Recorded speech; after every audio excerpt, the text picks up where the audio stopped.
Dr. Amar Ranjan.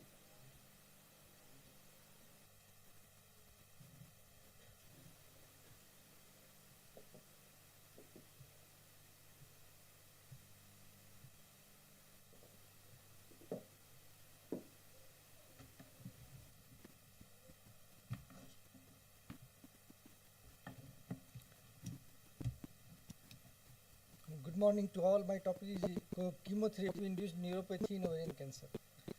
Ovarian cancer is the third most common cancer in women in India. Following management, neuropathy is seen in 20% of cases, which constitutes a large number. There is loss of sensation like pain and temperature. There may be abnormal motor function. It results into dose reduction and paucity of therapy.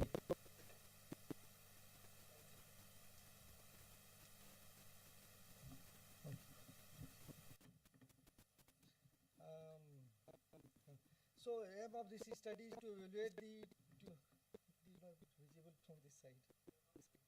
No. Oh, it is not.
So, ovarian cancer is the third most common cancer in women in India.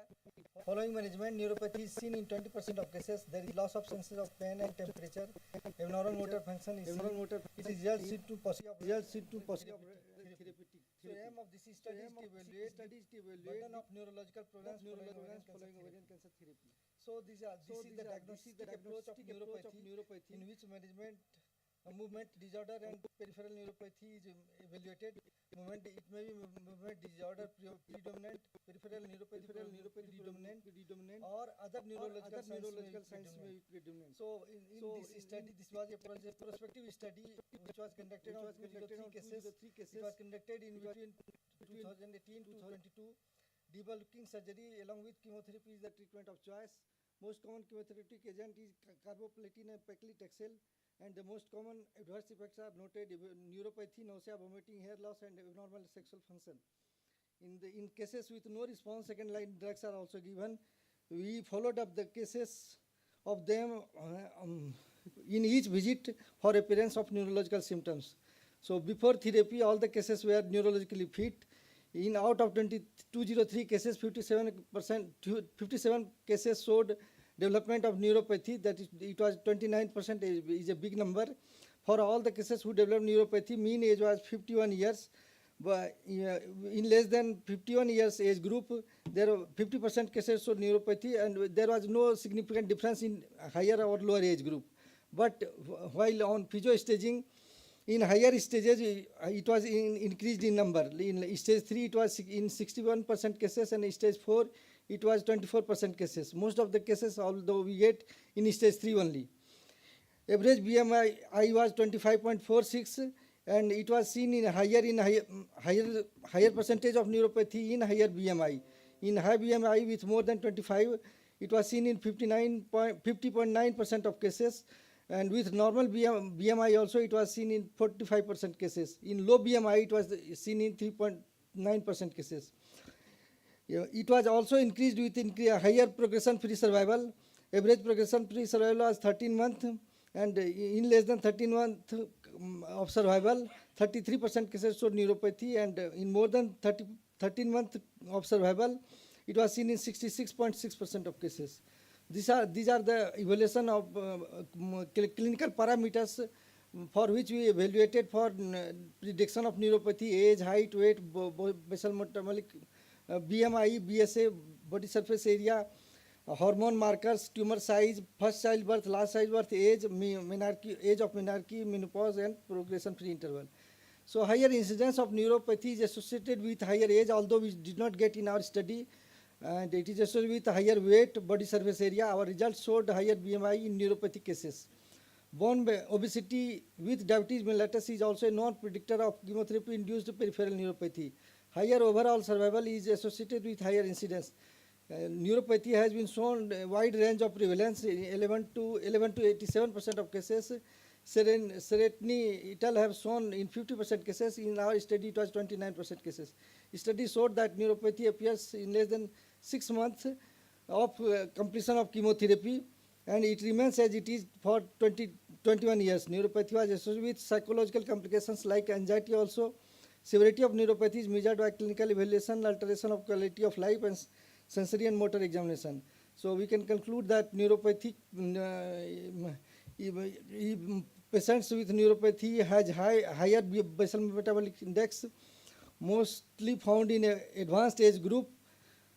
It is more seen in higher with patient having higher progression-free interval.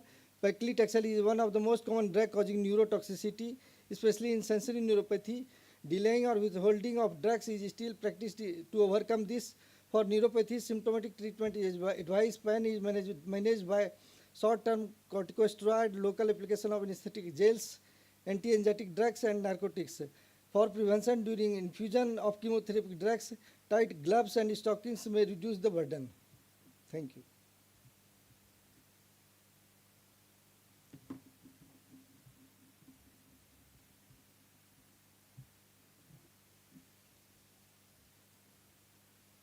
Thank you, Dr. Amar. Now the next participant is Ms. Sandhya Veera Marla. Her topic is Splenic B-cell lymphoma, new category in WHO classification 2022.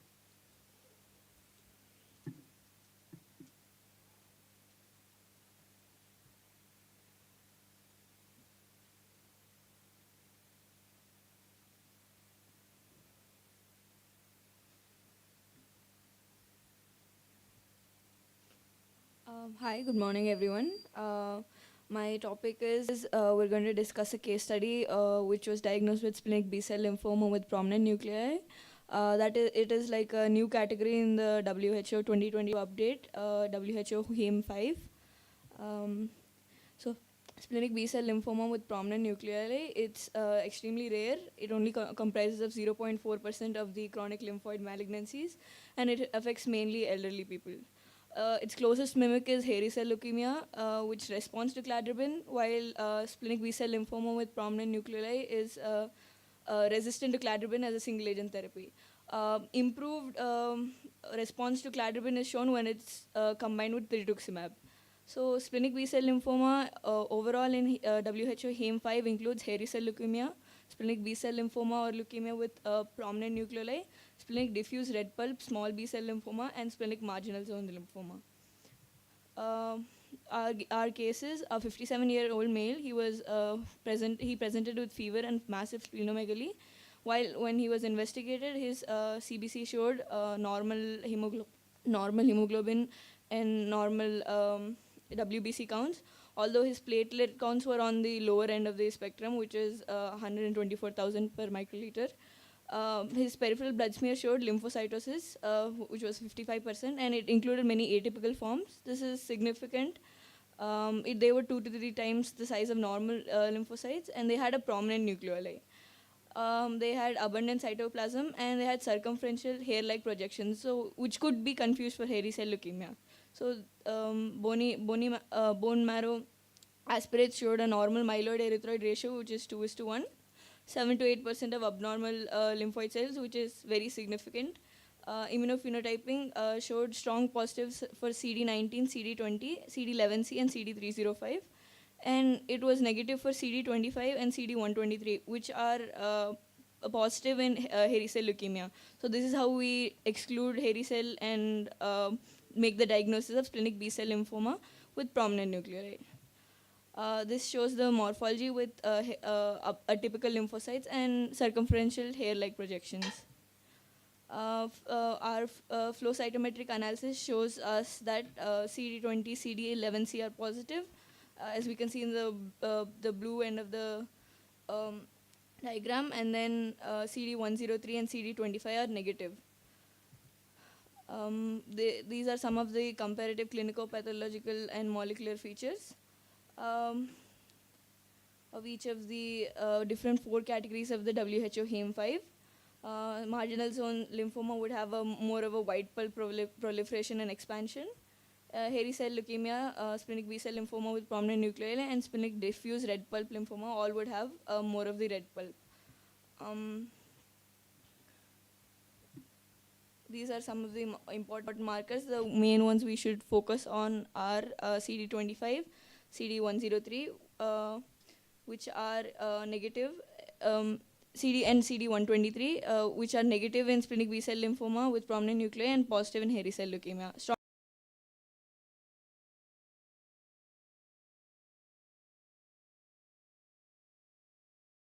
And MAP2K1 in splenic B-cell lymphoma with prominent nuclei. So there are 2 types of, they can be primary or secondary splenic lymphoma. Our given case is a case of primary splenic lymphoma. It involves the spleen and splenic loads without peripheral lymphadenopathy. They generally present with bone marrow and peripheral blood involvement, and they are uncommon. Secondary splenic lymphoma are when the cancer metastasizes from nodal or extranodal sites other than spleen. So the differentials of all the variants of splenic lymphoma can also be done on the basis of villi. Splenic diffuse red pulp small B-cell lymphoma has cytoplasmic projection as small broad-based villi, while splenic B-cell lymphoma with prominent nuclei has more of a polar nuclei and smaller. Hairy cell leukemia has abundant long villi, and marginal zone lymphoma has small, unevenly distributed villi. So this is the difference between the last update and the current update. We see that some of these have been reclassified. Splenic B-cell, the hairy cell leukemia variant is now a part of splenic B-cell lymphoma leukemia with prominent nuclei. We have differentiated hairy cell and splenic B-cell lymphoma with prominent nuclei. And the B prolymphocytic leukemia, if it is CD5 negative, then also it comes under splenic B-cell lymphoma with prominent nuclei. The CLL, if it's greater than 15% of prolymphocytes in the bone marrow, then we call it a prolymphocytic progression. If it's less than 15, it remains the CLL and SLL in the Hem5 update also. In this way, we see some reclassification and the emergence of newer categories which are more specific. So in conclusion, splenic B-cell lymphoma with prominent nuclei, it's a rare condition, and we need to differentiate it from the other 3 splenic lymphomas in order to have the proper management plan, and different therapies are used for each condition. It is a very aggressive tumor, and we have to deal with it as so. Diagnosis needs an integrative approach by hematologists, radiologists, and molecular biologists. Flow cytometer plays a major role in differential diagnosis because of the markers, and targeted therapy is advised. Thank you.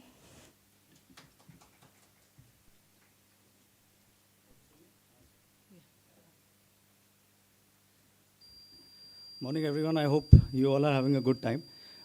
Just wanted to share with you that there is live streaming going on for these sessions, and we do have prizes for the best oral presentation and also the e-poster sessions, which will be later. And those prizes will be given tomorrow during the Healthcare Leader Summit, which is the CNBC program. Thank you.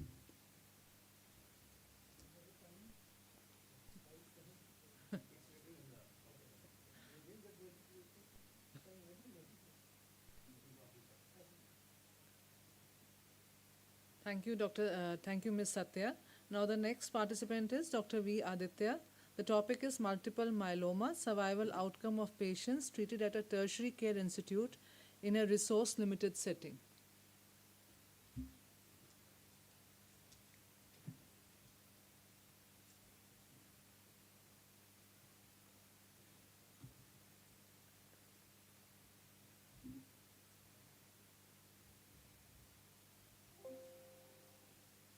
I'm Dr. Aditya, medical oncologist from SIMS Tirupati. I'm here to present a topic regarding multiple myeloma, survival outcomes of patients treated at a tertiary care center in a resource-limited setting.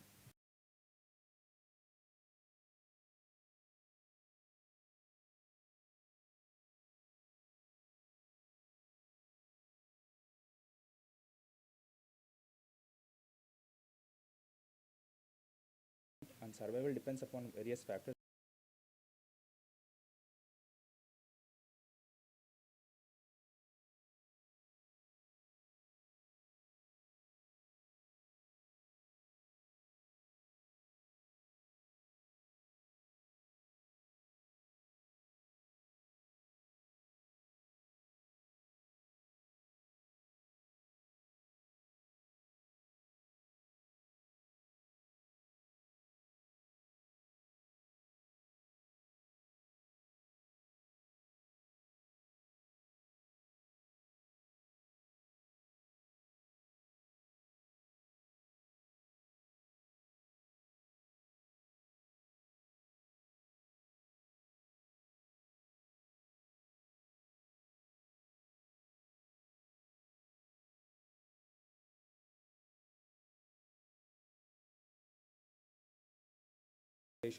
During this period, the patient case records were collected, which includes demographic, presentation symptoms, investigations, and ISS staging at the time of diagnosis, and ultimately outcomes and the period of survival.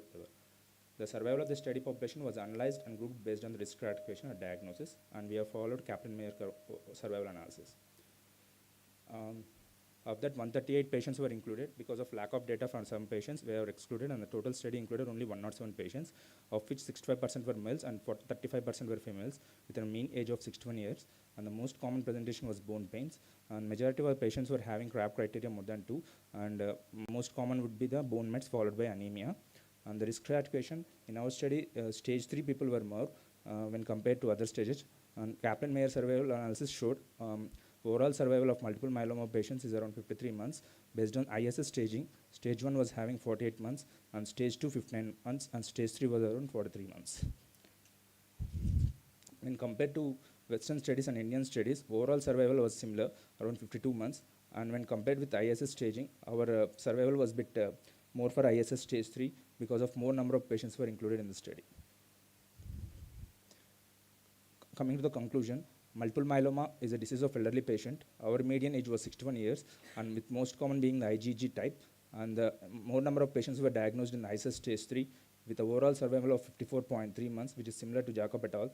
And overall survival in stage 3 showed significant difference due to more number of cases diagnosed in this period in the study group.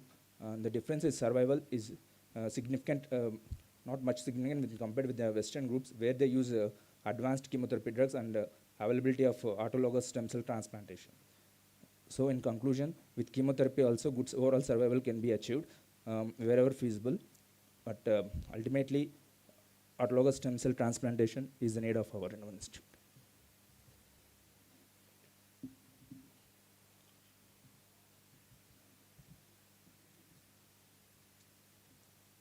Thank you, Dr. Aditya. Now I invite Dr. Keshav Ajit. The topic is an outlier story, long survival in EGFR, exon 19 deletion, metastatic pancreatic adenocarcinoma.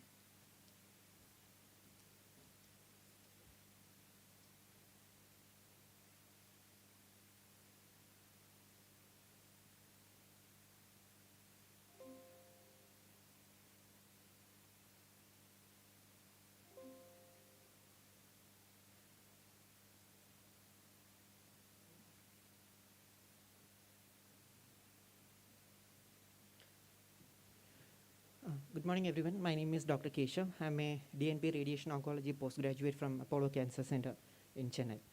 So today I'm going to present a case report of one of our patients who had an exceptionally long survival despite being a metastatic pancreatic adenocarcinoma with the EGFR exon 19 deletion mutation. So we know that pancreatic ductal adenocarcinoma, PDAC, is very notorious for being a highly lethal disease. With only 92% of the almost 92% of the patients succumbing to death at 5 years post diagnosis, and it is the 14th most common cancer and 7th leading cause of cancer death in the world. So the occurrence and development of the tumors are very closely related to gene mutation, signal transduction, and microenvironment changes. So one of the most important mutation in pancreatic cancer is epidermal growth factor receptor mutations. So it is considered to play a role in the pathogenesis of pancreatic cancer. The high expression of EGFR usually correlates with a poor prognosis also. So here I'm going to present a case of a very brave lady who had an exceptionally long survival despite having all these negative features. So this 38-year-old lady was diagnosed with a locally advanced pancreatic adenocarcinoma in 2015, for which she underwent a neoadjuvant chemoradiation followed by Whipple surgery, which was in 2016. And later she developed multiple metastases. In 2019, she developed a lung metastasis, for which she was started on chemoimmunotherapy. In 2020, she developed a liver metastasis, for which she underwent a radiofrequency ablation. And then in the same year, unfortunately, she had an increase in the size of the lung metastatic lesion also. In 2021, for the lung lesion, she received SBRT then. And in 2021, she had brain metastasis, which was excised. And following that, a surgical cavity SRS was given to the patient. She then presented in 2022 with left shoulder pain. And on evaluation, the MRI have shown a soft tissue mass, which is compressing the brachial plexus, causing the brachial plexopathy. And an intervention was needed for the release of the compression of the brachial plexus to relieve her pain, and further the pain management was achieved with analgesics. Now the molecular analysis of her initial Whipple's sample and the lung biopsy sample and the brain's metastatic lesion sample was positive for EGFR exon 19 deletion and amplification, following which we have started the patient on erlotinib 150 mg OD since 2022. Since then, the patient is on follow-up. No new metastases have developed, and she is able to carry out all of her daily activities with a performance score of 1. Now, we know that PDAC have a very wide variety of genetic signatures. It's a notorious disease with having a very difficult molecular biology. So from case to case, the pancreatic cancer differ in a different way. It behaves in a different way. And within the tumor itself, we might have clones of cells which behave in a different way. So EGF, and it shows a wide range of mutation which involve the EGFR mutation, albeit it's very rare. KRAS mutation is another one. Now, EGFR is a receptor which shows abnormal activation in many epithelial tumors. For example, another example is non-small cell lung cancer. The mutation of EGFR is associated with mutations in chromosome 7 or exons 18 to 21. Exon 19 mutation being the common, about 45% of the cases. And that thing, the mutation of the exons, has been reported in the pancreatic cancer, and it points to the TKI sensitivity. Now, our patient's exceptional survival outlines that the intra and intertumoral heterogeneity of the PDAC, need for better understanding of the genetic and molecular profile. Why I say so is that there has been reported cases in the literature, even though the patient has started with erlotinib, they did not get a continued and stable response. But in this case, we got it. That means the case by case, the disease shows different behavior. So understanding the molecular biology and an in-depth understanding of the profiling of pancreatic cancer is needed, and this will be key to tackle a disease which has very limited therapeutic management options. So in conclusion, the idea of presenting this case report here is to understand, to make aware and to understand the need of understanding the molecular biology of the disease. And advanced cases of PDAC presents a therapeutically challenging scenario with extremely limited options post first line of the therapy.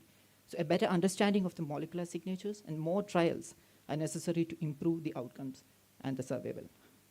Thank you very much.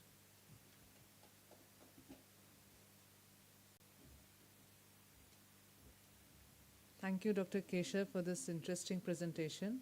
I invite Ms. Poonam Yadav now. The topic is cytokine-primed mesenchymal stem cells, a potent immunomodulatory strategy to combat pancreatic cancer.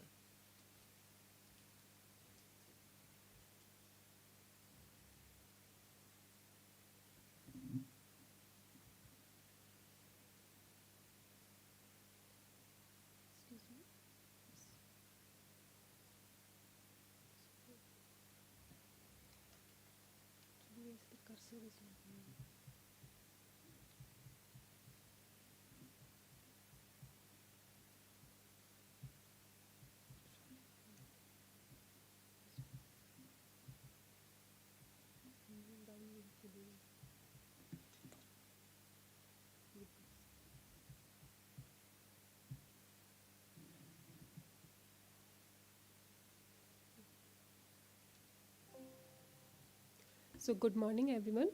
My name is Poonam Yadav. I am a PhD scholar working in Sir Gangaram Hospital. So the title of my today's presentation is Pro-Inflammatory Cytokine Primed Mesenchymal Stem Cell, a Potent Immunomodulatory Strategy to Combat Pancreatic Cancer. So coming on the pancreatic cancer, as it is a very aggressive, very well known and aggressive cancer, and none of the checkpoint inhibitors as well as the immunotherapy are working and not efficient. There are a number of FDA approved drug as well also available, and despite the revolutionary development in the drug discovery phase, we have seen that these patients possess the challenges. So we need an alternate therapeutic option for these patients. So then, so as I have told, I am working on the mesenchymal stem cell therapy. So question is, can these mesenchymal stem cell therapy be used? Their immunomodulatory property can be used to treat these patients. So to achieve this objective, so we are isolating the mesenchymal stem cell from the umbilical cord. Then we are priming them with the cytokine to increase their efficacy, and checking the by carrying out the various in vitro experiments on the pancreatic cancer cell lines, we find out how the efficacy changes after the priming these mesenchymal stem cells. So the objectives are to evaluate the effect of the pro-inflammatory cytokine priming of these mesenchymal stem cells, and what is the effect on their characteristics, which were, as we know that the ISCT has a guideline that the mesenchymal stem cells should express the certain markers as well as they have the differentiation capability. So we have carried out the in vitro experiments. So we have isolated these mesenchymal stem cell, and we have carried out the in vitro experiments using these mesenchymal stem cells. That is there under the inflammatory condition or cancer condition, does these MSCs have the change in their properties?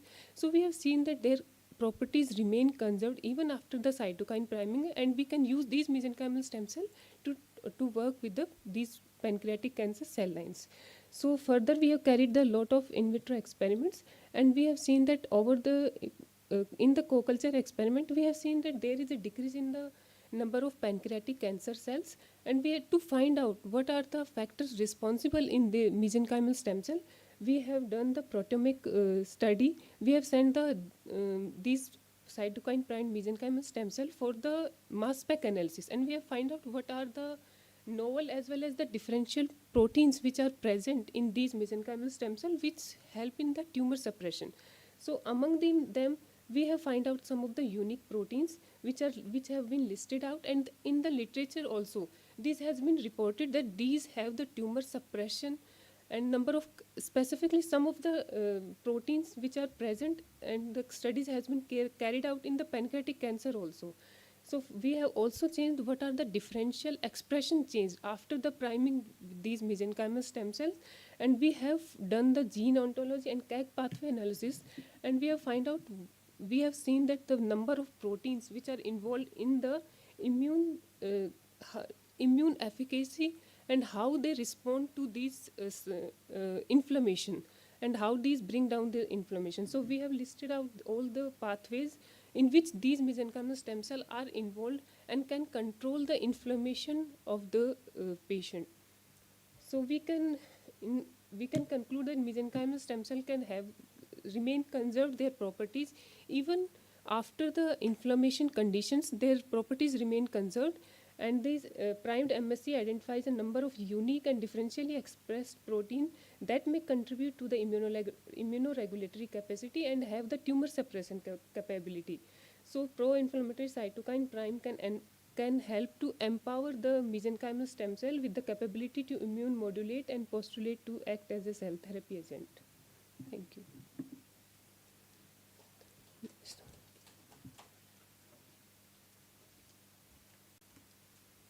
Thank you, Ms. Poonam. Now I finally invite the last participant, Mr. Muthu Linkesh. His topic is hide and seek of EGFR mutation in metastatic non-small cell lung cancer. Are we ready to play by doing rebiopsy at first progression, a case series?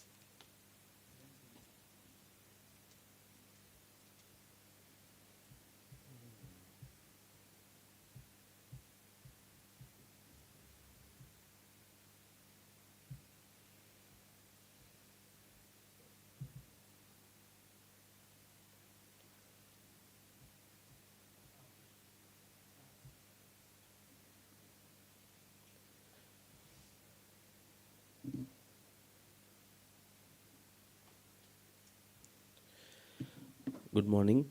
So I am a DNB resident from Apollo Hospitals, Bangalore. So I am here to present a case series on hide and seek of EGFR mutation in metastatic NSCLC. Are we ready to play by doing a rebiopsy at first progression? So EGFR mutant lung cancer patients develop acquired resistance to EGFR TKIs at some point of time despite good response to treatment initially. Loss of EGFR mutation after years of EGFR TKI therapy has been reported in some cases. So even we have data to say discordance of EGFR mutation between primary and metastatic site, which ranges from 12 to 22%. We report 3 cases where conversion was from EGFR wild type to mutant type, which was found at the time of progression. Case number 1, 75 years old female, NSCLC stage 4, diagnosed in August 2015. Baseline EGFR AL cross 1 were negative. So patient received Pemetrexate plus carboplatin followed by Pemetrexate maintenance till February 2017 with a PFS of 18 months, and following which she progressed. So lung biopsy was done at the time of progression, which showed EGFR exon 19 deletion. So patient was started on EGFR TKI, received afatinib with a PFS of 14 months, following which she progressed, oligoprogression was there. So she was started on osimertinib from June 2018 till September 2020 with a great PFS of 27 months, following which she had a disease progression. Case number 2, 74 years old male, NSCLC stage 4 with brain and skeletal metastasis, diagnosed in December 2019 with baseline molecular profile negative. So he received again Pemetrexate carboplatin followed by PEM maintenance till September 2021 with a PFS of 21 months. Then he had a progression, received second-line chemotherapy with gemcitabine carboplatin till December 2021. He was kept on follow-up in view of a good response. Again, he came back with the disease in February 2023 with skeletal, brain and adrenal metastasis. That time lung biopsy was done which showed adenocarcinoma. NGS was done on the tumor tissue which has come up with EGFR L858R21 mutation. So he was started on osimertinib from March 2023, and PET-CT post 6 months showed response to therapy with significant reduction in the brain lesions. He is doing well with a PFS of 9 months till now. Ongoing response is there. Case number 3, 69 years old male, NSCLC, locally advanced initially at the time of presentation. He received 4 cycles of NACT with nab-paclitaxel and carboplatin followed by definitive chemoradiation. He progressed with metastatic recurrence during durvalumab maintenance in April 2023. At that time of metastatic recurrence, molecular profile came negative. Received first-line palliative chemotherapy with gemcitabine and carboplatin till June 2023. PET-CT again showed disease progression. Biopsy was done from the bone metastasis which showed metastatic adenocarcinoma of pulmonary origin. NGS which was done on the biopsy block showed EGFR exon 20 point mutation which is S768I. So he was continued on palliative chemotherapy in view of this mutation which is associated with poor response to EGFR TKIs. The option of osimertinib was given, but the patient was not affordable at that time. So to conclude, biomarker negative NSCLC has poor prognosis in general in view of lack of targetable mutations with limited options. So early rebiopsy for mutation analysis may help in identifying the targets early and prolonging the survival, but by using the novel agents on time. So rebiopsy from the primary site versus the metastatic sites needs more data. So I conclude that we had a very good PFS by doing a rebiopsy, and those patients are doing still well with osimertinib. Thank you.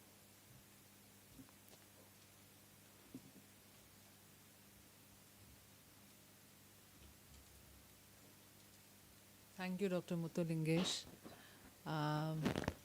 So now we start our first session for the morning, the hematology session.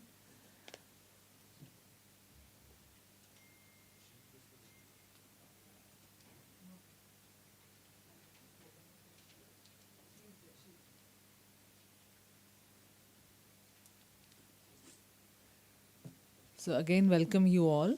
We'll start with the first session of the morning, the hematology session. The session directors are Dr. Rahul Bhargav and Dr. Vikas Dua.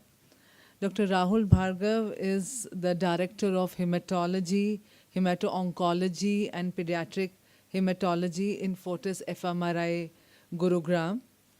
He is a bone marrow transplant specialist as well and has a credit of doing more than 1,500 transplants, bone marrow transplants till date. He is also considered as one of the pioneers for stem cell transplant therapies in multiple sclerosis. So we are lucky to have him today in Bangalore.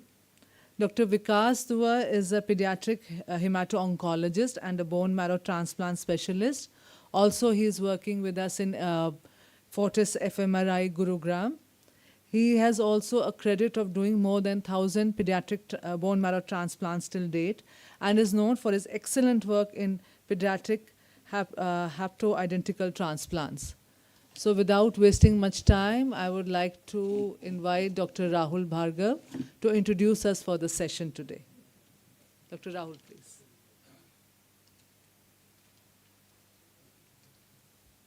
Thank you for the warm welcome. Good morning, everybody. It's a different kind of a setup today. I mean, we have got the stalwarts, Dr. Vikram Matthews, who has taught all of us, who has been a legendary figure in this country.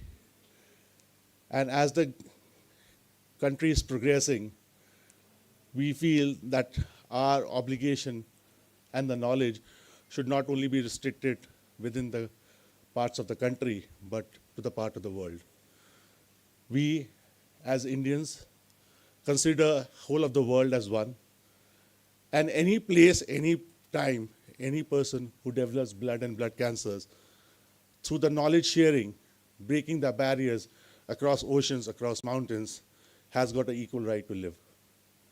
With this philosophy, as the nation progresses, with so many conferences happening, it's a unique model where delegates from 50 different countries are here to deliberate, to share the knowledge for the betterment and upliftment of human beings in their own country. It becomes very, very imperative for all of us today that in next 2 days, we not only take the love, hospitality of a nation, but also from a nation, we take the hope back to your own countries, which we cure our own people. It's a time to meet the stalwarts, the pioneers, who has worked in a different and difficult conditions, who has seen the capitalistic countries from US and propagated that capitalism to a socialistic country where 70% people could not afford the treatment. So we have gone through those pains. We have gone through each and single problems which you might be facing in your own country about delivering the healthcare. When we started a decade back, there were like 50 bone marrow transplants specialists. Now there are 118 bone marrow transplant centers with 640 bone marrow transplanters. When CMC started way back in 1990s, people used to think that will the bone marrow transplant will ever see the light of the day. And today we are doing, as a nation, 5,000 plus bone marrow transplants. And not only for the country, but across Southeast Asia, as far as from Mongolia to as far as South West Indies. It's a matter of pride for all of us that we stand together, not as one nation, but as one world. So I hope this learning will be exciting for you. This will change the paradigms, the way we treat our patients in those limited settings. Because the only thing which is unlimited is probably God's love and God's faith. But rest is all limited, and the finances are definitely limited in every country. Whenever we say, I have done this, I think the most difficult journey as a country we have traveled is from I to we. We all started with I, and today we are we. That's a journey which we need to travel in next 2 days. That is not I who does it, it's a we who does it.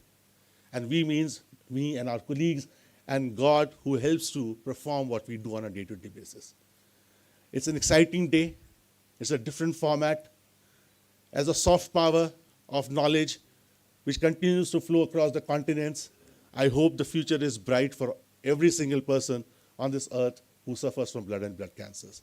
With a pledge in our heart, we'll go back that nobody will die of blood cancer one day because the innovations are being done at a breakneck speed. Dr. Vikram today will be speaking about indigenous CAR T cells, which will motivate you, how with meager resources, if a person is dedicated and passionate, they can deliver mountains. People will discuss throughout the day about pediatric oncology, where the survival rates has touched almost 90%. So throughout the day, it's an exciting story. From a despair, from hopelessness, we have moved to hope. And that's the beauty of this conference for next 2 days. I welcome all of you. Happy learning, happy sharing, and the hope in your hearts and in your mind, which you have to propagate in each and every citizen of your country, that you are not alone. We together stand with you to deliver the healthcare which is needed to save these lives. So I again welcome all of you to be here on this morning and sitting here discussing the future of hematology and bone marrow transplant. This coveted group will bring a revolution, I'm sure, and the future is going to be brighter for all of us. With this, we like to start the first session today, and I'm going to talk about venetoclax, how to use that in next 15 minutes. Humble request to all the speakers is we speak less and give more time for the people to interact so that they can ask questions. And I'll encourage people to ask questions from your own limited resource countries. Believe me, no question is small. Let's not be afraid to address the elephant in the room that we don't have the money. We don't have the best of what we see from our eyes, what is being done in US. Science has got multidimensional aspects, multidisciplinary aspects, and can be seen through multifaceted personalities. So I would request every one of you to ask those questions, because every question which you ask prompts us to think, prompts us to innovate. And that's the beauty of science, that we have to solve the problems, not only for the rich, but of the poorest of the poor and the last mile. With this, I would encourage all of you to participate and tell us what, how we can do better and more for our patients. So with this, first presentation.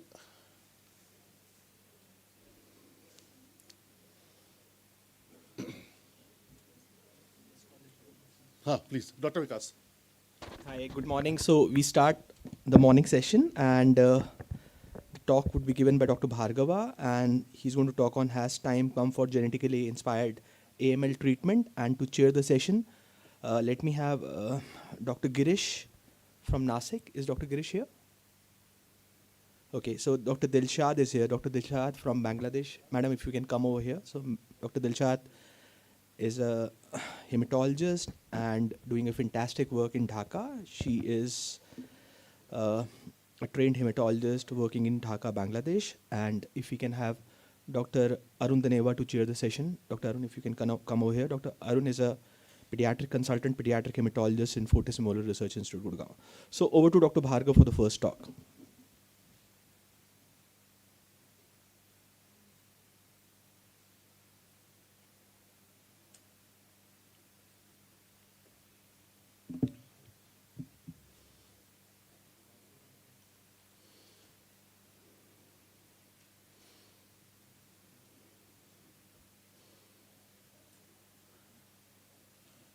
Rajesh.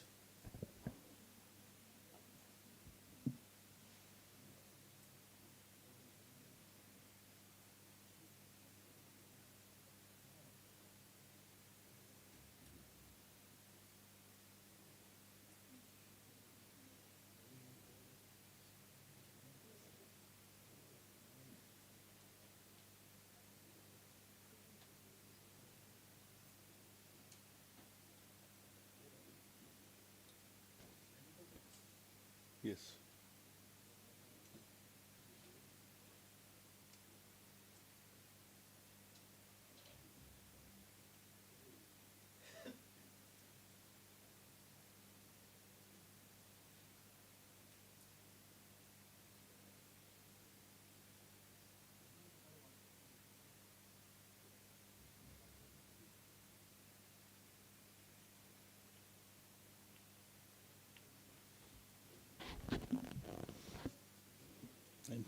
So the topic is today is how the genetics has inspired us for a leukemia treatment. And one of those is how to best use venetoclax. In a limited setting, as I always say, one of the reasons to use venetoclax and azacitidine in our setting is the poverty. There's nothing else, the biggest reason to use. The reason because the number of people in this country is 1.4 billion. And many more leukemias are getting diagnosed these days. With an idea of getting a treatment done, there are not enough beds. Neither there are enough beds, but also there are not enough resources for these people to mobilize to get a bone marrow transplant done or the chemotherapy to be done. When that is the problem, how do we solve this problem, which can be done more on outdoor patients and still they get that kind of a remission which is to be achieved? And if I have to say that what is the one single thing which we all need to invest upon is not only on medicines, but all we need to invest is on about the diagnostics. So diagnostic stewardship remains the hallmark point for all of us because that actually determines how to best utilize.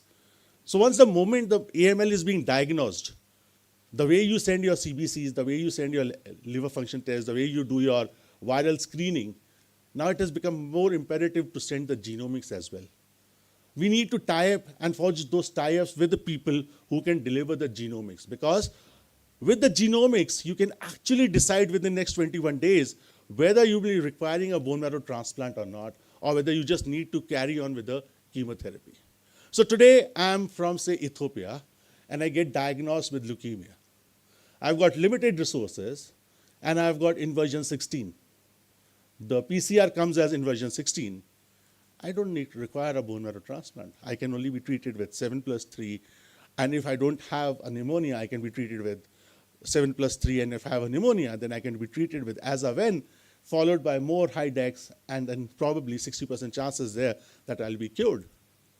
But sitting in Ethiopia, if I don't have the resources and I have to gather my resources, how do I go further? Which means the moment you are diagnosed and have got, say, 3-6 translocation, or say I've got a 411 translocation in AML, I need to gather that $20,000 to get a bone marrow transplant done, because for sure I know I'm not going to get treated with chemotherapy alone. So it is very, very imperative, dear all, that we need to do more diagnostics upfront than later down the line. And one test where you need to really rely on is either cytogenetics. If your cytogenetics is not good, which is not in-house and it has to travel, believe me, whatever you say, the karyotype is not going to give you the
vouch that the 4 patients, Anuj is writing on those. There are 4 patients who have been responding to as-a-when very beautifully when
Any questions?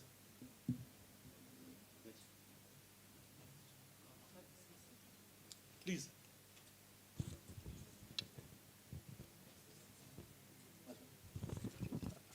Thank you for the presentation, Dr. Rahu.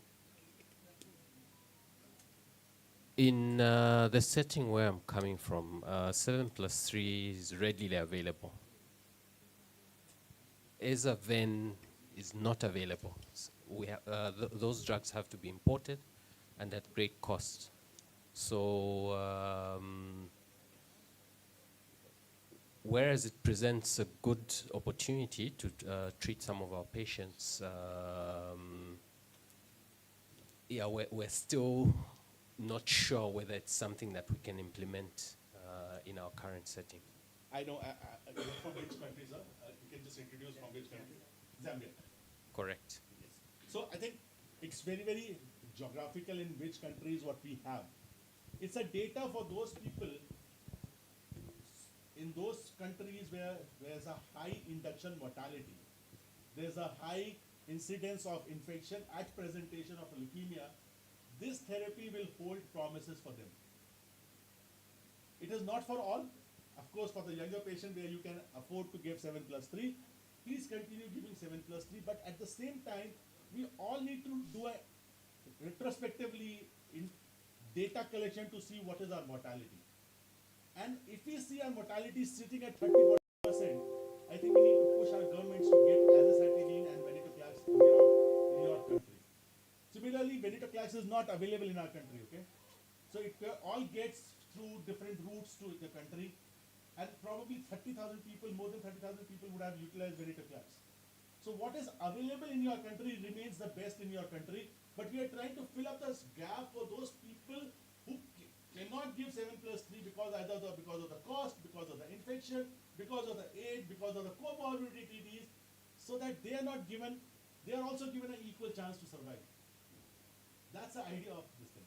So the standard will always remain as a textbook thing that please give 7+3 wherever it is possible. Start reducing your infection rates, start taking care of better neutropenia care so that people don't die. But where we cannot do anything or we have reached to a point where the comorbidities are happening, I think azaven holds the promise. So.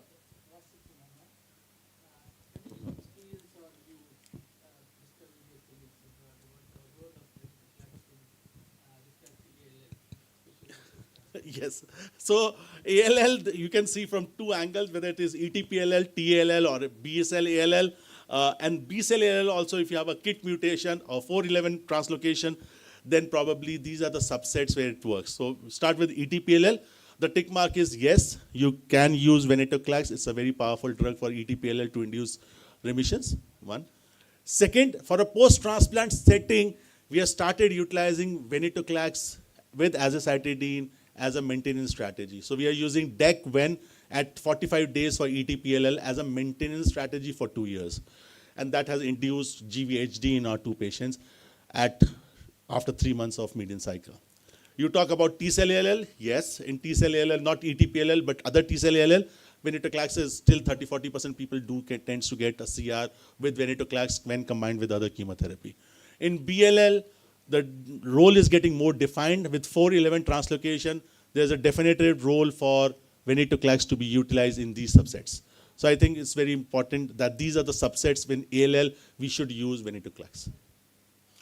And in TP53 induced ALLs or AMLs, again, DEC-VEN is being utilized as a maintenance strategy. With venetoclax? With venetoclax. Either decitabine or azacitidine for 5 days, 35 milligram per meter square, total dose of 50 milligram plus venetoclax, 100 milligram. Exactly, that's what I'm talking of. A patient, B lineage, who had a transplant, relapse extramedullary with myristoyl mass, and he's got TP53 deletion. So yes, that's the case I wanted. Yes, we are using that. Oh, thank you. Yes.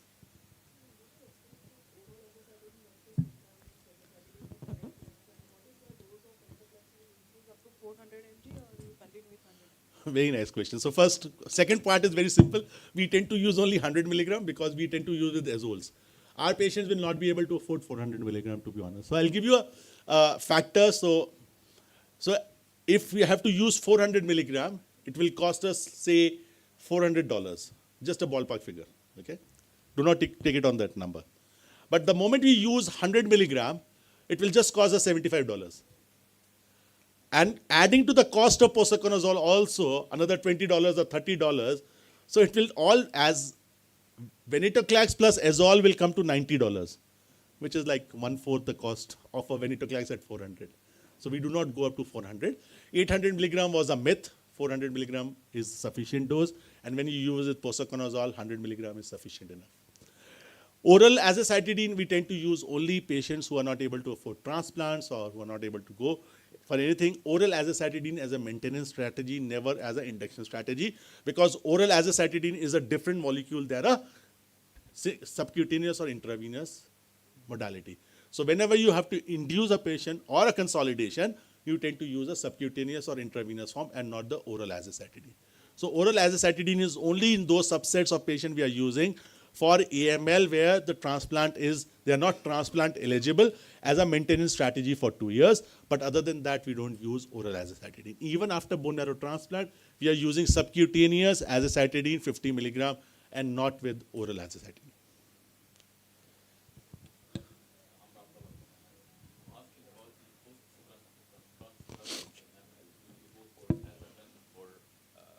Maintenance for all patients or for selected patients? Azaven is only kept reserved for TP53 induced AMLs. Other than everybody get AZA. The most important thing is when to start AZA. So we have burned our fingers. People were NCR, we started AZA. We tapered cyclosporin, stopped cyclosporin, and 120 days we started. People developed GVHD. So I would suggest that if you have to start AZA, you have to start overlap with cyclosporin for 30 days for azacitidine, and then stop cyclosporin and then let it continue the azacitidine. Be careful about the GVHD which it produces. So azacitidine is 35 milligram per meter square, maximum up to 50 milligram for 5 days.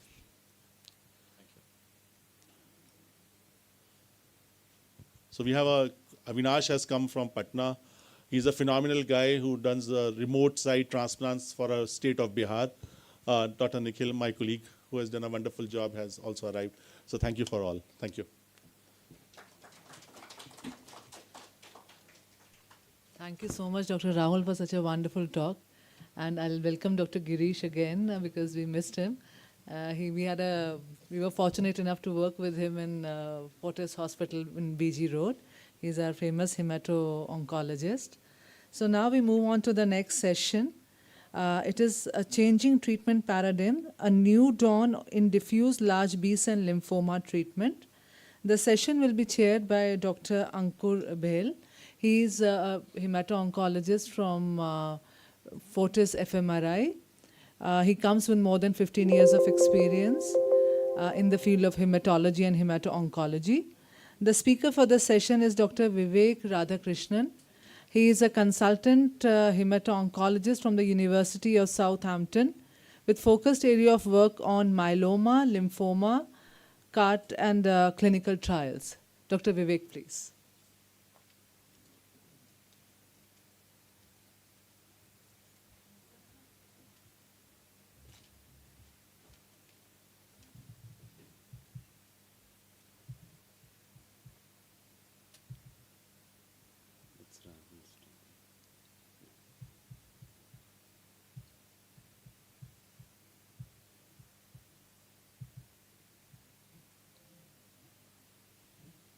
Which folder is it?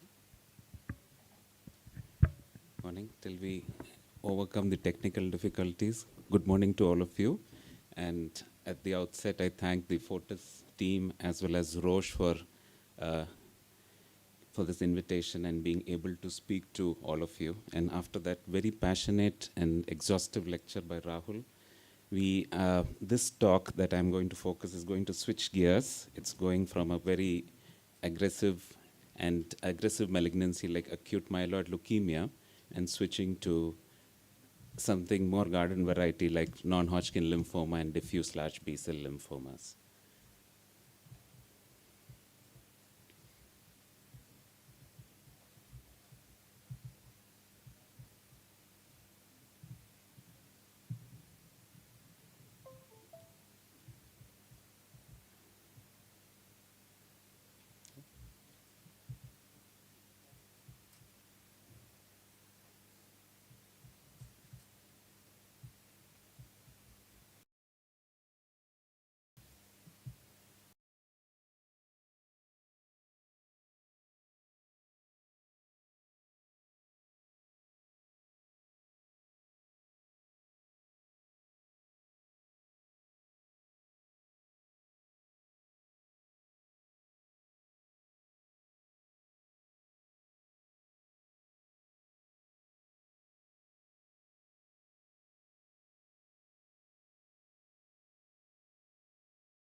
Perhaps refractory setting, we are increased.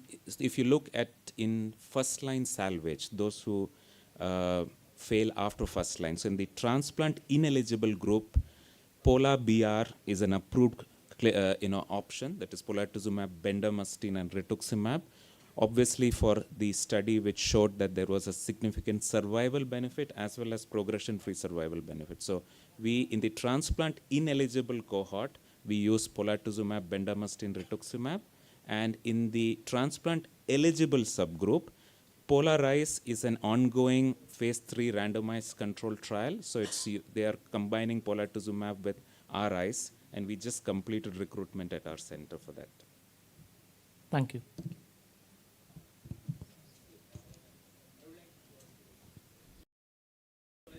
For double hit lymphomas, we are generally using rituximab dose-adjusted epoch. So do you think this regimen can take over there also? Like double exposure, it is beneficial. Double hit lymphomas, what do you say? Like,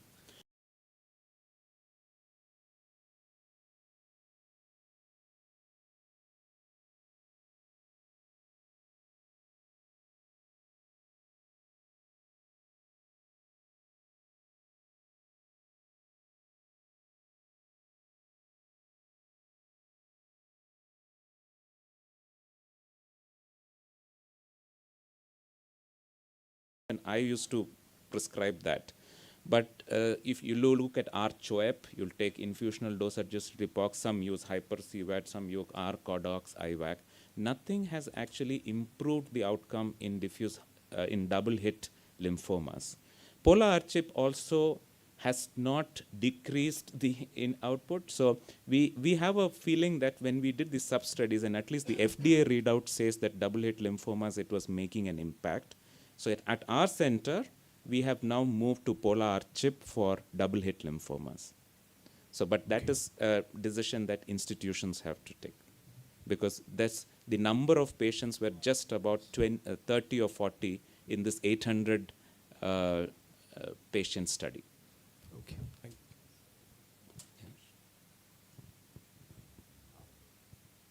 Yes. Is there's experience to use Pola in pediatric lymphoma? In pediatrics, I think there is an ongoing study, but not yet. We haven't seen any results from it. So I would say that there is no approvals today to use polatuzumab in children, but I would definitely look forward to the outcomes of those clinical trials to be able to make that recommendation. So Vivek, don't you think that Pola-BR is a less aggressive regimen for even if the patients are not transplant eligible, but can we use a better chemotherapeutic agents with Pola in the second line? Why not Pola-ICE? You said Pola-ICE trial. So there are two. Pola-GDP, something like that.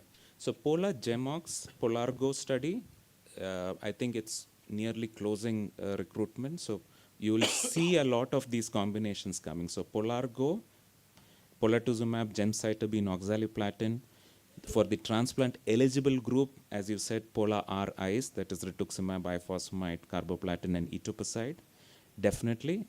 Polatuzumab is also now one of the regimens that we use in bridging treatments at most centers who use CAR-T therapy. So when we have a patient identified for CAR-T at our center, and if we want you have to wait till the CAR-T is manufactured and brought back, we kind of bridge the gap by giving a Pola-BR. After leukapheresis, of course, we give polatuzumab, bendamustine, rituximab.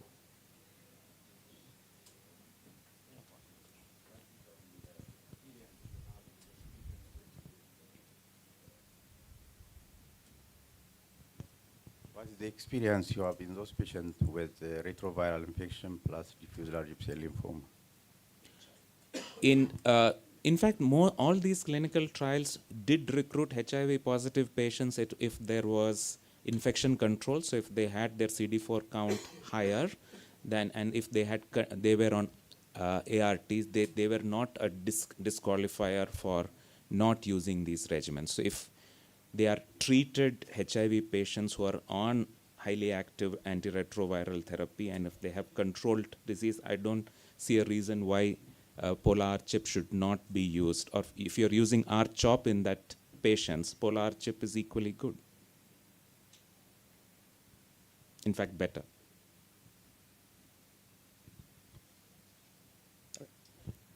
Thank you.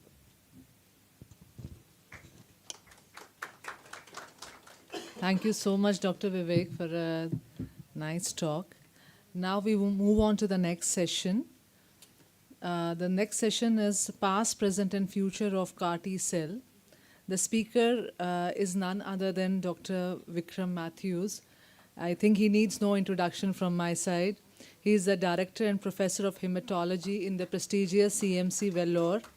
He did his undergraduation and post-graduation from CMC and went on to USA to do his fellowship in BMT and stem cell biology. So the man himself, Dr. Vikram. Thank you so much. Very generous of you.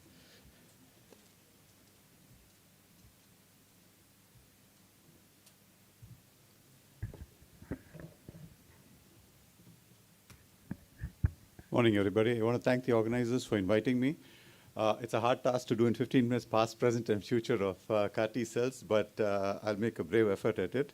I'll just introduce for the audience CAR T cells. CAR T cells is basically, all of you all know, but visualize it like this. It's like bringing the best of antibodies and T cell function together.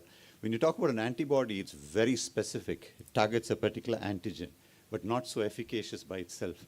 A T cell, on the other hand, is very effective in cell killing, but not so specific. So you get a lot of off-target effects, side effects, immune inflammatory system.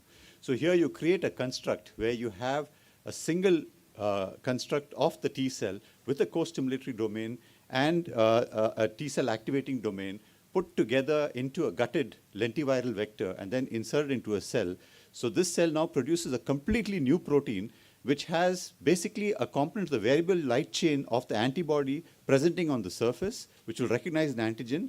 And when it recognizes that antigen, it stimulates a T cell activation just like MHC-based recognition of an antigen. But this is MHC independent. So that's the basic philosophy. And there's two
rather than going for transplant, which was the then standard of care, which is still today the standard of care, they decided to enroll on a CAR T-cell study. Terrible course. First 2 weeks, she had a terrible cytokine release syndrome, was in ICU. But then 3 weeks later, she was in remission. And this is a picture that Emily Whitehead takes every year, and now she's many more years from then, of her birth date from the time that she actually got the CAR T-cell. It's an incredible success story, and it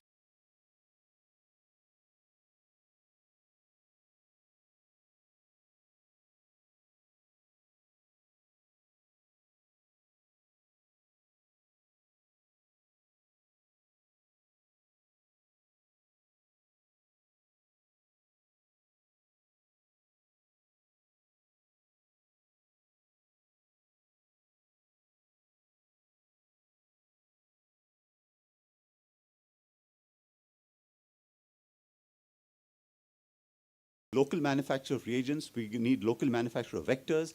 We really, I think, need more players, even industry, into the space rather than having a restricted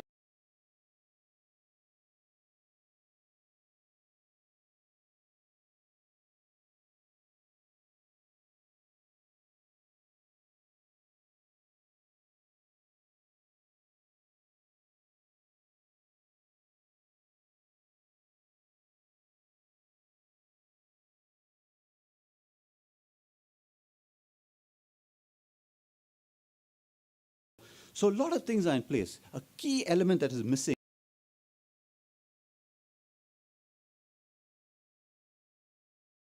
hopefully listening, producing the cytokines,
and do additional release criteria, but that's not important.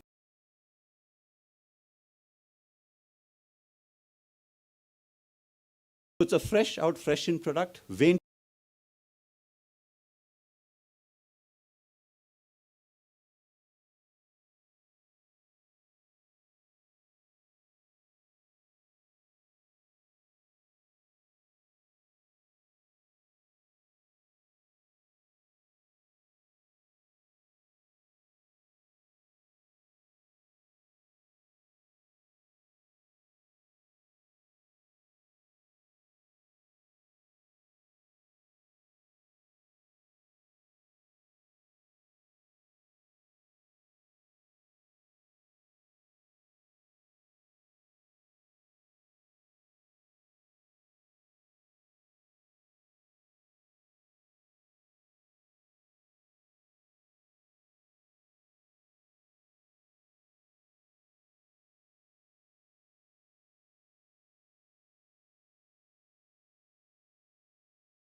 Impossible.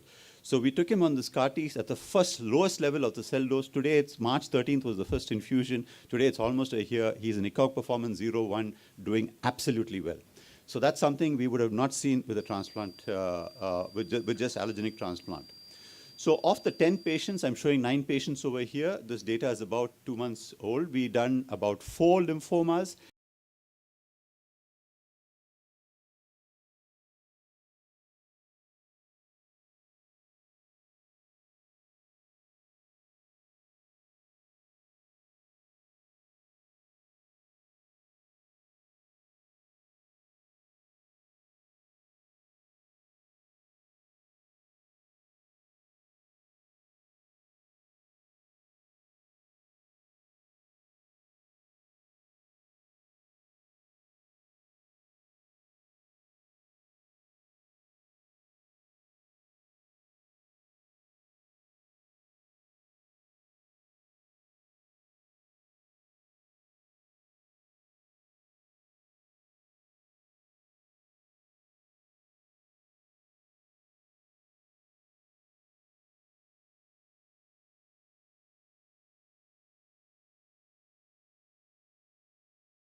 Hope to invite all of you all. We're a fairly large transplant program. In 2022-23, we did almost 320 transplants, and now we've expanded with this new facility to 30-bedded transplant.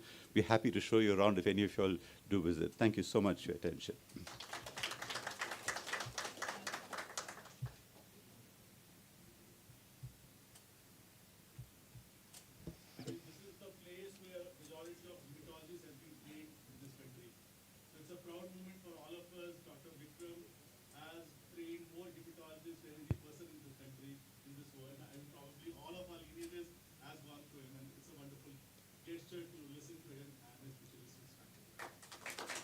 Thanks, Rahul. Very generous of you.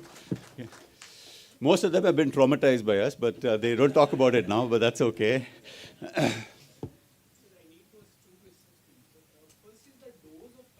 Yeah, correct. It's very variable. Like you have used a 0.5. No, I see a lot of details have not gone to. I'm happy to sit back with you and talk to you in detail. It's not possible to go through all the details. This is a phase 1.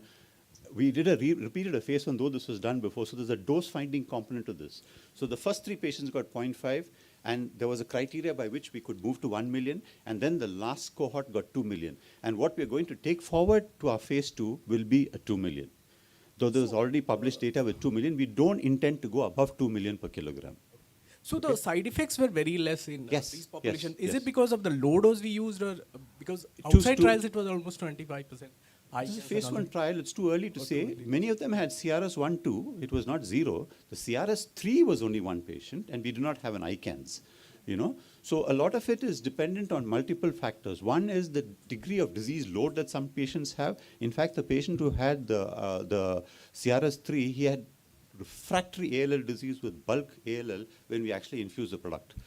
It was very dramatic. We infused the product at like 12. By midnight 12, he was in ICU. His blood pressure dropped. He looked well, but his blood pressure was down. He was vasodilated. So it can be quite dramatic. And he went on for almost 15 days with 3 doses of Daratumumab and steroids, etc. So a lot of the toxicity are not gone through, but overall well tolerated. So that's one factor. Second is the construct and the vector itself can have a significant impact, on the toxicity profile. Small changes in the hinge length can change the toxicity profile. So is it really we need to decrease the volume of disease, because the trials have shown that if you have less burden of disease, CAR-T will do better, the outcomes? That's a common theme for immunotherapy. Even if you look at transplant, conceptually it's immunotherapy. So the better you have disease reduction before you get your immune system in, your immune system is likely to work better. Otherwise, the immune system is kind of overwhelmed. But the natural immune system is definitely overwhelmed, but with CAR-T cells, you can still have a fair amount of disease overload, and because it's so targeted, it can still do. But a routine immune system will just get overwhelmed and just go into a kind of a quiescent, overwhelmed phase, and it won't react, Yeah, so but the better if you can get some disease control before, that would be good. Thank you, sir. But sometimes it's just not possible. They are refractory to everything,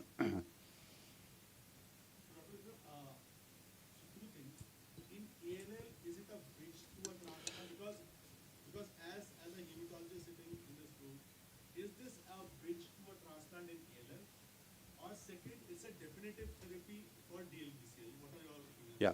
So I don't think the answers are there from the literature to that. It's kind of debated. I know, for example, Seattle transplants all their CAR-T cell ALLs after CAR-T cell. Swami can correct me if I'm wrong. Some others don't. The data itself is kind of 50-50. My personal bias is that if I have a young, fit patient and I have a good donor, and I can get good CAR-T cell negatives, MRD negative status with a good performance status, I would err on the side of a transplant.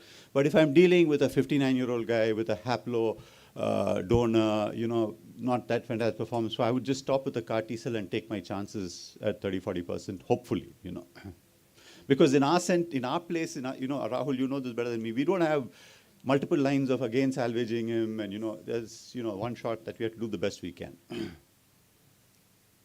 For the lymphoma, I think it's fairly clear that there's no role for upfront allogenic after a CAR-T cell. You give the CAR-T cell and there's a close to 40-50% chance of long-term survival.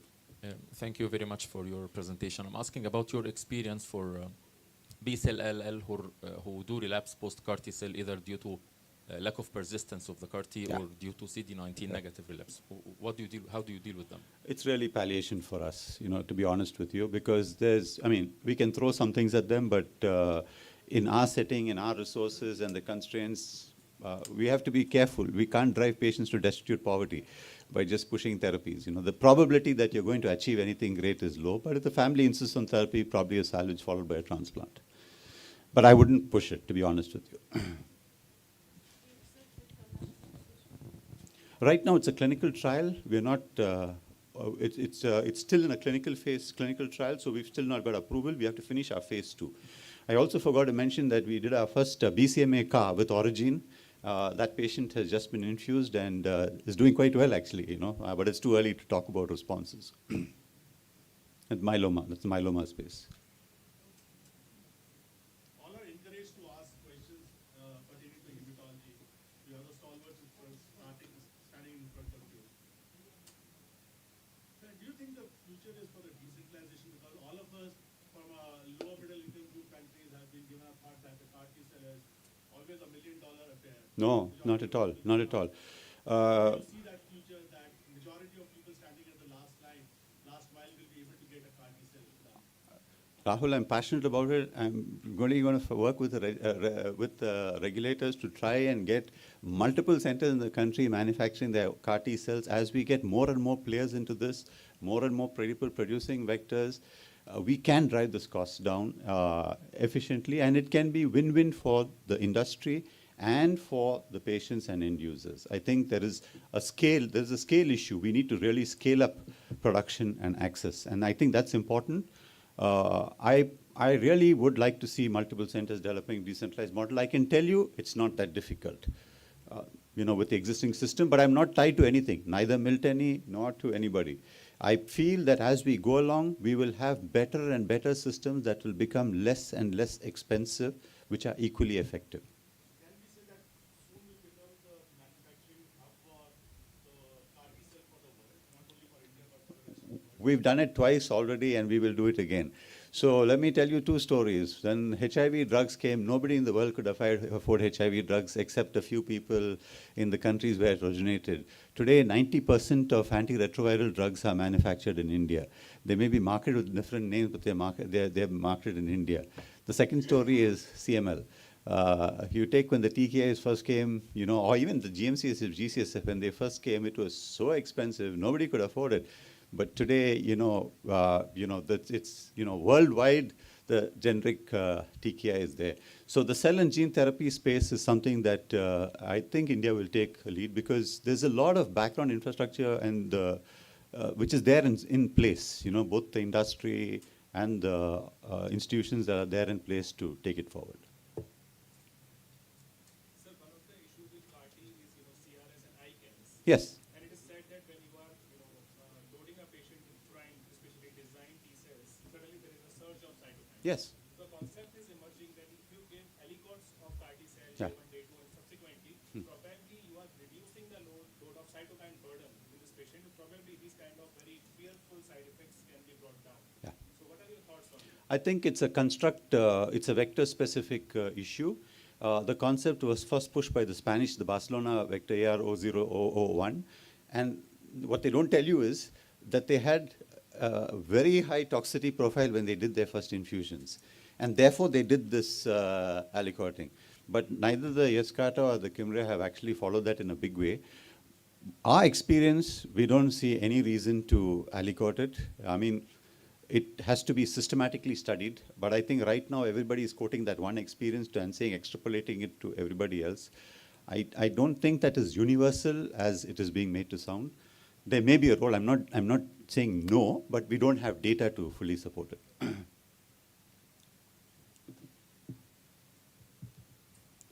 Okay, thank you.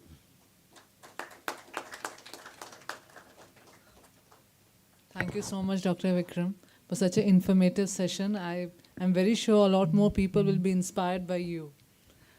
So with this, we move on to the next session. The next speaker is Dr. Swaminathan Iyer, and he'll be speaking on how to decide between CAR T cell therapy versus transplant in DLBCL. Dr. Swaminathan is a hematologist from Houston, and out of many places, he's working with the prestigious University of Texas Anderson Cancer Center. He is an expert in treating lymphomas. Dr. Swaminathan, please. Hello, everybody. Thank you for the opportunity to come here to my hometown of Bangalore. I'll put this in a slide mode. And thanks to Dr. Rahul and Dr. Neeti, and one cannot follow a talk by Dr. Vikram. Vikram, you forgot to mention the arsenic story. So I think one of the major changes and the leadership that CMC has taken in bringing indigenous products. So hats off to you, and we are here to support everything that you do. So my task is slightly different. Obviously, the platform has been set in terms of what CAR-T is, and it follows a principle of immunotherapy, two signals. Signal one is recognition of the antigen. The signal two is the co-stimulation, the extra help that identification happens. It's like when you go to immigration officer, you have an identification, and also you have an escort that either takes you out or lets you in the country. And I'll have to thank the patients because we've learned a lot of biology from them. And these are the three-pronged approach. And to answer Dr. Rahul's question, and I think India can easily become a leader thanks to some of the pioneering work that's done. I'm going to start with the case presentation to answer the question, is CAR-T the right approach for second-line therapy? I mean, patients with diffuse large B-cell lymphoma who have relapsed. And this is a 46-year-old lady with cervical adenopathy, has confirmed diffuse large B-cell lymphoma, is GCB type, has stage 4 disease, was treated with R-CHOP, and achieves a response but relapses within 6 months. And you repeat the biopsy, it's diffuse large B-cell lymphoma, the LDH is high.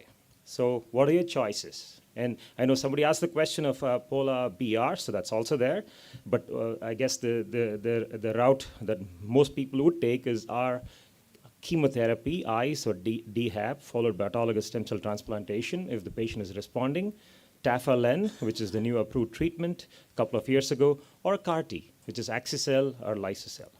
So this is the landscape. It's very busy. It's very competitive.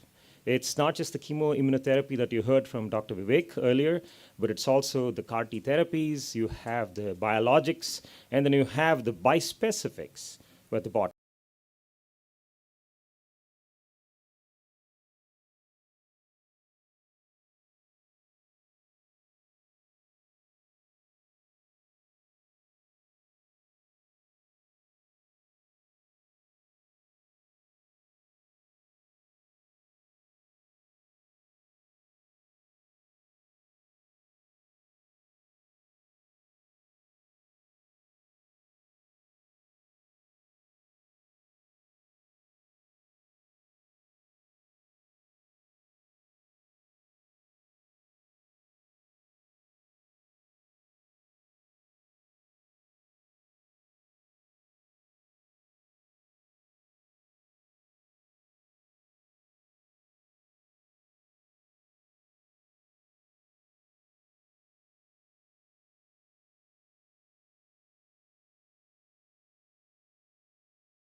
trying to use CAR T versus the standard of care, which is salvage chemotherapy and transplantation.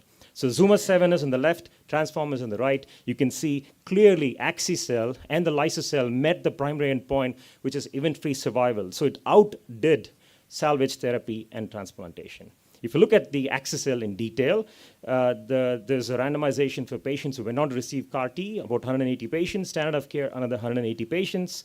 And if you look at the actual numbers, 94% of them managed to get CAR T. So in other words, this is not a problem. A lot of these patients were not allowed to go on bridging therapy other than steroids. On the other hand, standard of care, only 36% received autologous transplant because, mind you, one of the things you have to demonstrate for a patient going into autologous transplant is what? Chemosensitivity. So many of them probably did not achieve that in keeping with the Coral and the Orchard studies. And what happened subsequently is that about 60% of them went on to get a CAR T. So because that is allowed based on the Zuma 1 studies that is approved in the US. So this is the timeline. If you look at the study, was initiated in 2018. The data cutoff was March 18, 2021. EFS was a primary endpoint, event-free survival. And at that time, you can see that Fred Locke presented this data, which showed event-free survival, which is very good with a hazard ratio of 0.4. So pretty good, right, compared to standard of care. Then subsequently, last year, that at the time of data cutoff, there's a pre-specified primary analysis for an overall survival. So the gold standard is if something can improve overall survival, not just event-free survival or disease-free survival. The patients are living longer from a therapy, from a single live cell therapy. And so that's the primary analysis. And my colleague Jason Weston, who led the study, presented this and it is published in the New England Journal of Medicine. So with a median follow-up of 47 months, you can see that Axi-cell improved overall survival and the hazard ratio of 0.7. The difference was that the overall survival median was not reached in the Axi-cell.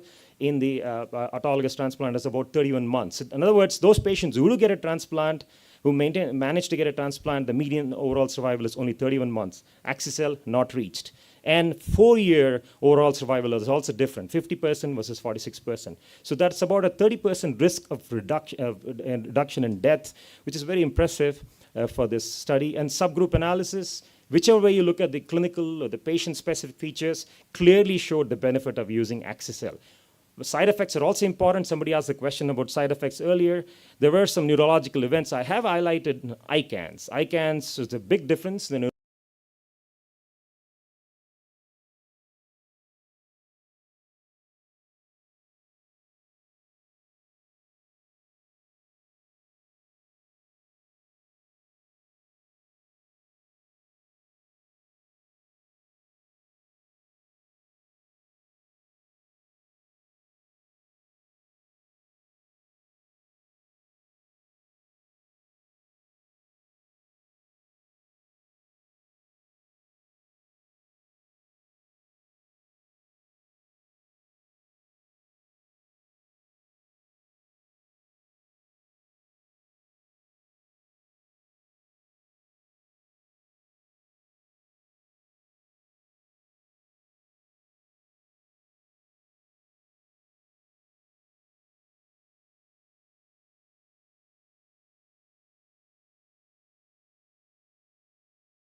One slide to show that the overall survival is not reached, but when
lots of other options coming down the line.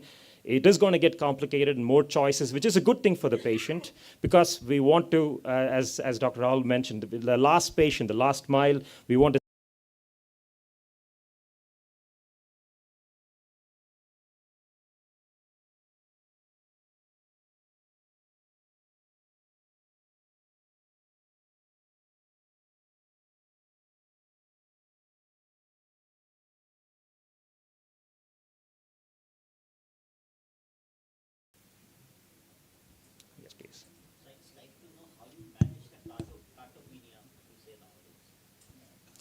and just to specify, it's a cytopenia that happens after CAR T. So that's a very good question. Duration, how the recovery, because in our country, the GNV sepsis is a very common thing, and then. So CAR T therapies, because of the conditioning regimen used, flu-cy, and due to the side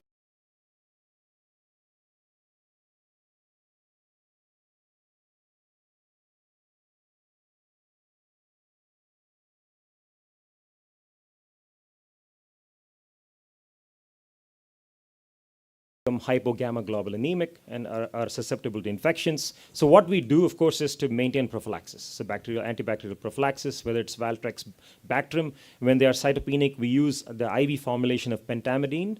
For those who are allergic to Bactrim, of course, you can have a lot of other choices, right? So Valtrex. We also use an anti-seizure medication for up to 30 days. But just to stick to the infectious prophylaxis, if they do start manifesting infections, you start considering IVIG. One of the key markers for CAR T response is the subset of CD19. CD19 remains zero. As long as CD19 remains zero, your chance of relapse is much lower. It has been shown. So in some ways, it's a B-cell aplasia. So obviously, the downside of that is the infection. So many patients may end up having multiple upper respiratory tract infections. So when you start seeing signs of low immunoglobulins and low counts and with the 1 or 2 infections, the IVIG probably is the best approach to take. So generally the patient stays in hospital how long? So it depends on the CAR T. For Escarta, generally it's about 7 days. We would like to say we would do these things as an outpatient because the CRS and ICANS is somewhat variable. It can happen in the first day, it can happen in the third day. For Breyanzi, the ICANS is a little lower, so sometimes we have attempted to do Breyanzi as an outpatient, but invariably they also have ICANS. So it's about 7 days in the hospital for both. Yes, please.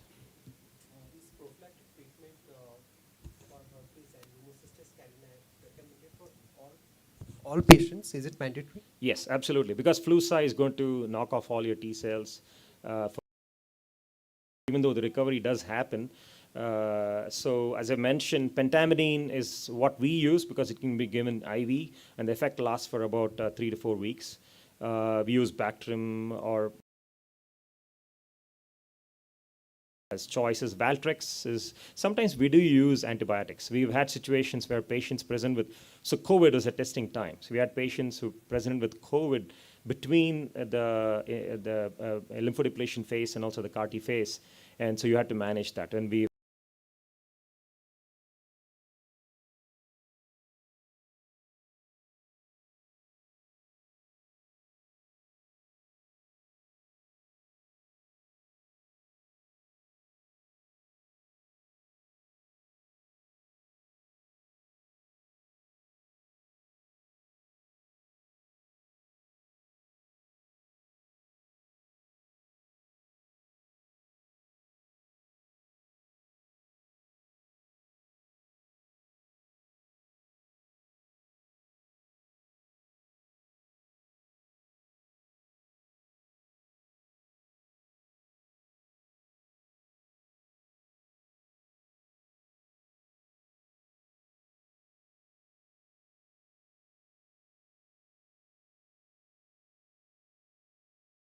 So you may tell our patients to make sure you take it with some ice cream or with something very sweet.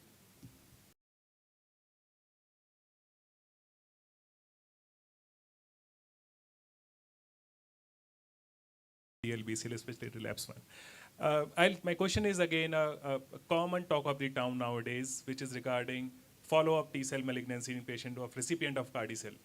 if you have the information, I want to understand the biology of it. Is it the transfused modified T cell which have become malignant, or it is the immunomodulation done by the T cell which led to emergence of a T cell clone which is malignant? So what is the pathology behind it? Dr. Gaurav, I expected a question of that kind from you, so it's good. So it's an intense debate. I think the FDA, Dr. Peter Marks, who raised this concern, did so somewhat prematurely. There was only one case, and it has to do with the piggyback. That concern was raised because all the viruses that you use, whether it's lentiviral or retrovirus or any kind of virus, has the possibility of integrating. So these viruses do integrate into the genome, or they can remain in the cell and as an episome. When it gets integrated in the genome, sometimes it gets integrated in, say, in a MYC promoter or some other promoter that can drive disease. And that is what happened with the piggyback vector. This is an Australian study, and subsequently the Australians also showed in a cilta-cel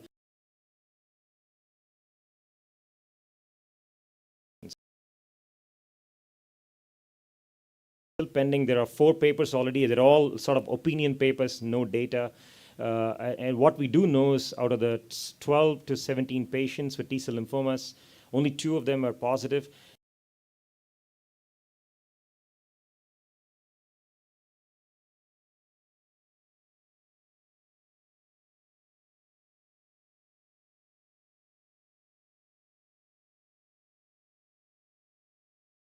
And only 4 patients with T-cell lymphoma, none of them are due to CAR T.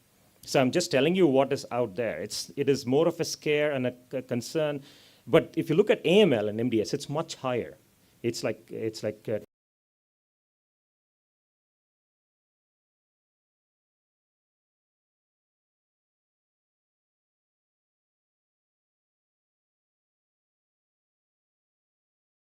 the third possibility is clonal hematopoiesis. A lot of T-cell lymphomas also carry the TET2 and the DNMT3 mutation. Sometimes in this setting, they take off and become a T-cell lymphoma.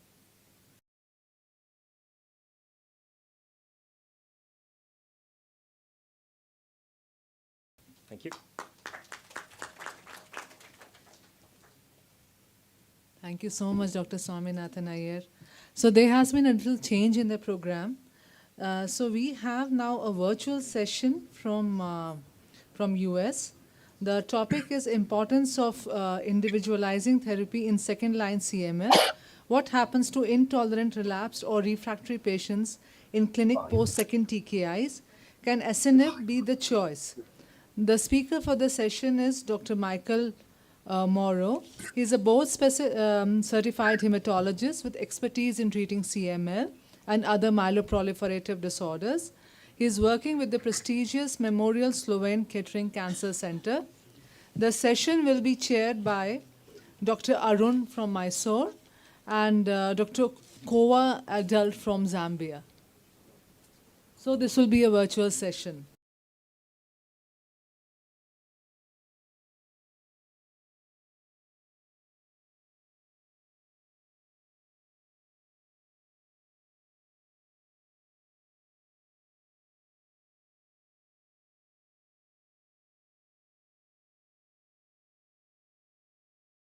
Just need to be able to share my screen if you could.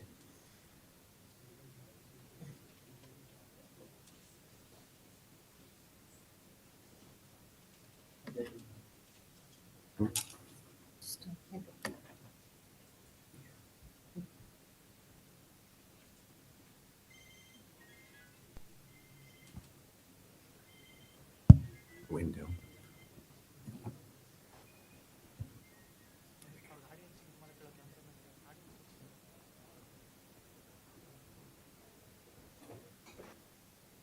Okay.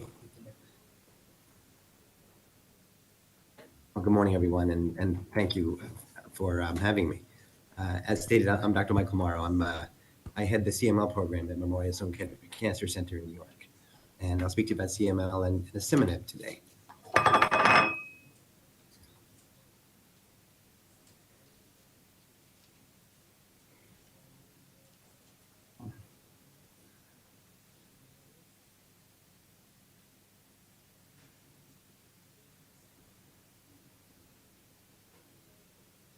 Okay, so these are just some disclosures. I want to thank Novartis Oncology for supporting the meeting and the research we do, and I worked with other sponsors in this space in the development of TKIs. This is probably the story. I think this was mentioned by an earlier speaker about how good drugs have came into development, and actually they've flourished in India and with regards to production. But we now have 9 globally approved TKIs. I'm blessed to have 6 in the United States, and as you can see, the work continues, and there are multiple drugs continuing to be developed around the world to combat BCR-ABL positive leukemias, not just CML, but also other forms of Ph-positive leukemia. But if we take a step back, we can think about some principles in the treatment of CML.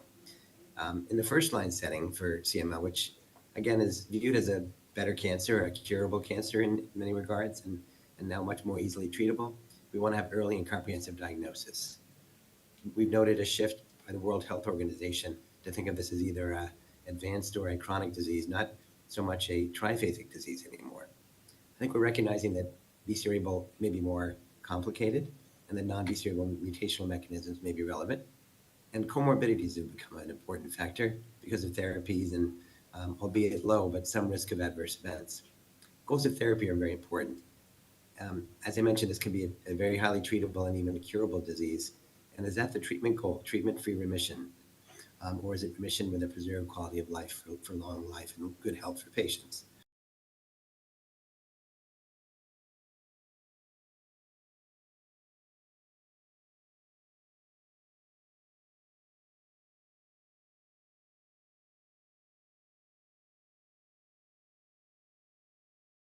Understanding what other options we have, including allografting or other TKIs. I'm a marathon runner, and I usually use the analogy that treatment for CML is like running a marathon. It's a unique cancer where chronic disease requires treatment duration for most patients. So we need to have special attention to reassessment of comorbidities, adverse events, and we know that patients need several years of treatment and many need lifelong treatment. And other treatments.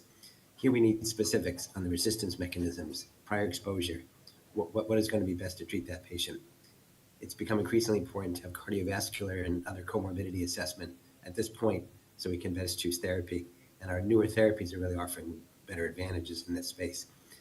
But the main point is that optimization as early as possible to minimize the risk to the patient and to maximize their stability and quality of life is really possible. It's increasingly possible with more therapies and is coming to the light, I think even more so with asciminib now available at a global level.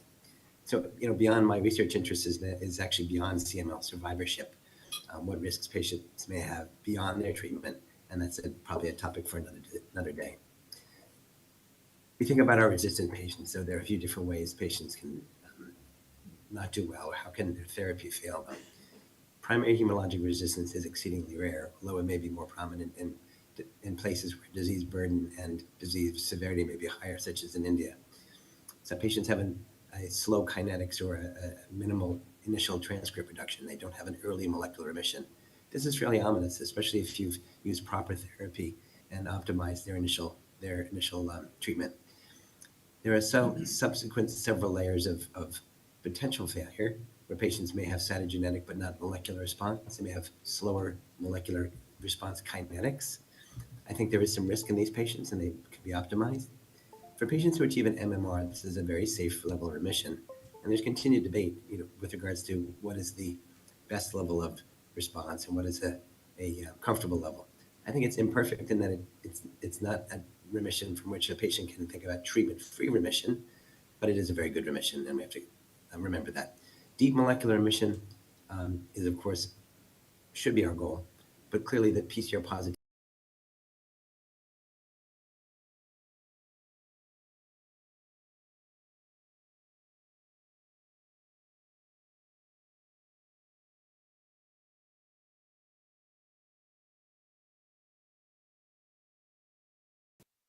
needs in 2024 and beyond are still several. Multi-TKI resistant disease, patients who've exhausted all lines of therapy, they may have high risk of progression, they may be in a fair bit of trouble. There may be a lesser dire population who have a mixture of resistance and intolerance.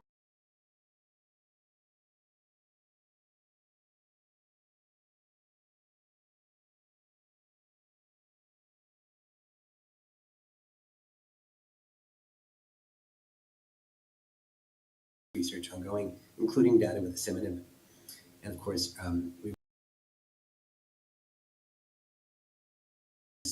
we'd like to see them optimized in their second line of therapy. We know we have options to salvage very well in the third line based on labeled indications. And lastly, selective resistance, specifically the T315I mutation, warrants diagnostics, specific drug choices, and better understanding. So asciminib, or Scemblix, was really a major advance in CML therapy. It's a unique drug.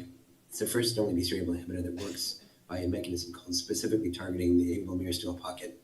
When the BCR-ABL kinase event, the fusion between the oncogene and the creation of an aberrant tyrosine kinase that's constitutively activated was first identified. Druggable targets did include the ATP binding site, which is not shown here, but also correction of the myristoyl pocket defect. If you see in CML with constitutive activation of BCR-ABL, you do have a perturbation of the myristoyl pocket and a displaced N-terminus. So targeting the ATP binding pocket, of course, is a effective mechanism of kinase inhibition, but also restoring the conformation of the kinase through a myristoyl pocket inhibitor is a second way, and was actually thought to be quite an attractive drug target from the very beginning. It just took some time to develop the right compound, and Novartis Oncology obviously pursued this path, given their understanding and their long history in this space, generating the first ATP-competitive inhibitors and now the first STAMP inhibitor. It's approved both in the US and in India and many other places for patients essentially with 2 or more lines of therapy and also the T315I mutation. We've seen key studies published in the New England Journal by myself and Tim Hughes for phase 1. We have the ASSEMBLE trial, which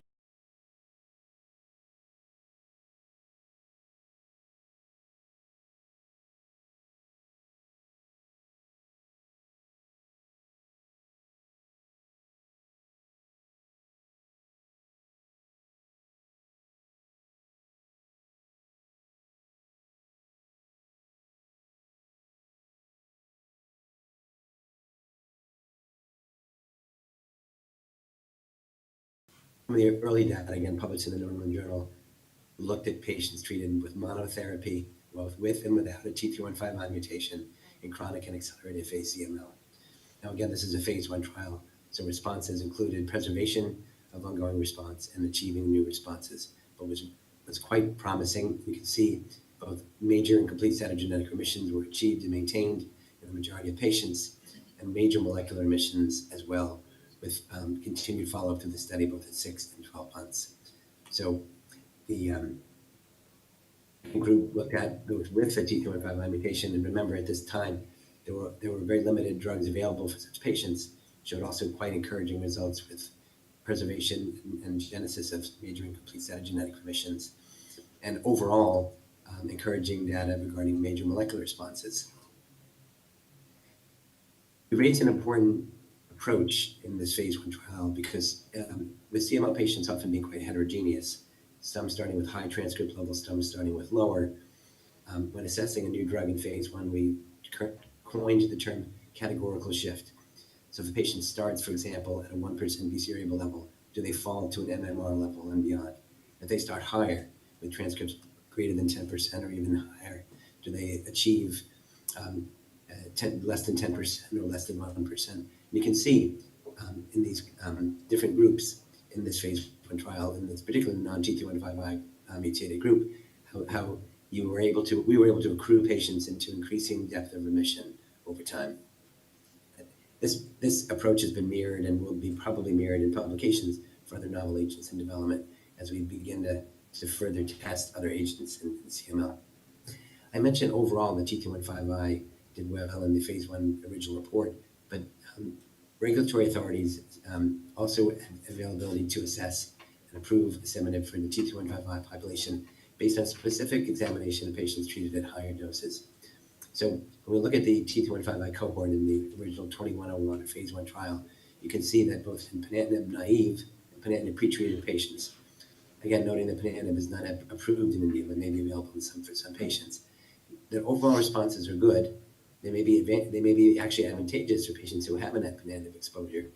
And similarly, major molecular responses mirror that with patients responding across all groups. The adverse event profile I'll share with you in a moment was not anything substantively different from the lower dose cohorts as was seen in the overall phase 1. And responses were prompt and durable in this difficult population.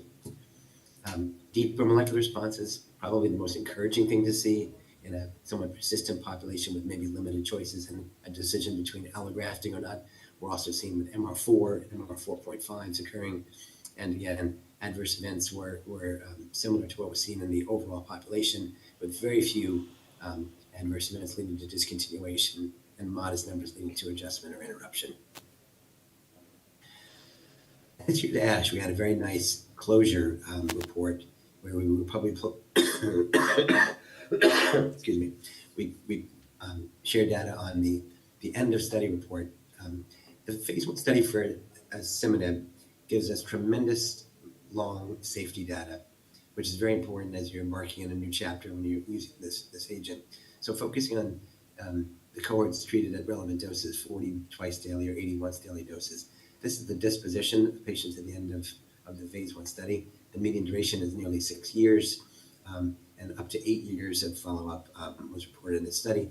You can see that roughly half or more patients are still on treatment post-trial access, either commercial drug supply or into a rollover study, which is remarkable for this long a phase 1 study. Now, of course, these curves never decline, but the cumulative MMR rate for patients not in MMR screening is extremely encouraging, with roughly a third at the beginning of the study and roughly 2/3 or 3/4 at the end for this long-treated phase 1 population. Similarly, deep molecular remissions starting in the teens are now in the mid-30s, proving that I think long and stable remissions may be possible in highly resistant patients, even from the phase 1 study, where patients might have had dose adjustments needed and investigation really just for safety and tolerability. As I mentioned, adverse events are very important and the main focus of the phase 1 study. So the long follow-up is really helpful for us to understand what the patterns are. Now, adverse events were common, and even including higher grade adverse events. But probably what's most remarkable is that adverse events leading to discontinuation were exceedingly rare. And while adjustments and interruptions may have been required or additional therapies, as you can see, the most common adverse events were things that are not foreign to us. Myelosuppression, such as thrombocytopenia, hypertension, which seems to be something we see in the class of TKIs to varying degrees, and pancreas enzyme elevation. Not so much associated pancreatitis, but lipase elevation, which again, I also feel represents something we see across the family of TKIs. We look at the timing of adverse events, the most frequent adverse events. This is just a different way of looking at it. You can see the spectrum of adverse events and the limited number of grade 3. As I mentioned, thrombocytopenia, lipase, and hypertension, the most prominent. And another way to look at it is adverse events over time.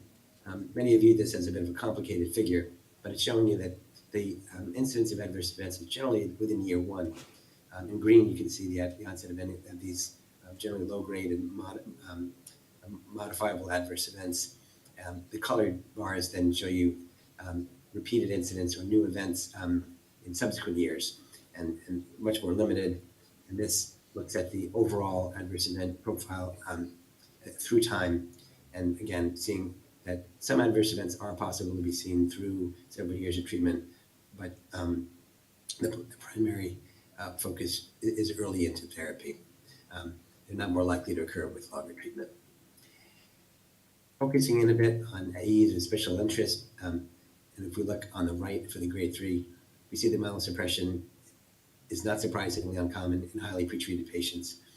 Thrombocytopenia was the most prominent, although it's closely mirrored by leukopenia. And pancreas enzyme elevations and pancreatitis thought of inclusively was the highest. More work is probably needed to understand what target or what mechanism underlies lipase elevation of pancreatitis, which is seen across several BCR-ABL TKIs, ATP competitive inhibitors, and myristoyl inhibitors alike. As you can see, the adjustments required were limited, and other adverse events of interest include GI toxicity and hypertension, as I mentioned. We've continued to focus on arterial-occlusive events, and I think with a long follow-up and a robust safety database, I think we're seeing that the signal is quite limited here, with grade 3 events in just 6% of patients, or 7% of patients rather. Across the spectrum, important to note that these were heavily pretreated patients with prior TKI exposure, and the need to discontinue or move off therapy was quite limited overall, and arterial-occlusive events were not limiting in this study. Probably another way to look at the benefit of asciminib was the ability to use the drug over longer periods of time, particularly in this long phase 1 experience. You can see whether a patient had 2, 3, or 4 or more lines of therapy, their ability to stay with asciminib generally was in the 6+ year range, whereas the prior TKI was often much more limited and in benefit and duration. Turning now towards the ASSEMBLE trial, which is the key trial of comparison.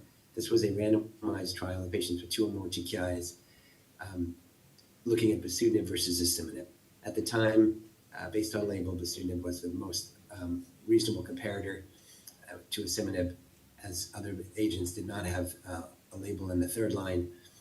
It was necessary to exclude patients with a 299 and 315 mutation, given the inability to randomize such patients to bosutinib. So this is a non-T315I treated population.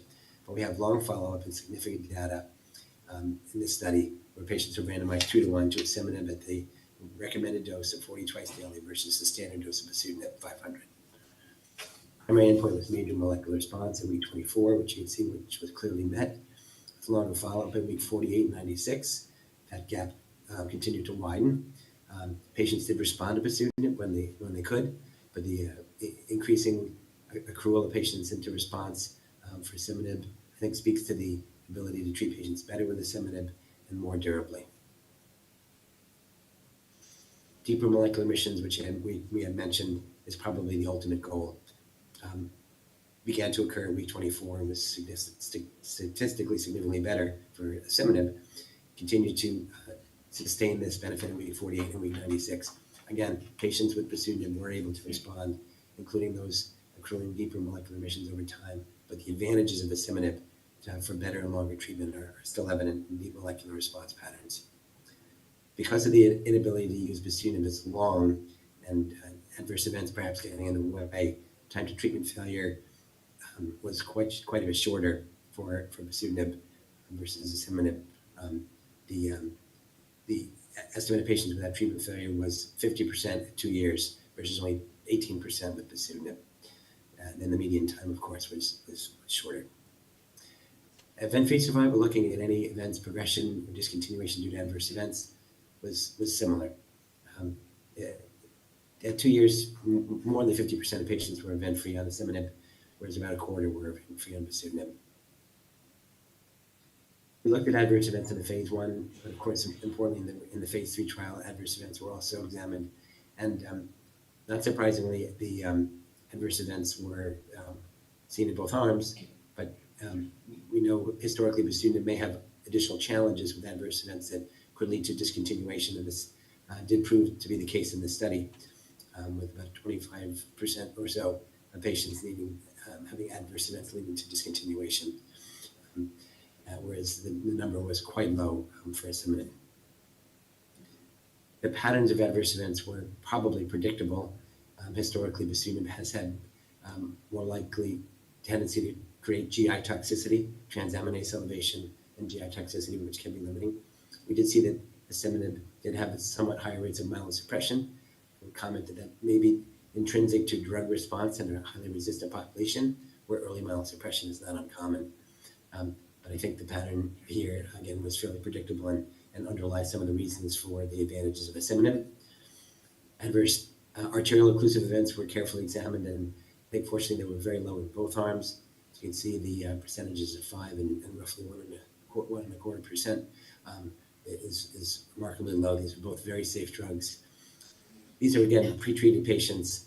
More study is needed to understand any signal or any patterns, longer follow-up. But I think the results are encouraging with very few events in either arms.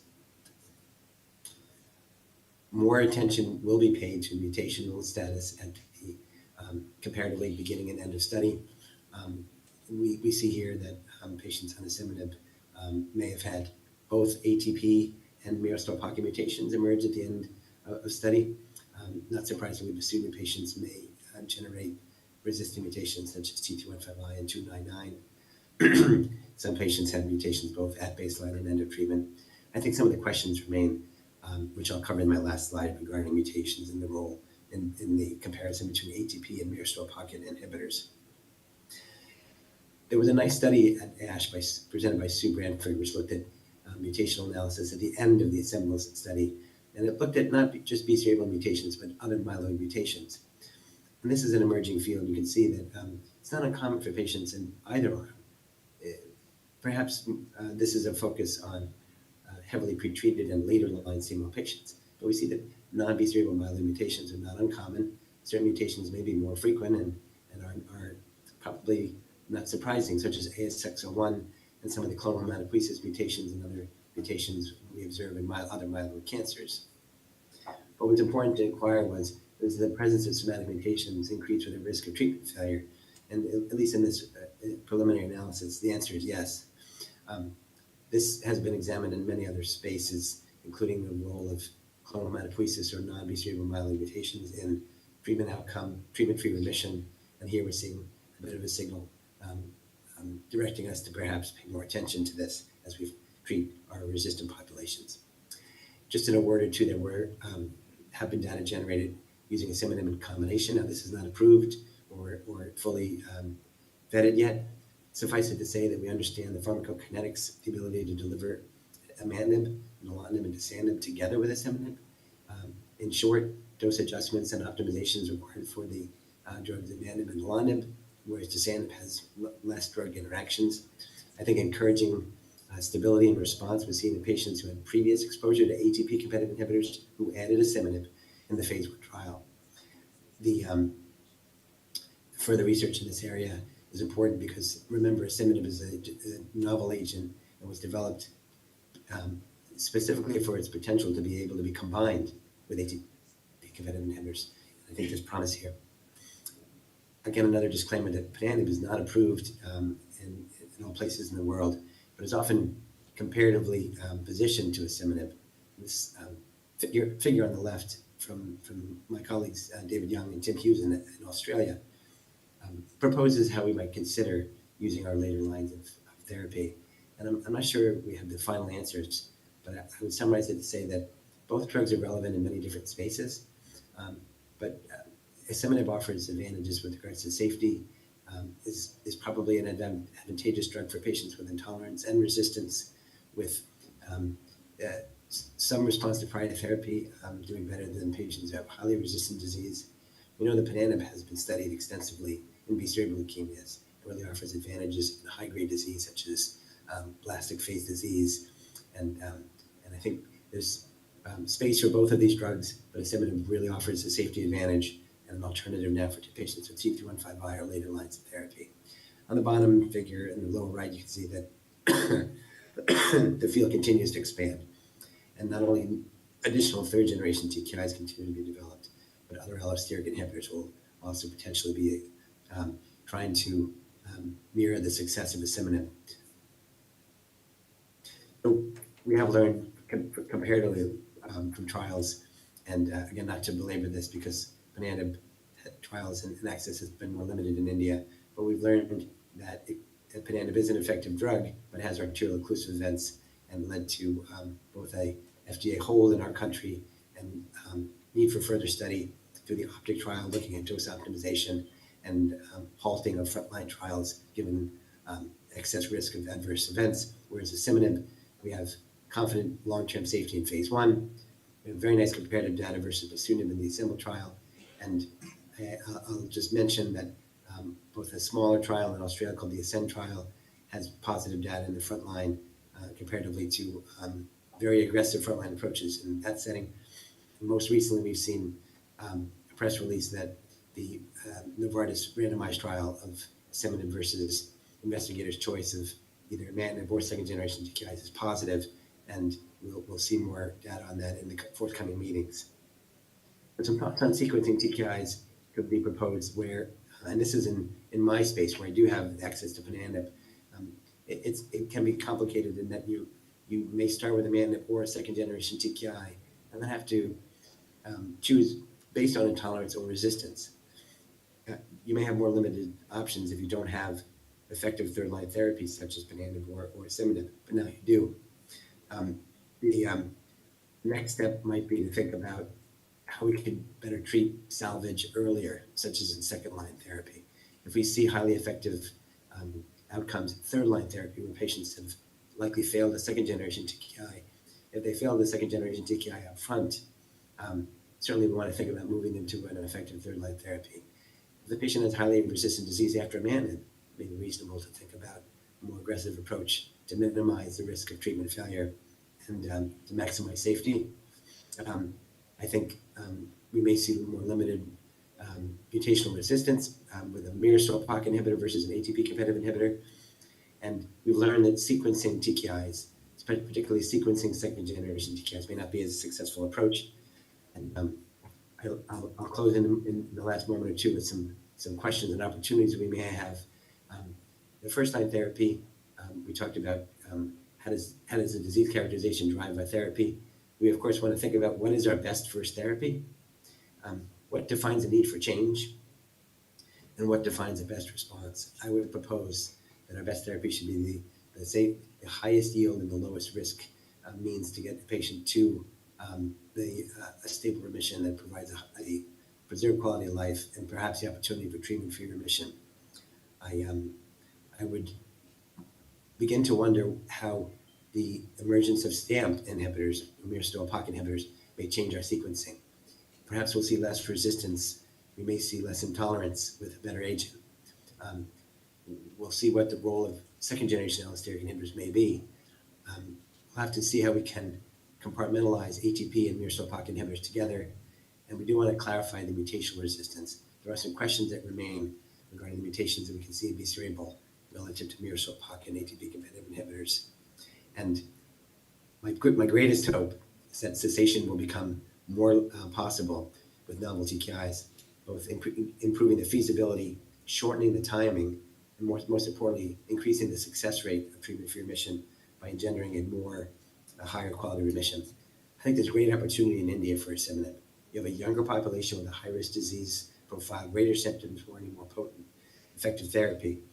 With this emerging positive frontline data, that needs to be vetted and, of course, seen by regulatory authorities. But one might argue that if that were available, you could both minimize collateral health costs, length of treatment, and the loss to society based on poor quality of life and disability to patients by more efficient treatment of CML. You don't have an option right now beyond second-generation TKIs. Asciminib has proven to be superior to bosutinib and has a clear safety margin over ponatinib. We continue to debate in places where ponatinib and asciminib are both available, which is preferable. I think you can choose your winner based on the data I've shared with you. And then for the T25I population, I tried to explain a bit, and I might have left that point open, that I'm not sure we know what the best agent for this space is, but I think, again, a low-risk, high-yield option could definitely be asciminib for many patients. So it's a long safety track record, proven efficacy, and emerging advantages in early line therapy, which really define asciminib as a clear and paradigm shift in CML. And I think I congratulate Novartis on their work, and thank you for your kind invitation to this meeting and your attention.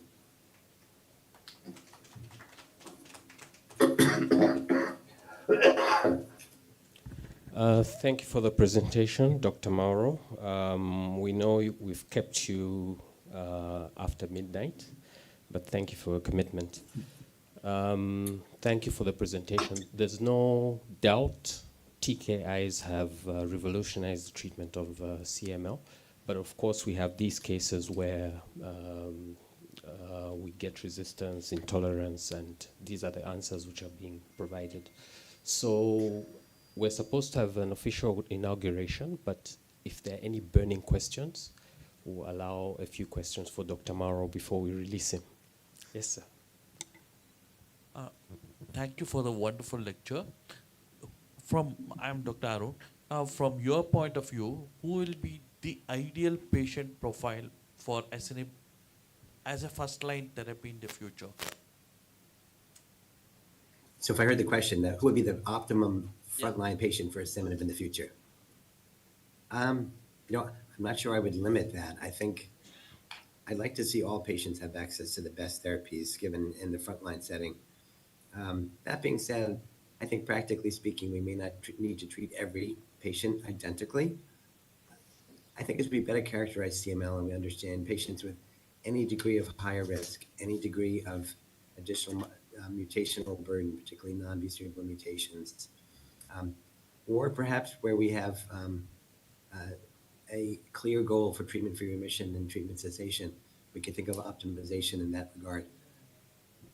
The challenge is we've had a host of good drugs developed, and imatinib remains a very strong and suitable choice for many patients, so it would be hard to just leave it aside at this point. I think we need more time to better understand the advantages, which is why I made the point that if a drug like asciminib were to really improve the margin of rapid and deep remission without a safety concern and increase the efficiency of treating CML where patients more quickly could move to a treatment cessation, I think we would then have a much stronger argument to be using it across the board in the front line. But I'm glad that positive data is emerging and we can start to explore these questions. Any other queries, one or two? Another one just at the back there. Yes. Patient with T315 mutation of CML, I'm sorry, could you speak up? I can't hear you. what is the dose of asciminib we can give to the Indian patient of CML with T315 mutation? We try 400 mg BD and when reduced to the 200 mg BD because patient has lots of adverse effect of the drug. So I think you're asking about the dose in the T315I patient, and you're correct. The dose is 200 milligrams twice daily, but of course adverse events could become an issue. I'll tell you that the aggregate data for phase 1 is that dose escalation is relevant to patients with mutations and also without. What I'm getting at is that I'm not sure that a patient would not respond to a lower dose if they needed to reduce for adverse events.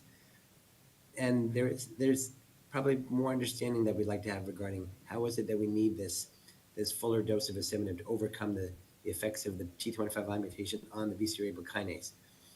So again, we should start at the target dose based on the preclinical and the clinical data, but I would think it would be reasonable to try to manage a patient with dose reductions if they had stable disease or ongoing response, because it may not be that every single patient requires the same dose depending on their mutational burden. A T315I patient may be complicated. There may be other mutations. Sometimes we see compound mutations or different clonal selection occurring. So it's a complicated answer, but the initial starting dose should be 200 twice daily, but I wouldn't give up if the patient had adverse events and needed to reduce. Thank you. I hope that addresses the query.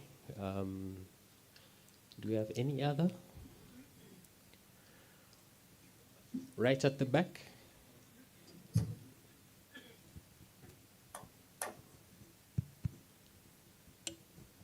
Very happy to know about these drugs, but I like to know whether it's available in our country, and I mean our country, and or otherwise we have to import, and what are the regimen dosage we have to give to the patient according to the degree level of say first level, second level, third level.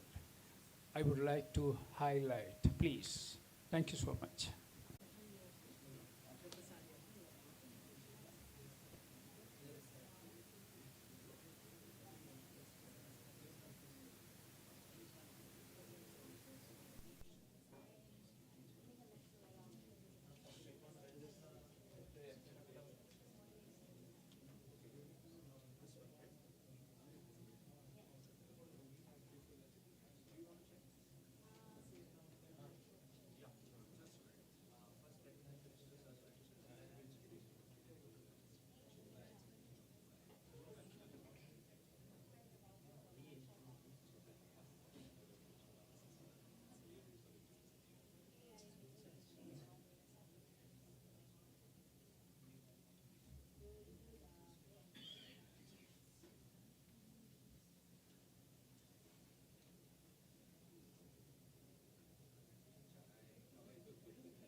ಅದು ಬೆಳಿಗ್ಗೆ ನಿಮ್ಮ ಜೊತೆ ಕೆಲಸ ಮಾಡೋ ಹುಡುಗರು ಹಂಗೆ ಮಾಡೋದು ಗೋಡೆಂದು ಹೋಗಿದ್ದ ಬಸ್ ಹೋಯ್ತಿದ್ದ ಅವಾಗ ಬೆಳೆಸ್ಕೊಂಡ ಅದು ಗೊತ್ತೈತೆ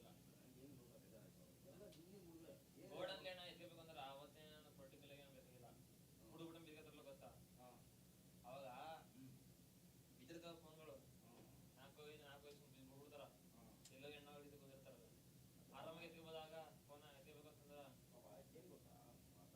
ಏನ್ ಗೊತ್ತಾ ಬೇರೆ ಅವನ ಕಳ್ರ ಅದೇ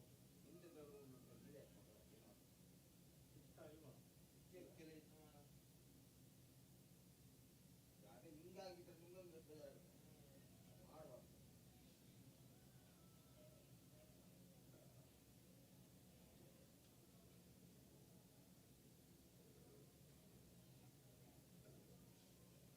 ಕೇವಲ ಚೆಕ್ ಮಾಡಿಸಿದ್ವಿ ಬರ್ತೈತೆ ತಾನೆ ಮತ್ತೆ ತಿರ್ಗಂಗೆ ಏನವ ಅದೇನೋ ಕ್ಯಾಮ್ರಾ ಹಾಕಿದ್ರೆ ಬರ ಯಾವ ಕರ್ಮ ಅಲ್ಲೇ ಬೇಡ ಅದಕ್ಕೆ ಬೇರೆ ತಂದಿದ್ದೇನೆ ಹೊಸ 12 ಟನ್ ಯಾವತ್ತು ನಾನು 12 ಟನ್ ಇನ್ನ 2 ಟನ್ ನಾನೇನೋ ಒಂದು ತಂದಿದ್ದೆ ನೀವು ಬಂದಾಗ ಸಾಲದೆ ಬರ್ತಾವಲ್ಲಪ್ಪ ಆಮೇಲೆ ಈಗ ನೆಕ್ಸ್ಟ್ ಟೈಮ್ ಏನಂತ 3 ಸ್ಟೇ ಇದೆ 2 ಸ್ಟೇ ಸಾಲದೆ ಬರ್ತಾವೆ ಇವರು ಆಮೇಲೆ ನನ್ನ ಲೆಕ್ಕ ಕೇಳ್ಕೊತಾರೆ ಅಯ್ಯೋ ಯಪ್ಪ ಎಷ್ಟು ತಂದು ಎಷ್ಟೊಂದು ಎಕ್ಸ್ಟ್ರಾ ಇದೊಂದು ಪ್ರೆಸೆಂಟೇಷನ್ ಅಂತ ಅದು ಟೈಮ್ ಹೋಗೈತಿಲ್ಲ ಇನ್ನೊಂದು ಕ್ಲಾಸ್ ಊಟ ಮೊಟ್ಟ ಊಟ್ರಿ ಎಲ್ಲ ಒಂದು ಪಿ ಪಿ ಆದ್ಮೇಲೆ ಪುನಃ ಮತ್ತೆ 2 ಗಂಟೆಗೆ ಸ್ಟಾರ್ಟ್ ಈಗ ಮುಗಿಸ್ಬಿಟ್ರೆ ನಮ್ಗೆ ಕರೆಕ್ಟ್ ಟೈಮ್ಗೆ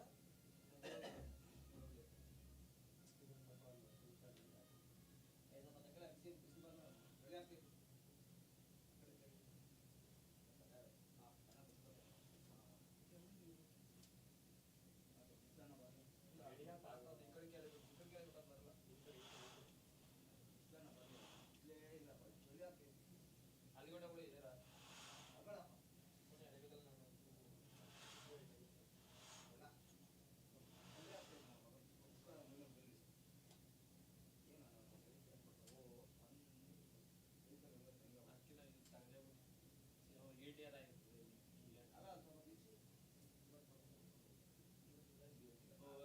ನೆನ್ನೆ ಸೆಟಪ್ ಮಾಡ್ದಮ್ಮಿ ಅಲ್ಲಿ ಫುಲ್ ಕೋಲ್ಡ್ ಬರಕೈತೆ ಇಲ್ಲ ಈಗ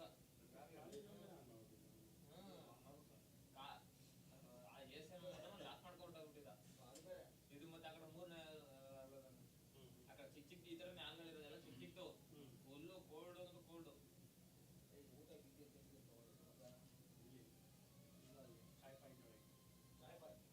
ಐತಂತೆ ಊಟ ನಮ್ಗೆ ಗೊತ್ತಿಲ್ಲಪ್ಪ ನಾವು 5 ಎಕ್ಸ್ಟ್ರಾ ತಂದಿದ್ದೀನಿ ಬೆಳಗ್ಗೆ ಏನು ಪಲಾವು ಇಡ್ಲಿ ಐತಲ್ಲ ಬೆಳಗ್ಗೆ ತಂದು 5 ಎಕ್ಸ್ಟ್ರಾ ತಂದಿದ್ದೀನಿ ಐತೆ ಇಡ್ಲಿ ವಡೆ ಇಡ್ಲಿ ವಡೆ ಐತೆ ಟೋಟಲ್ 5 ತಂದಿದ್ದೀನಿ ಏನು ಸಿಕ್ಕ ತೆಗಿಯೋದಪ್ಪ ಈಗ ಅವ್ರಿಗೆ ಇನ್ನು ನಾನು ಇನ್ನ ಇದ್ದಾವೆ ಯಾವ ತಿರ್ಲಿ ಬಿಡ್ಲಿ ಹೋಗ್ಬಿಟ್ಟು ಇವ್ರು ನಮ್ಮ ಕಣಕ ಅದು ಕೊಟ್ಟರೆ ಬಿಟ್ಟರೆ ಬಿಟ್ಟು ಯಾವೆಲ್ಲ ಕೊಡ್ತಾರೆ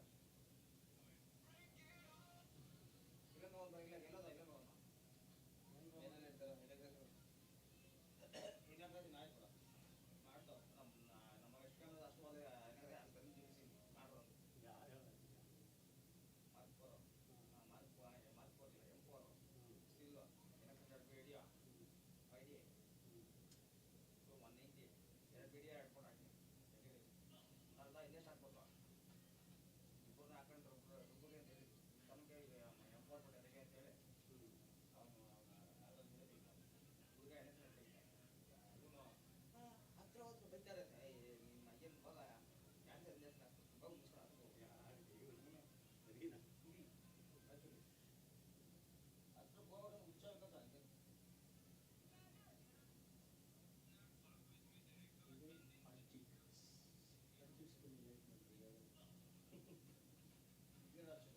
ಹಂಗೆ ಆಚೆ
अभी चल रहा है थोड़ा बहुत. हेल्थ मिनिस्टर वाला हो गया.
Good afternoon, everybody. Welcome back.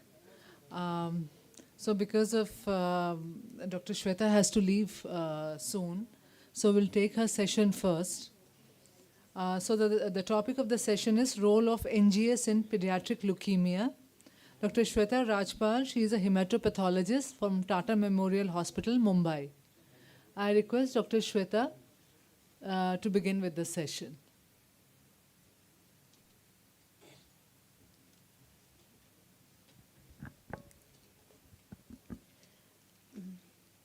Good afternoon, everyone. At the outset, I would like to thank the organizing committee for inviting me to give a talk on role of NGS in pediatric leukemias.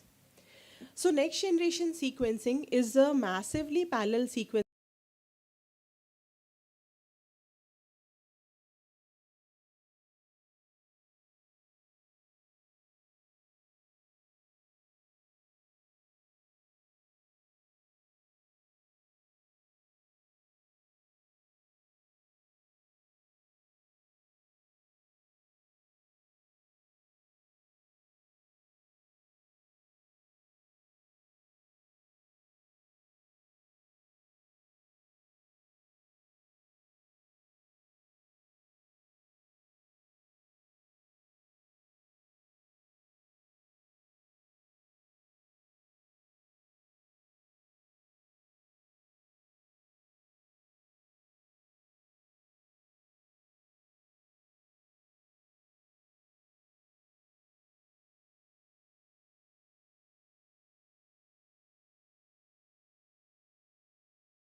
and the absolute monocyte count was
with this, we'll go to case 2.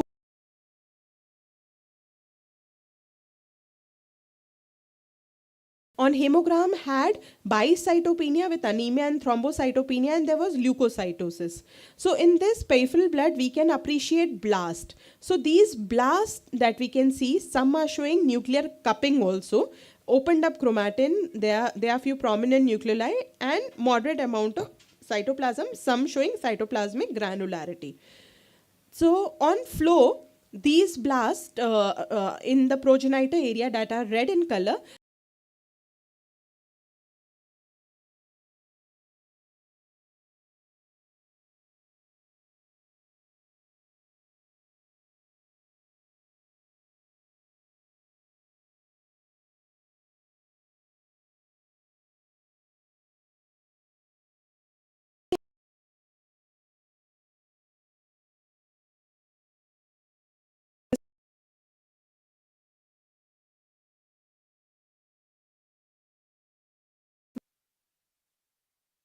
conventional PCR followed by capillary electrophoresis, where we found that this was mutated both for NPM1 and FLT3 ITD with allelic ratio. So this black, the left side peak is a wild type peak, and we got one additional peak, that is 4 base pair insertion for NPM1 gene, and this is the wild type peak for FLT3, and we got one additional peak which was representing FLT3 internal tandem duplication. So now this case was classified as AML with NPM1 mutation, and on NGS we could determine the type of NPM1 mutation that was there. Why is it important? I'll tell in subsequent slide, because both of these mutations we could identify in the conventional PCR also. So conventional PCR helps us give a fast diagnosis. At least in 3 days we are able to tell that is it having a good prognosis, or even for adding targeted therapy, this helps at least for FLT3 ITD detection. So if we look at what all we are doing in TMC, we are doing a conventional PCR, which is for FLT3 ITD, NPM1 and SEPA. Why are we doing this? Among these, both NPM1, SEPA as well as FLT3 ITD, all three can be detected by NGS also. But there's one glitch that FLT3 ITD, if it is large internal tandem duplication, it may be missed by NGS, because NGS mostly in most of the places we are doing short read sequencing. So since FLT3 ITD may be a long internal tandem duplication that may be missed by NGS, it is important not to miss such important gene mutation by NGS. So we have to do conventional PCR. Other NPM1 and SEPA can be detected by NGS as well as conventional PCR, but this helps us to give a faster diagnosis to the clinician before the final NGS report is available.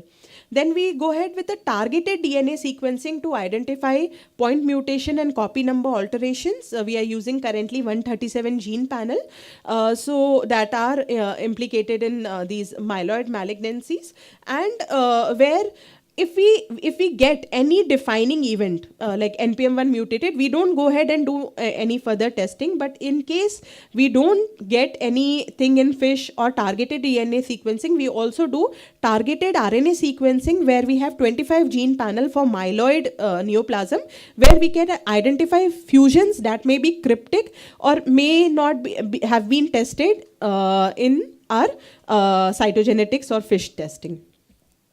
So this patient had received 3+7 induction along with midostaurin, and in post-induction bone marrow, on morphology we got 2% blast, while both on flow we could identify abnormal myeloid blast, and we could identify NPM1 mutation in the follow-up time point by NGS, which we went by doing a deep sequencing to identify at MRD level disease. So to know the type of NPM1 mutation and diagnostic time point was important, because we needed to monitor it in follow-up time point. So that is important, and many times it also so happens that flow MRD may be negative, and we may pick them up by NGS.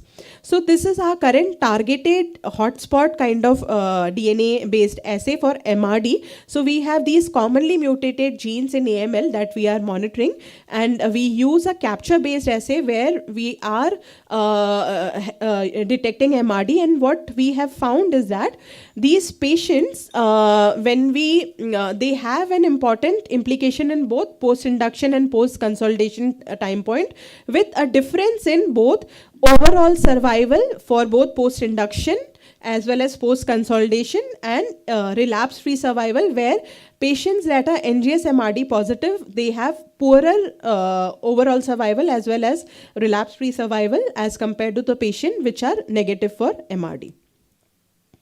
So with this, we'll go to case 3. We have a 12-year-old male who had fever for 1 week, maculopapular rash over trunks and arms. On examination, had no palpable lymphadenopathy, and the upper abdomen was soft. The patient had leukocytosis with thrombocytopenia. And on bone marrow aspirate, we had predominantly blasts. So these blasts were of high nuclear cytoplasmic ratio, homogeneous chromatin, scant amount of basophilic A granular cytoplasm. And here, this is the MPO internal control, which is positive for MPO, and these blasts were negative for MPO. So in flow, these blasts were delineated as B lineage, were positive for CD10, CD19, cytoplasmic 79A and 22, and in addition also had aberrant expression of myeloid markers which included CD33 and 117, but since they were negative for lineage specific marker, that is MPO, the diagnosis of BALL was made. Now, these were negative for ETV6 RUNX1, BCR-ABL1 and KMT2A rearrangement, and there was no hyper or hypodiploidy by either flow or by FISH. So initially, if we look at the diagnostic approach, we went ahead with morphology, immunophenotyping and cytogenetics, the common translocation, but are we missing rest of the abnormalities? So now in the WHO classification, we have many other abnormalities that have come, but are we missing them? Are we missing cryptic translocation that may be missed by FISH? And there are metaphase failures that are there. So are we missing potentially actionable B others? So we have a targeted RNA sequencing panel where we try to identify unknown fusion partner for 33 known genes that are there. So using our panel, we are able to detect unknown fusion partner of these genes that are implicated in both lymphoid and myeloid malignancies. So for ALLs, we use lymphoid panel. And here for this case, what we got was NUP214-ABL1 fusion, which classifies this patient into BCR-ABL like BALL with NUP214-ABL1 fusion. So it becomes important to identify these patients because of the fact that these patients have a poorer prognosis, and they have actually gene expression profiling similar to BCR-ABL positive ALL, and these are targetable fusions. So basically, this ABL1 can be targeted using tyrosine kinase inhibitor. And so this is our data that is there. And among pediatric BALL, our 4.2% pH-like ALL we have detected, and these patients have a higher median age, and these are various fusion partners that we have detected in pH-like BALL. And as I already said, different fusion partners may have different targeted therapy data available, and that becomes important to identify from clinical perspective. So currently we are looking at data where this is manuscript under preparation, where what we have seen that so if we were stopping at the previously identified genomic part, so NOS was being classified as 30%, but now we are identifying new entities that have been defined, which include MEF2D rearranged BLL, PAX5P ATR, then we have DUX4 rearrangement, that is 2.3% of the cases. We have ZNF384 rearranged cases, PAX5 altered cases that we are identifying. So what were being classified, we had out of 533 patients, 160 patients were initially being classified as NOS, but with the implication of targeted DNA and RNA sequencing, we could identify 60 of such cases could be reclassified into their specific genetic entities. Now, why it becomes important to identify these entities? Because some of these entities actually fare very poorly. Like among the newly identified, we can see this curve in the black color, that is PAX5 altered have the poorest event-free survival, and even so for the case for MEF2D rearranged BALL also, while DUX4 rearranged BALL is doing fairly good, which is indicated by this orange line after the hyperdiploid BALL in this dark blue, and lighter blue is our ETV6 RUNX1 rearranged BALL. So again, to re-emphasize, if we looked at case 1, it helped us to clinch the diagnosis of JMML. Then in case 2, it helped us to detect the disease, to know what kind of mutation is there, and also helped us in predicting monitoring time point. And we had FLT3 mutated case where it made a difference, where we could add midostaurin because we came to know about FLT3 ITD presence. So with this, I would be happy to take any questions, and I would like to thank everyone. So this is our department. In this photo, Professor Sumit Gujral is missing, but I think everyone knows him. And we have head of department, Dr. P.G. Subramanian. Then we have Dr. Nikhil Patkar here, who is main in charge of the molecular lab. Dr. Prashant Tembare here, who is the main in charge of the flow lab. And this big team. Dr. Gaurav Chatterjee is also missing from this photograph, and I'd like to thank everyone. Thank you.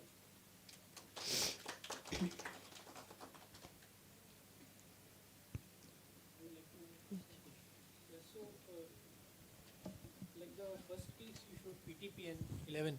Sometimes when we see NGS report, there is an entity VAF, variant allele frequency. Yes. So at what VAF value is there any cutoff beyond which we should consider that it could be germline also? Yes. So basically, if you get mutations that are above 30%, you should think of excluding germline. So basically, in such cases, what we do is, after the patient has received therapy, like for JMML, maybe it won't be implicated, like in AML and all that we do. So basically, for such cases, what we can do is, we can take the peripheral blood samples, sort the lymphocytes, extract DNA from lymphocytes, and do a germline testing, do a testing, NGS testing, and see if there is presence of PTPN11. We could also target that using Sanger sequencing, because we are trying to look at single gene variant. So above 30% VAF, we should always think of suspecting germline, especially in cases where we know that these mutations can be germline. Also, one more question, like given the availability of these NGS tests, I would say, is it mandatory for everyone now, it's the time, or should we still go with algorithmic approach? So this would also depend on where you are practicing and what you are looking at. Algorithmic approach, definitely it is cost effective thing, but then it takes time. So you have to take a call based on what is your constraints and what is your preference at that time point, I would say.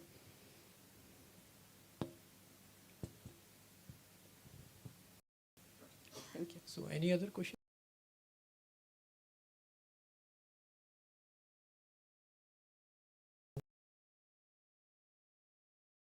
Hands.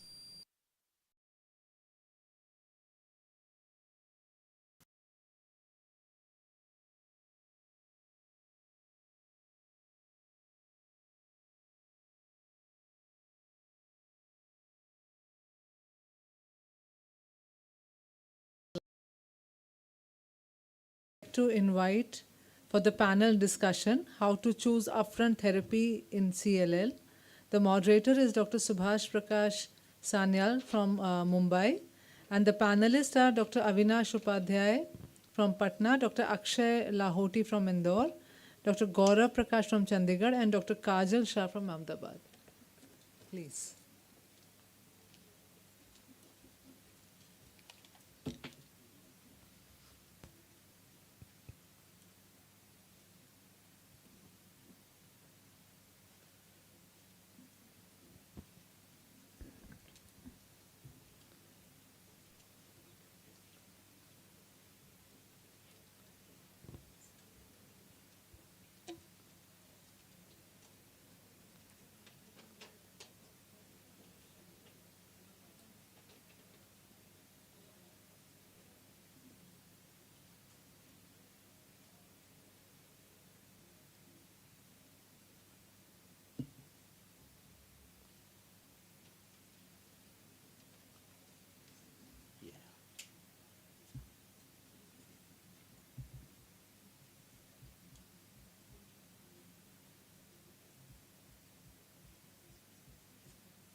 So good afternoon. So we'll just discuss few issues about the upfront therapy in CLL. So we have a fantastic panel, Dr. Avinash, Dr. Akshay. Dr. Avinash is from Patna, Dr. Akshay is from Indore, Dr. Gaurav is from some lunch, Dr. Kajal Shah from Ahmedabad.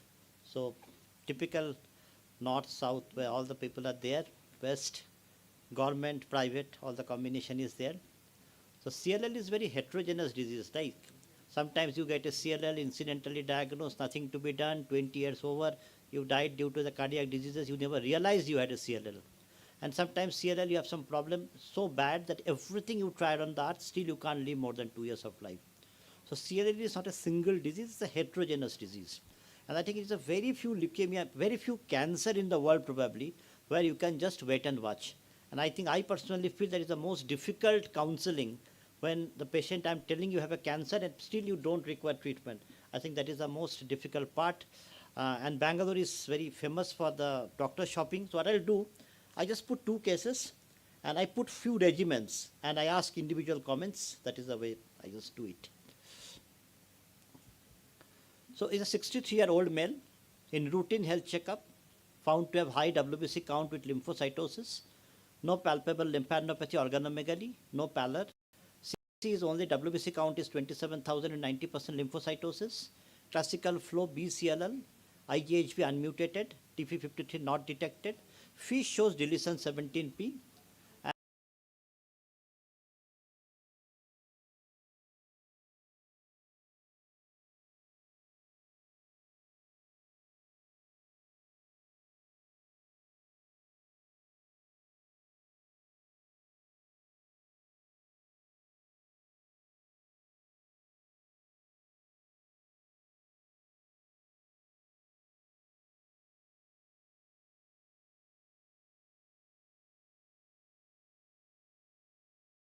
Even if the genetic profile is poor, if the disease is inactive, we observe the patient. And I would rather counsel the patient, although you have a process which is a proliferation of lymphocyte called as CLL, a malignancy. But since the malignancy is in a quiescent phase, we will be very careful in watching you. You do not need any therapy. That's how I usually counsel. Akshay, can you just tell me what are the things you should tell the patient that if you have these things develop, you come to me for treatment? So just 1, 2, 3, 4, 5. So the CLL will demand the treatment whenever the patient is symptomatic for the disease. Since it is or the anemia, thrombocytopenia, massive splenomegaly, massive lymphadenopathy, anemias which are not responding to steroids, so we need to treat. And so further, I would like to know whether this FISH and the TP53, we generally do it whenever the patient needs treatment.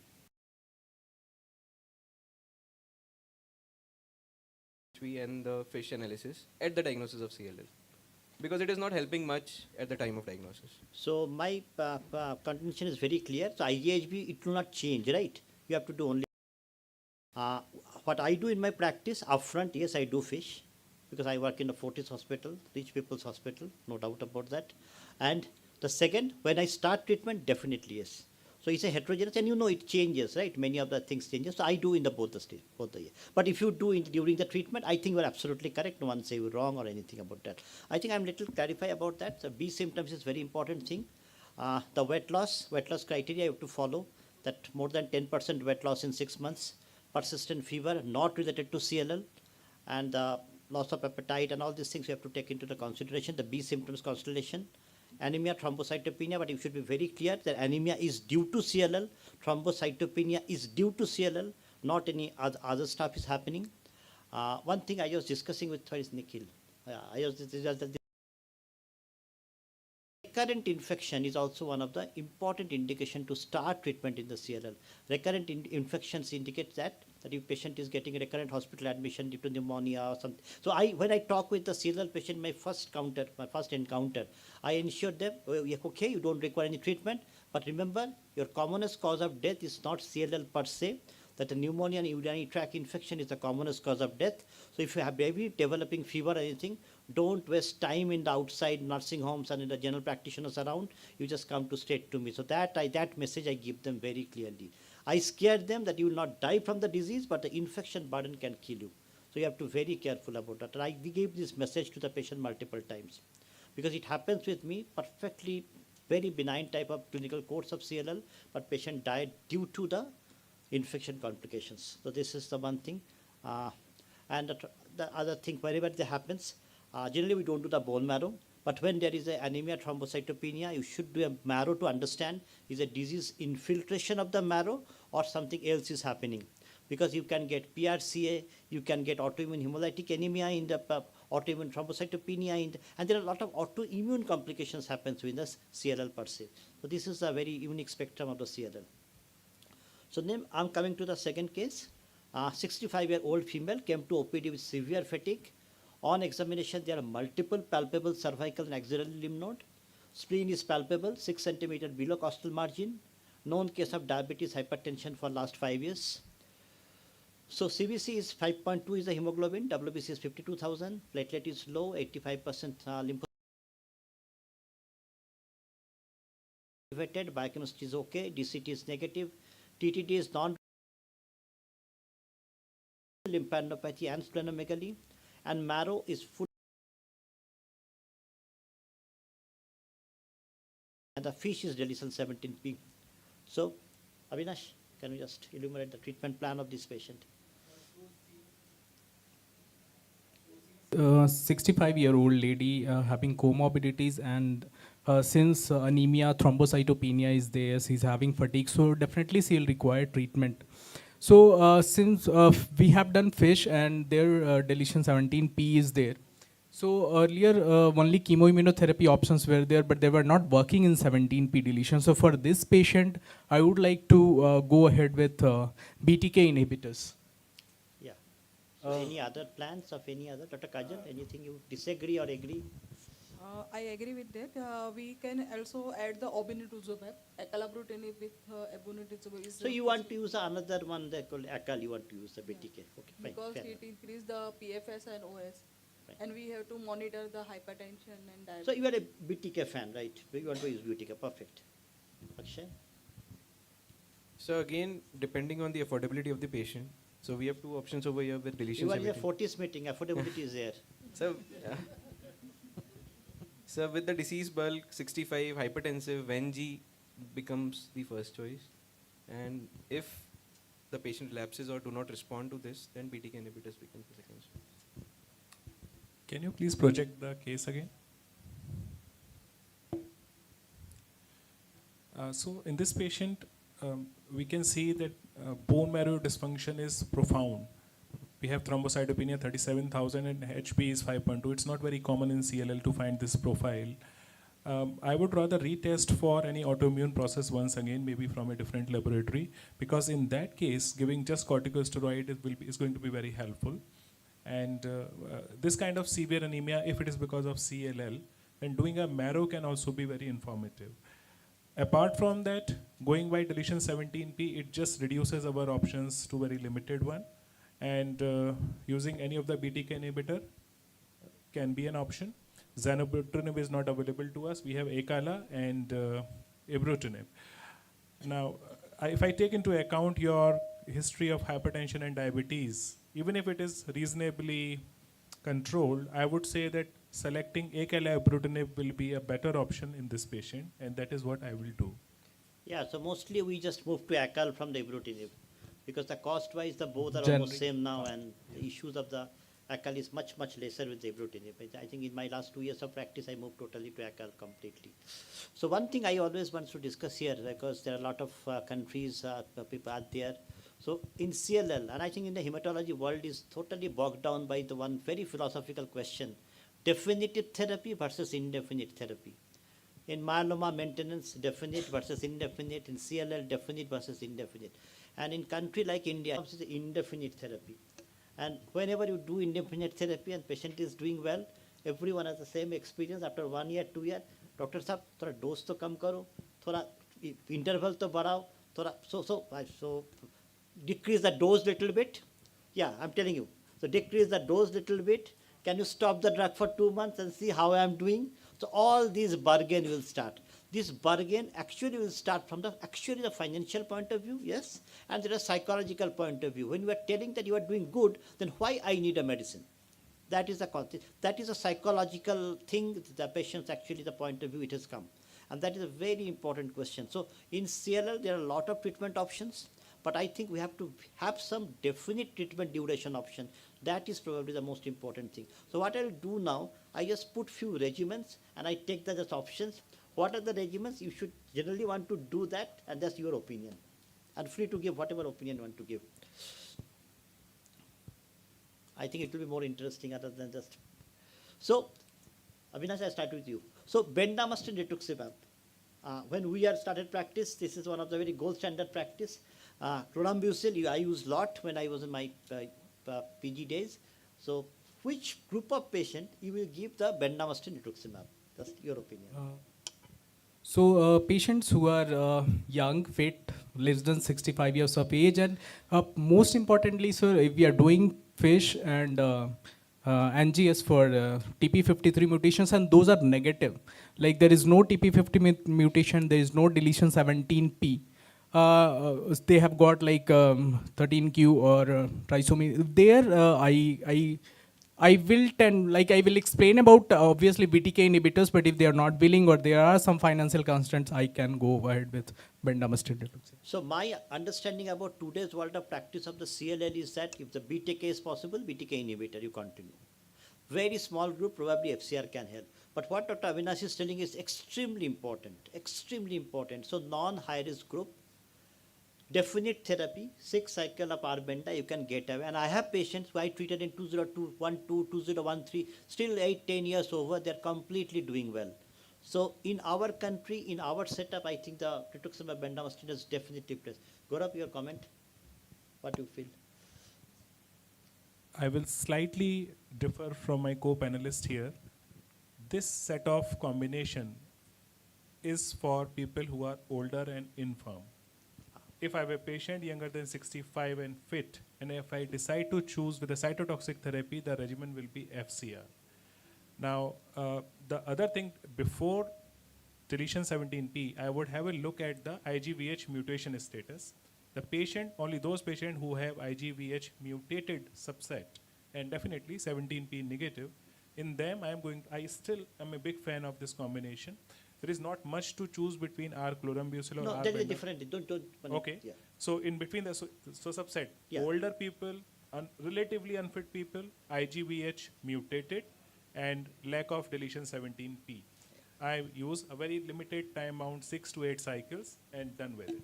Yeah, absolutely correct. I think Dr. Avinash and Dr. Gaurav nailed the point very well. So definite therapy, clear role in our country is still there.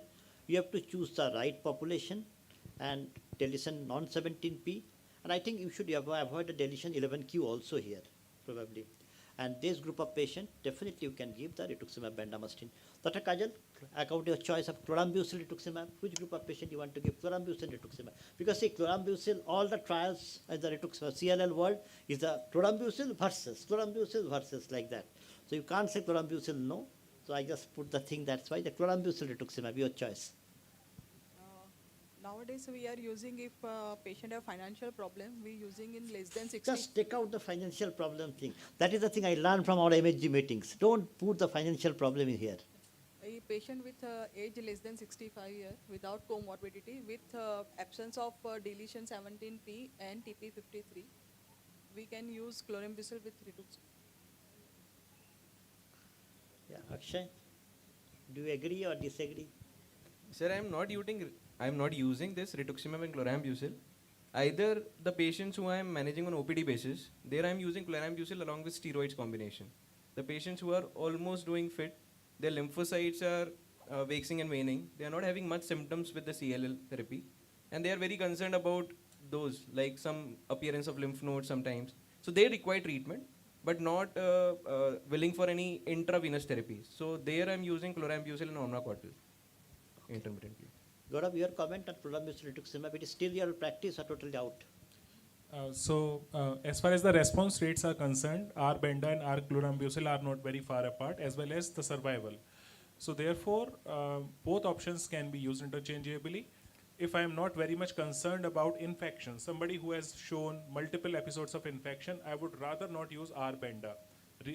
Reason thereby, bendamustine is a drug which has both alkylator as well as anti-metabolite action, severe T cell depletion which lasts for many, many months even after stopping.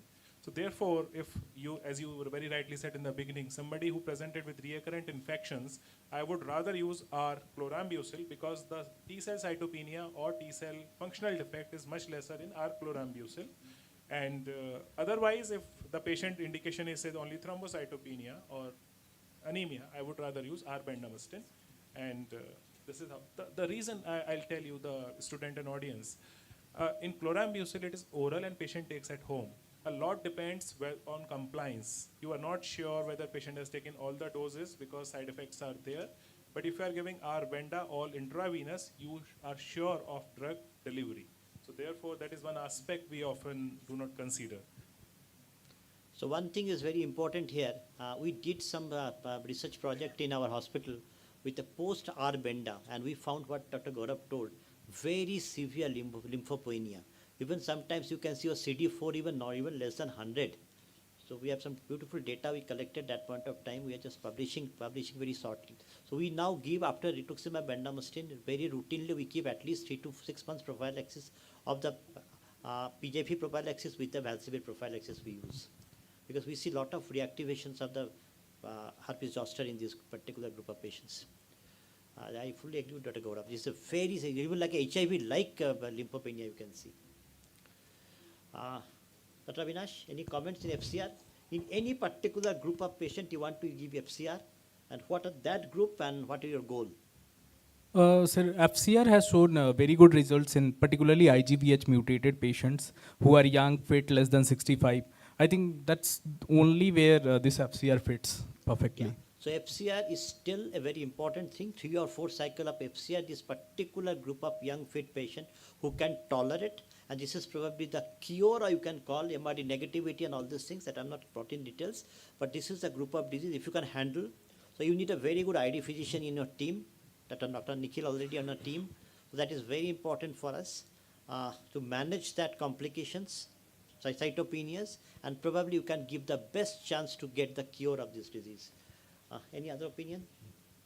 I think FCR is, I like FCR honestly, when the patient is very young and fit.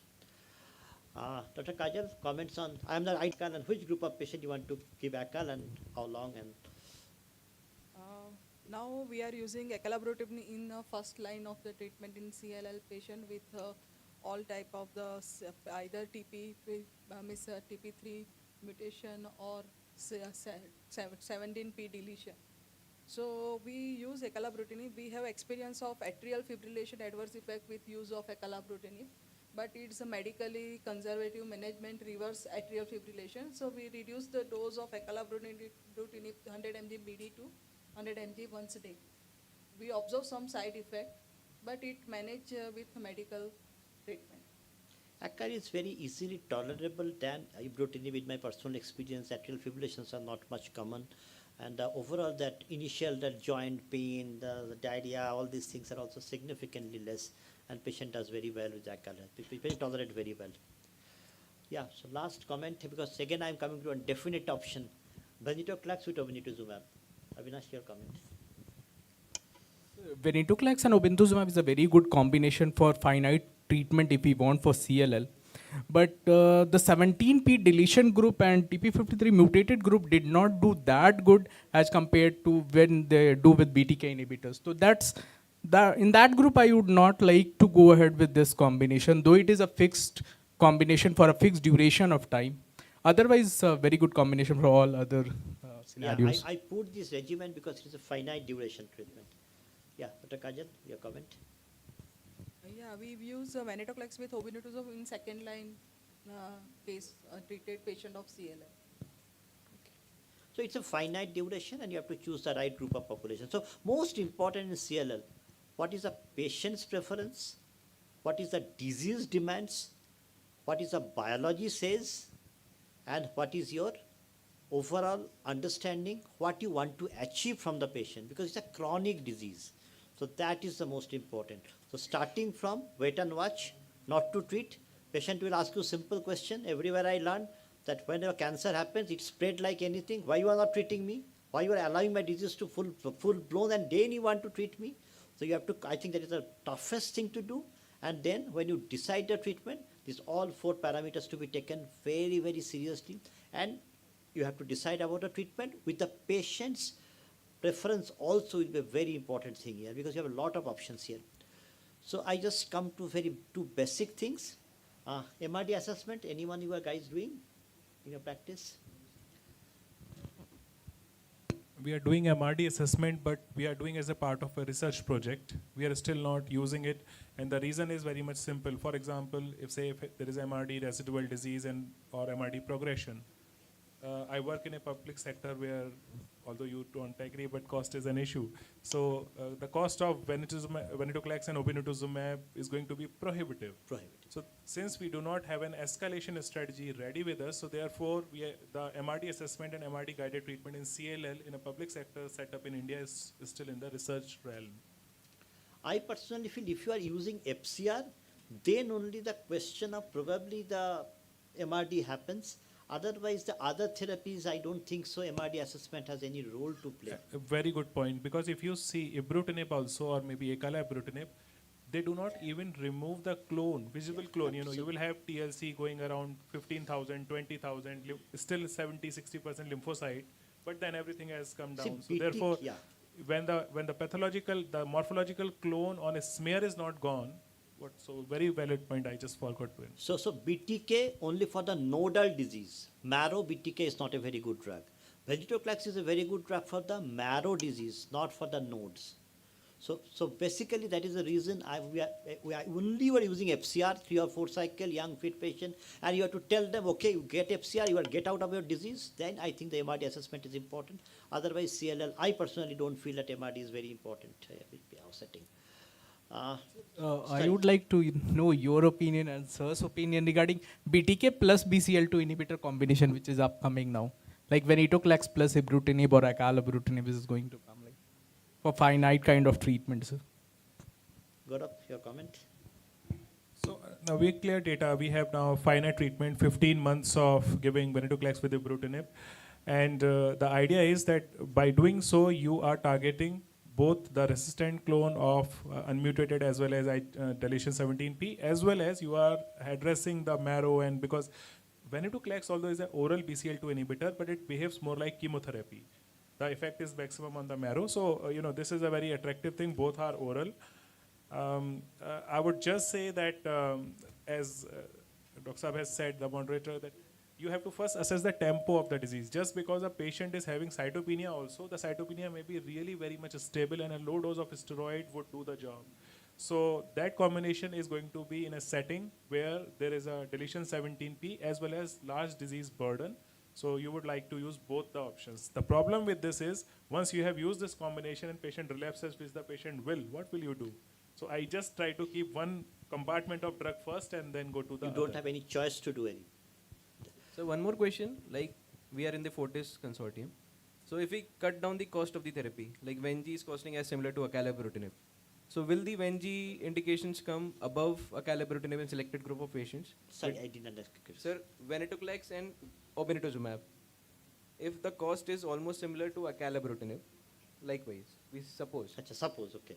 So will the Venji combination come above acalabrutinib in selected I group of don't think patients? so, because see. So finite therapy, no further monitoring after the therapy ends, and it is only the initial TLS monitoring which we need to do. Theoretically, yes, if the cost comes, I think, but there is no head-to-head trial actually, honestly. There is no head-to-head trial. And always, when the chronic disease, patient always prefers single drug. When you put a 2 drug, then again the patient's preference compliance, what Gaurav told very clearly. So these things comes in a big way. So the next point, the last point probably I'll discuss, the vaccinations you guys give. Vaccinations I do for influenza, and the second is for pneumococcal vaccinations I do, sir. I think these two are very standard things, the pneumonia and vaccination. Kajal, IVIG administration, any point of time you do? You follow in your practice? Generally, we do not use IVIG in administration, but if patient have autoimmune anemia not responding to steroid, then we use IVIG. Or any recurrent infection, IgG level low, you give prophylactic IVIG? Yeah, if patient have, we check the serum immunoglobulin level, its level is very low and patient has an infection, then we have to administer IVIG. Yeah, so recurrent infections, IgG are low, so then yes. Yeah. Just want to share one thing. My father-in-law got Padma Shri Award just one day back with a tremendous work on the sickle cell anemia control program in the southern part of the Gujarat. Thank you.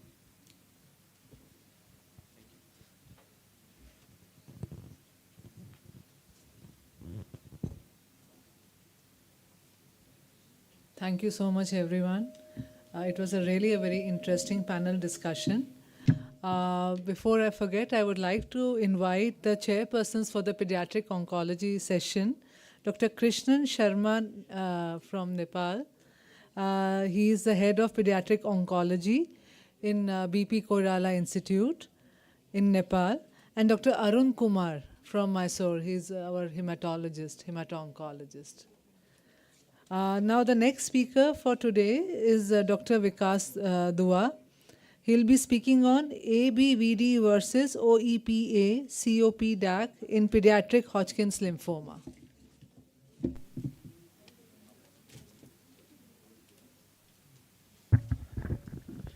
Good afternoon, everyone. So the job given to me is talk on a common regimen, which majority of us are being using, whether it is an adult hematologist or a pediatric hematologist, ABVD, and comparing that with OEPA COP-DAC, which is the German's way of, or European's way of treating Hodgkin's disease. So friends, we all know very well that Hodgkin's in childhood is a highly curable disease. An excellent outcome can be achieved even in resource-limited settings, and nowadays the increased focus is on limiting the long-term toxicity. Contemporary treatment incorporates a risk-stratified, response-adapted approach using multi-agent chemotherapy with or without low-dose RT.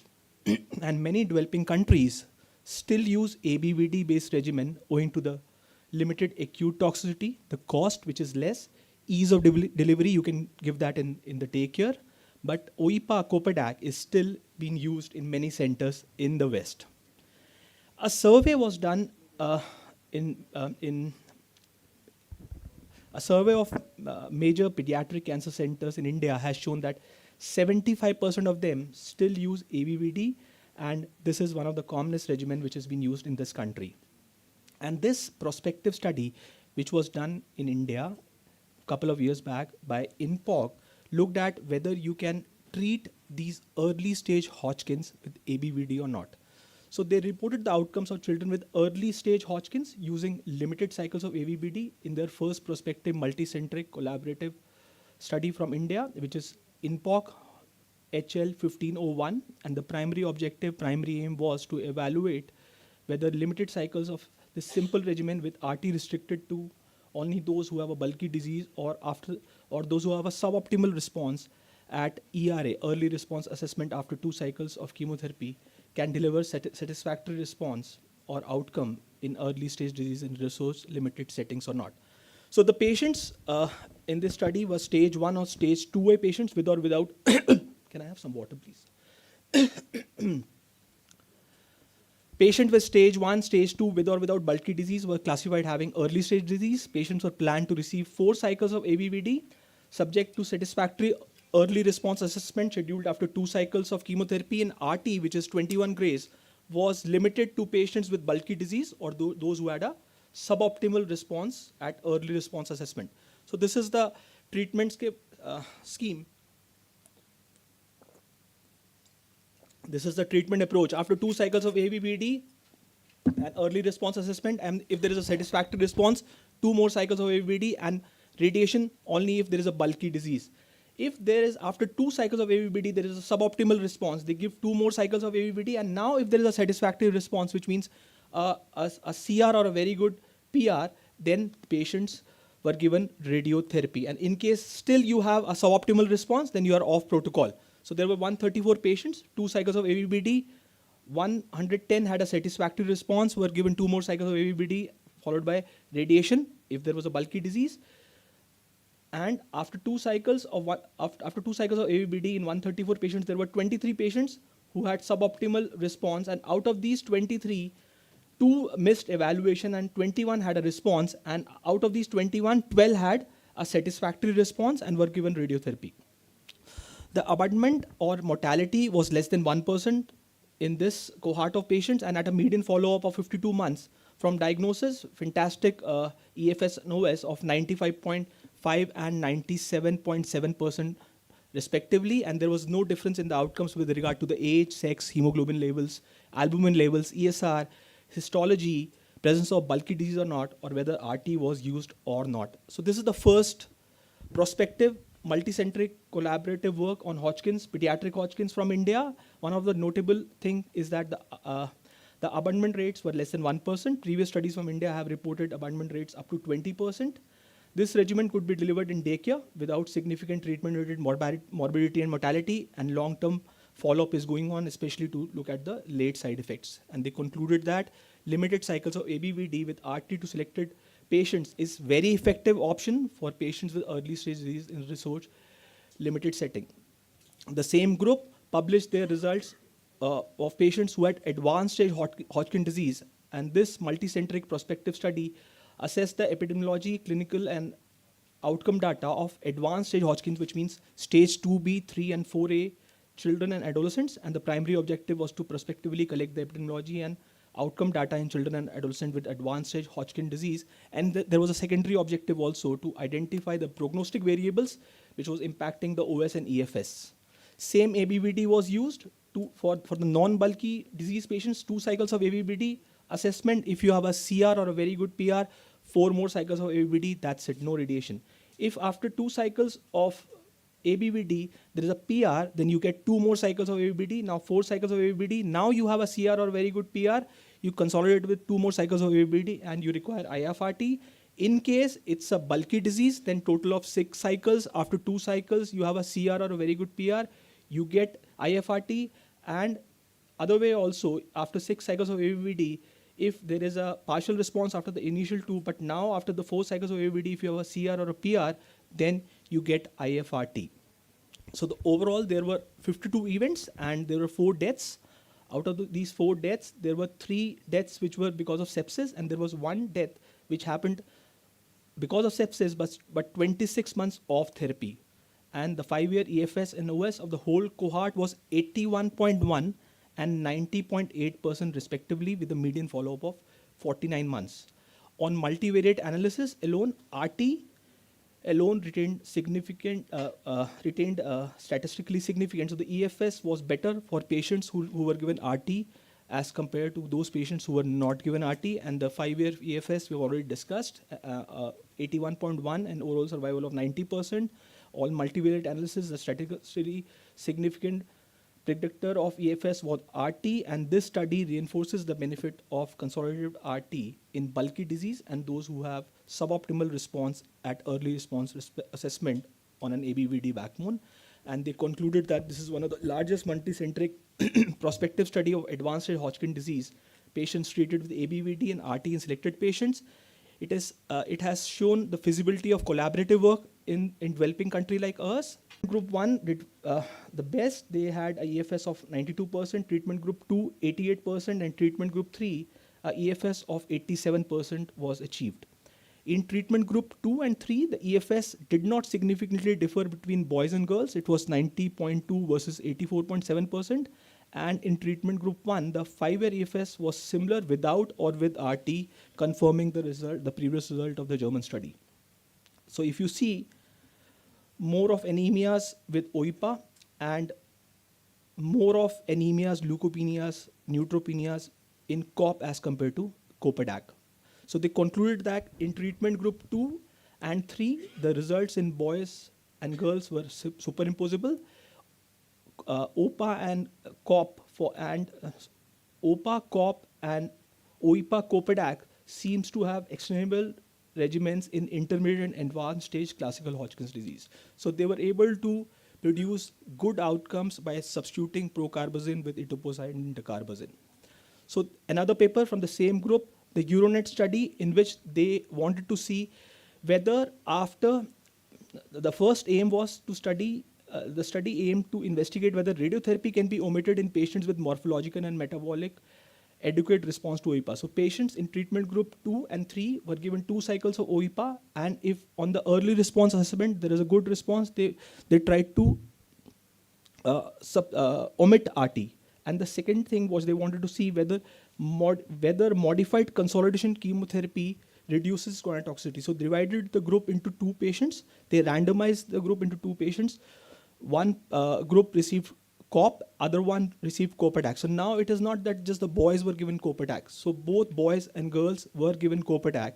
And what they found is at a median follow-up of 66.5 months in patient who responded adequately, the event-free survival at 5 years was 90.1%. The event-free survival at 5 years in 892 patients who were randomly assigned to treatment and analyzed as per protocol were 89.9 for the COP versus 86.1 for the Copadac.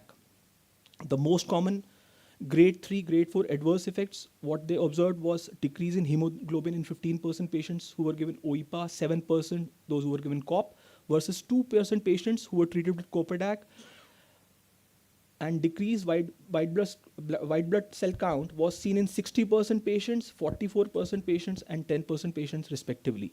One patient in treatment group 2 died of sepsis after the first cycle of OIPA, and no other treatment-related death occurred. So results showed that radiotherapy can be omitted in patients who adequately respond to treatment. So if you have a good response after 2 cycles of OIPA, you can omit radiotherapy when consolidated with COP or Copadac. Copadac might be slightly less effective. So if you see the EFS, with the Copadac, it was 86.1. With the COP, it was 89.2.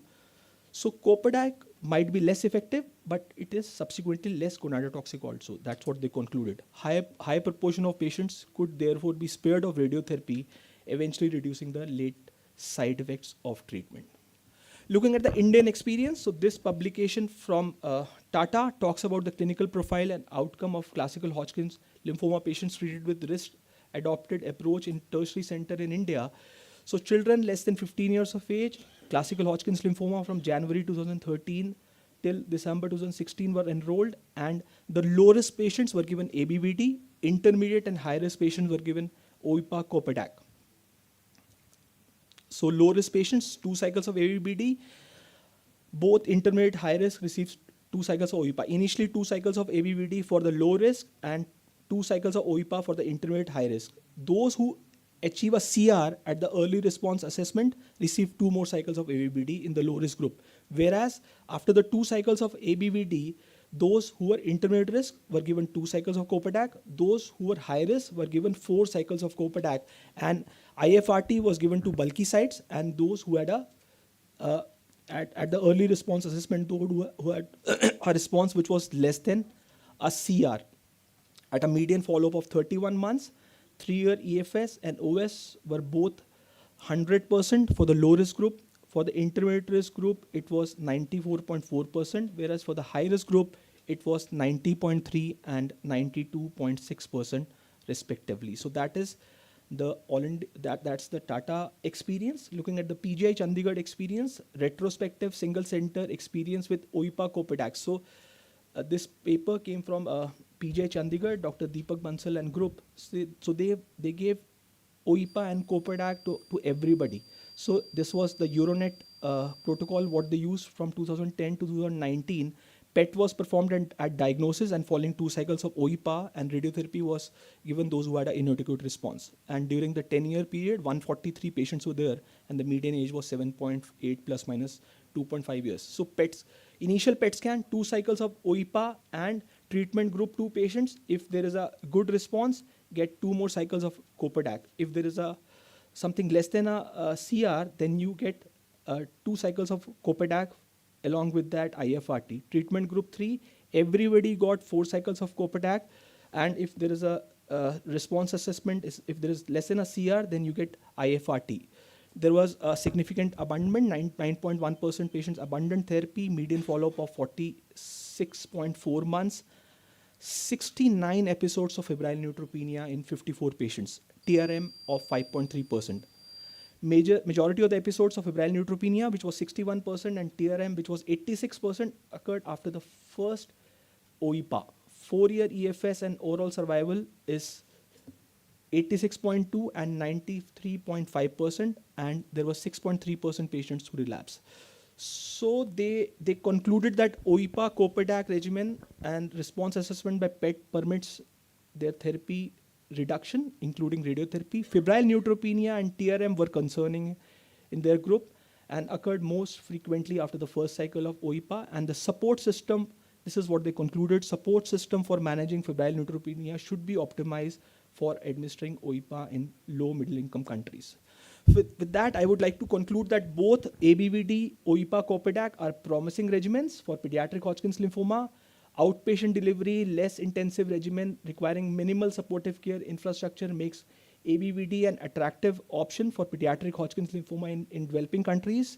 Better EFS and OS is seen with OIPA COPEDAC regimen in advanced stage Hodgkin's lymphoma in children. More chance of febrile neutropenia is seen with OIPA COPEDAC, and that's concerning. The support system for managing febrile neutropenia should be optimized for administering OIPA COPEDAC regimen in low middle income countries. With that, I would like to thank you all for a patient hearing, and I would be more than happy to have your questions.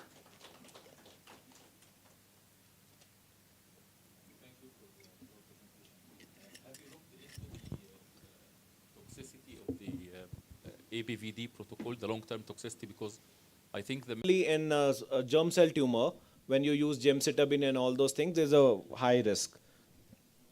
So the literature says that the incidence of benign pulmonary toxicity of bleomycin is as high as 20 to 30%, and it cumulatively increases as you increase the dose. So ABVD 6 doses, the potential of causing bleomycin toxicity is a bit 10 to 20% if the patient is an active smoker and has a 10 years smoking, and you use GM-CSF or his creatinine is high in elderly patients. So trial, this Echelon trial, Rahul, looks impressive. Then can you just go back? Okay. Okay. So the answer to this is very simple. So in my mind and our department, as we discuss, how can we avoid or completely obviate the need for an auto transplant in Hodgkin's lymphoma with the usage of newer drugs? So that should be the theme, that 6 cycles of any combination, brentuximab, nivolumab, ABVD, or whichever thing which you want to use, there should be a 0 Hodgkin's transplant, means no refractory disease and no relapses. How we can achieve that? I mean, it was impressive data from a Pembro and AVD dosing, 3 doses of Pembro and AVD, and then 36 months the curve was flat. I mean, it didn't happen with us. It was unfortunate that we gave it to a couple of them, and there's still a disease, but it was an impressive thing which was to happen. That actually culminated into our minds that how and what is the best utilization of biomarkers which we need to innovate together to see at least one less indication for a transplant like CML in the era of nivolumab and brentuximab. Please, that's an unmet need. Yeah. So by adding brentuximab to AVD, we get a good PFS advantage in population, intention to treat population who were less than 30 and 40. And this had an OS advantage also. So I'll show you the OS thing. So we had a recent OS data which clearly says that there's a 41% reduction to the risk of death if we give brentuximab to AVD rather than ABVD, and 32% risk of disease progression or death compared to ABVD. So, and the median was not even reaching. So the median was not reached, so there's an OS advantage. And one thing more, the second malignancy in brentuximab ABVD was certainly less than patients who got ABVD alone. And very interesting, the pregnancy. So a total of 143 patients or partners of the study patient became pregnant, 82 in the brentuximab arm and 61 in the ABVD group. So, and no stillbirths were reported in either arm. So pregnancy took place after the completion of treatment. So second malignancy is a question. Fruitful pregnancy is a question. The success rate of pregnancy is a question. So these are valid questions in our Hodgkin patients who are very young. And now the patient who comes in advanced stage, good, high scoring. So these brentuximab is a category 1 recommendation, and we should give this option to our patients. Just go back one slide. Just one more. That's That's a 41% reduction of risk of death compared with ABVD and 32% of risk disease progression or death compared with ABVD. That's a very important statement is because the thing is once you relapse on ABVD, then you'll be spending more on a transplant vis-a-vis using an upfront brentuximab. So you see, you have to also cater to a population where in many countries the transplant might not be available, and the first chance remains the best chance. To put it across to all of us that in our country, so the first chance remains the best chance. Even you have to be a front-loaded where you have to spend money onto your disease. I think that's a worthwhile because in bone marrow transplant, you don't get a second chance thereafter. So it's worthwhile to think first therapy, though expensive, to be utilized in scenarios in stage 4 diseases. Same thing like myeloma, like Daratumumab. Yes. and the incidence of bleomycin toxicity is certainly less in patients who are less than 60 years in AVD as compared to ABVD. So we were talking about the brentuximab has peripheral neuropathy. That is a component, but that is a reversible one. And clearly said that if we use prophylactic GCSF, which is recommended in all the patients on brentuximab, the grade 3 neutropenia goes down, the febrile neutropenia goes down, and morbidity and mortality also goes down if we use prophylactic GCSF, which is to be done in all the patients of brentuximab. So, yes, sir. Regarding the peripheral neuropathy, because we used a couple of patients in the post-auto maintenance, we given 16 cycles of the brentuximab. I hardly seen any peripheral neuropathy. Because these are mostly younger patients. That's the beauty is that these are more younger patients. Those people who are diabetic, those people who are elderly side, then those peripheral neuropathy has to be watched for. And that maintenance data also in that subgroup, those people who got dropped out of after 8 cycles, their survival was not as bad as was supposed to be at 16. So they were doing as good as 8 versus 16. So next new thing is real life data is that they say that the 7 to 8 8 doses. doses are sufficient as a post-transplant maintenance. So I think the panel and the faculty and delegates sitting here are convinced that in stage 3-4 high score, brentuximab AVD is a new standard of care to get the best survival and the least toxicity, maximum fertility, and no pulmonary toxicity later on. One point I have to say that even above 60, I had 1 or 2 patients who are 70 years smokers, little bit. So in fact, in them I have used AVD plus brentuximab, and I got excellent results. Wonderful, wonderful. So any takers, any critics, comments? If not, then we close this session. Over to organizers. Yeah. Thank you so much for your patient listening. Yeah.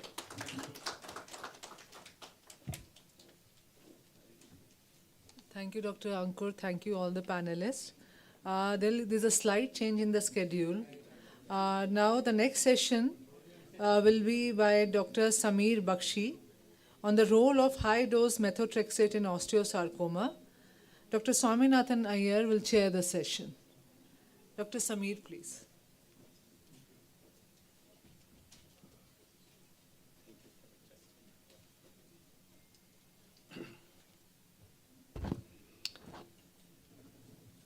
Good afternoon, everybody. Thank you for adjusting since I have a flight to catch. So in the next 13 minutes or so, or 15 minutes, I'll be speaking to you on the role of high-dose methotrexate in osteosarcoma.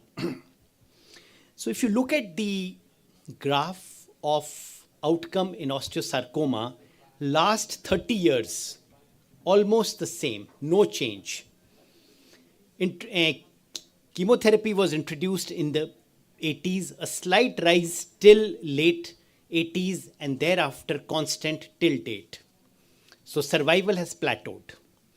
The question today for the talk assigned to me is high-dose methotrexate effective in osteosarcoma? So the answer to this is yes. And if I look at the single agent activity, you can clearly see that 32% response rate is there as a single agent with high-dose methotrexate. So yes, it is an effective drug. Now let's look at the second question. Is high-dose methotrexate mandatory in osteosarcoma? And based on the current evidence, I will say the answer is no, which I am going to share with you. You know, the history of high-dose methotrexate in osteosarcoma has been so many negatives and so many positives with no clear answer till date. You will be surprised when I show you the data. So this interesting data came from in the early 80s from the current Mayo Clinic. And if you look at this data, methotrexate adjuvant versus nothing, no methotrexate, the outcome was similar. The outcome in those who did not get any chemotherapy was 44%. And this really resulted in another discussion point at that time, that whether even chemotherapy is needed for osteosarcoma or not. And then the people who used to give chemotherapy, that is the current Memorial Sloan Kettering, they said that maybe the natural history of osteosarcoma has changed from the 10% survival to 44%. So we don't believe this data. And you'll be surprised that in early 90s, a trial was published only to look at adjuvant treatment in osteosarcoma. That is the unfortunate part of the history of osteosarcoma chemotherapy. Anyway, now coming to the question, what happens when you add methotrexate over and above the standard European osteosarcoma regimen, platin and doxorubicin? So this was a study conducted comparing MAP versus platinum and doxorubicin. The upper curve that you see here for PFS is that of the two drugs, that is platinum and doxorubicin. So the platinum doxorubicin arm actually did better in PFS than the MAP arm. The overall survival was similar. There was another study which compared platinum doxo, that is cisplatin doxo, versus the famous T10 protocol, which actually had multiple drugs along with methotrexate. And in that, the overall survival and the progression-free survival in both groups was similar.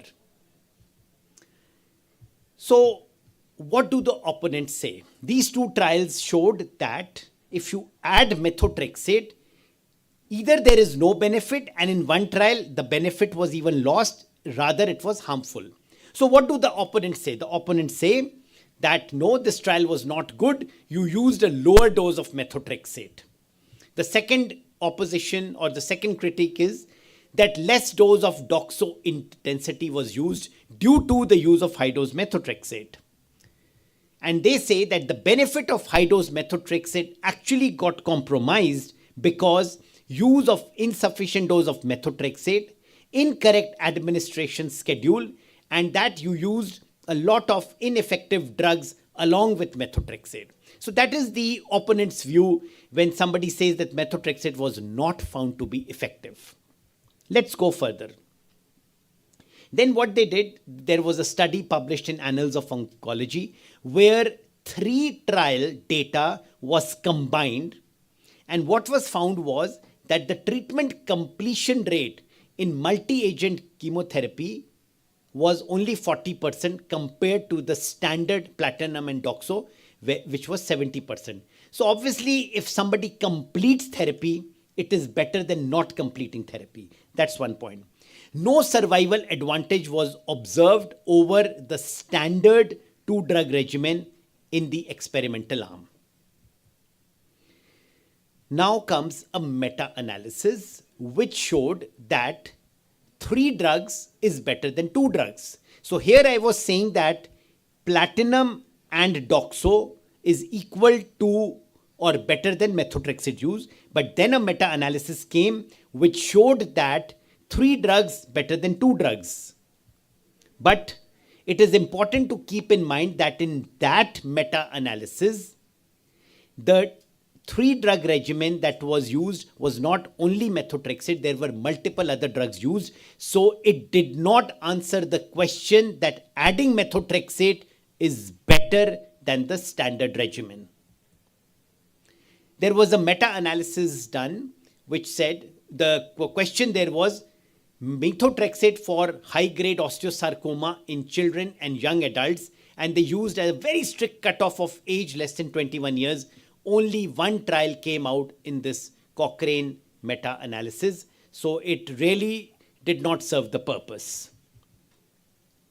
Then a network meta-analysis was done, and it brought out one interesting viewpoint, that in the network meta-analysis, 4 drugs is better than 2 drugs and MAP.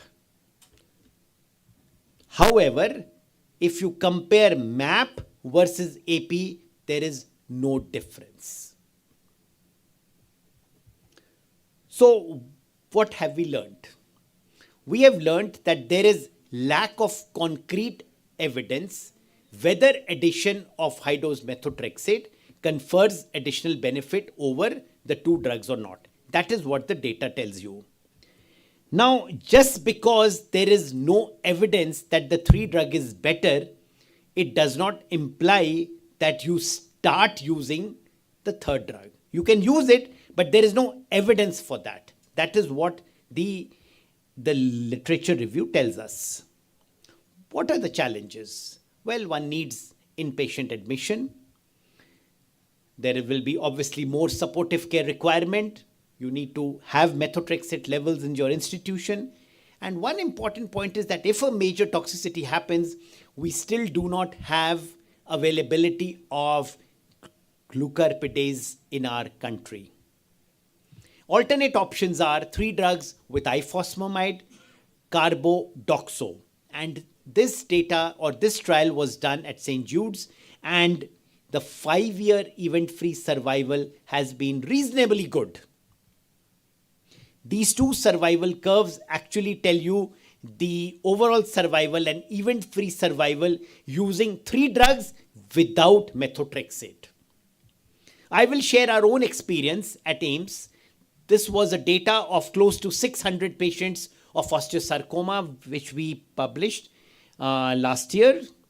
And what emerged, and this is a non-high-dose methotrexate regimen. We use 2 drugs, platinum and doxorubicin, as 3 cycles, after which we did therapy escalation for poor responders by adding ifosfamide and etoposide, and we continued the same 3 cycles of 2 drugs if the response was good. If we look at the overall survival curve, the overall survival curve ranges around 60% survival in those who were non-metastatic. Those who had limited metastasis, less than 3 mets, had a survival close to 50%, while those who had mets beyond 3 had a survival of around 20%. The factors which emerged significant were size of tumor more than 10 was bad, localized was better than metastatic, and a high alkaline phosphatase was worse as compared to a normal alkaline phosphatase. We also looked at the impact of necrosis. Even though we had escalated the regimen in those who were poor responders, well, we found that the poor responders or the poor necrosis continues to be bad even if you add extra drugs. This is in sync with the Euromus trial where they had added more drugs in those who were poor responders. There was no impact. I would conclude with the following statements. Use of high-dose methotrexate in osteosarcoma has evolved to be a standard over years. Many centers across the world use it. MAP is a pretty standard protocol, but I would also add that the superiority of this MAP has not been established over the 2-drug regimen. There is no evidence for that. I would end by this statement that methotrexate is an effective drug in osteosarcoma, but with present evidence, it is not mandatory to use this drug. Thank you very much.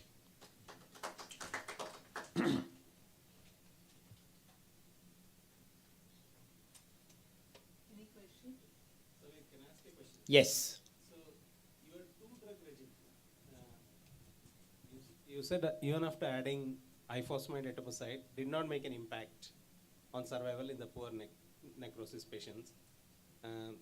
But the percentage of necrosis patients who had good necrosis in 2 drugs, is that lesser than what they saw in the MAP regimen in Euromox? Well, in general, I'll talk about necrosis. Yes, our experience is that the ones who have good response is much smaller. That part is true. But the counter side for that is, it is perhaps not due to the use of 2 drugs. It is perhaps due to the large size of tumors. I will tell you another piece of evidence that in osteosarcoma, they have even used a dose-dense regimen of standard therapy. They have achieved a greater proportion of good responders, yet that has not converted into a survival advantage. So that tells me that if you convert by force an outcome variable, it necessarily, you don't change the biology. You understand? Yeah. You forcefully convert a good, poor responder by aggressively treating first, make it a good responder, it will not become good. That evidence is also there. So what proportion had good necrosis with 2 drugs approximately? I think it was not more than 25 or 30%. 30% patients only were good responders, if I remember correctly from the paper. And still the overall survival is 60% in the whole group. Overall survival is 60% in the localized group, in the non-metastatic group.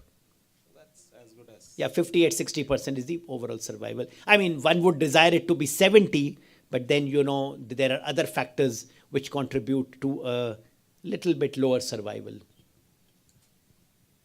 Yes. For patients that have RB gene mutation, because those children or patients, they are more prone in the future for other malignancy. Do you have special recipe for those patients, or you treat them as other osteo? I would treat them like other osteosarcomas as of now. We don't have a specific regimen for that subgroup.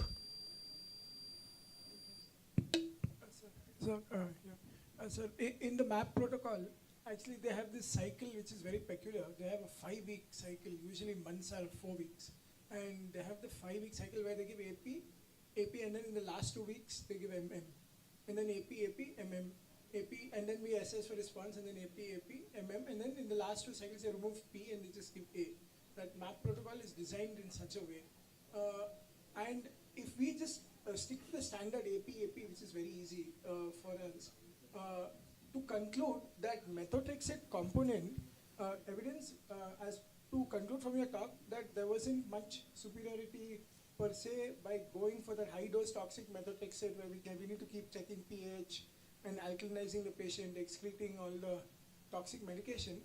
How do we conclude with the benefit that methotrexate itself is added as a whole? It's confusing actually right now, sir. So I stated, I'll make 3 points.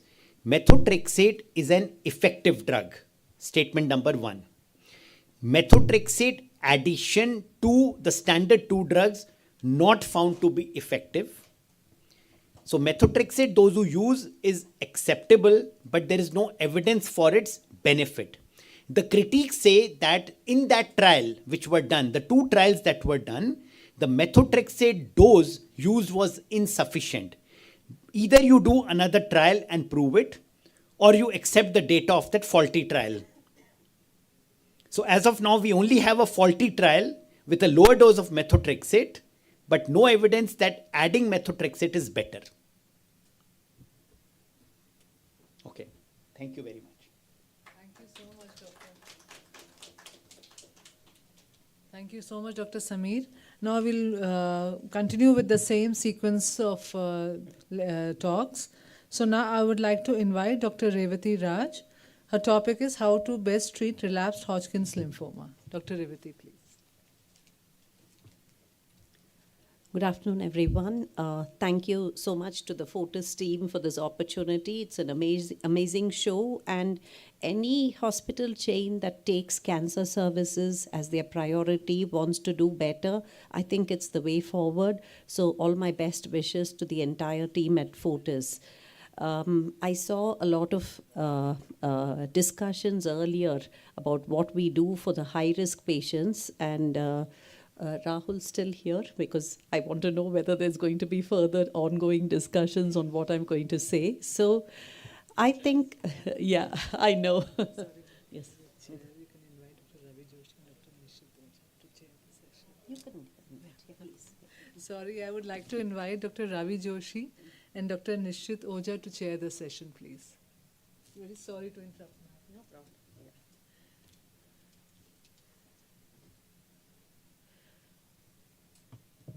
So, I think all of us agree that most enigmatic disease, Hodgkin's, because majority of the children get better. So any of us, if you ask what's your experience with the relapsed refractory children, we're going to say it's limited because most of our kids do well.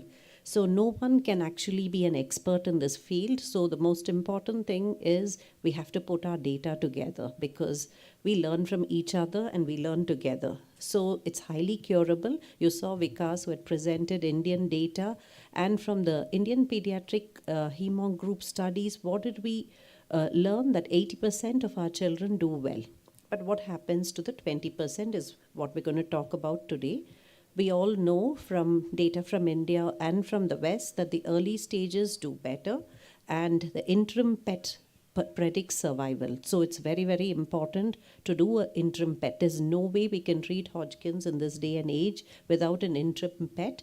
And once they relapse, the graph doesn't go flat. It keeps going down and down and down. So our first chance is our best chance for all these children. So whatever we do initially, we have to think and do it right the first time. And the pillars are going to be accurate immunohistochemistry, staging, risk stratification with the PET, and judicious use of radiotherapy. You saw that we were all scared to use radiotherapy, but it does have a role in a select group of children to improve outcomes, and whatever we do, we have to try and prevent relapse. So this was a good paper which said that these children do need to come back for follow-up. So once you finish treatment, they shouldn't say treatment is over and we don't need surveillance. So this is one condition where if the children are picked up early, they do better when they relapse. So please do encourage them to come back for regular surveillance because sometimes they'll be totally asymptomatic and they'll have the nodes. So not that we're recommending PET every time, but at least a good general checkup and ultrasound just to see how the children are doing. So they do need monitoring. And when they relapse, we need a biopsy because in our country we have seen time and again that it could be tuberculosis or something else. So we do need to have a biopsy to say that this is definitely a relapse, calculate how much anthracyclines they've received, because if they've already maxed out anthracyclines, that's not the path we're going to go to for salvage therapy. Get a PET done at the time of starting the relapse treatment, and early on discuss and plan fertility preservation if they are teenagers, because whatever we do, it's going to have an impact on their fertility. So this is where our advanced immunohistochemistry, if we are dealing with a relapse patient, we do ask the lab to run extra markers initially, because do we have options of using the newer drugs like nivolumab? So IHC, if we do and keep, and the newer drugs you saw, there are so many. And we need to be justified in what we're going to offer to our patient and what is best for that individual child. So you already saw the adult side trying to discuss what is the best way forward. Am I going to offer chemo or targeted therapy? So we know from this graph, if the children have been are relapsing early, you can see that the red curve going so close to the y-axis, they are going to do badly. So maybe it's this group of children that we reserve all the costly targeted therapy, not keep giving them more and more toxic chemotherapy, because it's not going to work. They do very badly. But those who have a later relapse, we can give them chemotherapy again and salvage them. So maybe relapse less than 1 year, or if essentially they're probably just refractory children who've not really gone into a proper remission. So this is the group that we have to save the targeted therapy. So what are the salvage chemotherapy available? If they're CD20 positive, we use RIs or GV gemcitabine. And for the later relapses, I know there was a lot of chemotherapy again. So this is again what was mentioned earlier, but we hardly see the over 5 years late relapses where we can give them chemotherapy alone. So that group is fading these days with the PET derived risk stratification. There's a world of targeted therapy waiting for us, and we have to choose what is right for our patients. So what is the way forward? What checkpoint inhibitors we use? For pediatrics, we're a little bit more conservative compared to adults. Once they've gone into remission, we have to start talking to them about transplant, because these are growing children, and the first chance when they've relapsed to do a transplant to consolidate their remission, it's better rather than just give chemo and then wait for them to relapse again and again and again. So this is where we have to make a choice. Are we going to do an autograft or an allograft? Again, the ASTCT, the American Society, have some standard guidelines. What is the standard of care? What is clinical evidence? And where it is really not recommended. And if you look at Hodgkin's, if it is primary refractory, which is sensitive to chemotherapy, this is we're talking about autologous transplant to offer. So one takeaway point is, if it's chemo resistant, there's no point in offering an autologous transplant, because they've already declared that they are not sensitive to chemotherapy. So these are the sort of things from the guidelines. So if they have refractory relapse chemosensitive disease, we can definitely offer them autologous transplant. So we get them into remission, and we get them into PET negative state. And there are so many other things we can do. We know that at this point, if they are not fully PET negative, they have refractory disease, these are not patients maybe we should be talking about autograft, but a reduced intensity conditioning allograft. So this is a new concept, because with the terminology of transplant, we have myeloablative and reduced intensity conditioning. And this is very important for Hodgkin's compared to all other malignancies we treat. Two reasons: because all our Hodgkin's patients have already been heavily pre-treated by the time they come to transplant. So when we give them more chemotherapy, our transplant mortality is going to be high. And second reason, Hodgkin's is very, very susceptible to immune therapy. That means graft versus lymphoma effect is high. So we don't need to give them really high doses of chemotherapy to get them into remission or keep them in remission. So because of these reasons, for the Hodgkin's, a reduced intensity conditioning regimen with allograft seems to be the way forward for patients who have refractory disease. And this, I would say, is a poor man's immunotherapy if they can't afford lifelong nivolumab and things like that. So will you use a MAC or a RIC? Definitely. If you do an autograft, the whole basis is to give them high doses of chemotherapy. So if the child is not a very early relapse, not less than 1 year since diagnosis, their general condition is good, then they will tolerate the high doses of chemotherapy. We can use autograft. So here we mobilize the peripheral blood stem cells. We give them high-dose chemotherapy, reinfuse their stem cells. So it's basically a way of giving high-dose chemotherapy. So these are the sort of children, sometimes they are malnourished, the low weight. So we need a minimum number of stem cells. Hodgkin's can be particularly bad during mobilization. We don't get enough number of cells. So here we use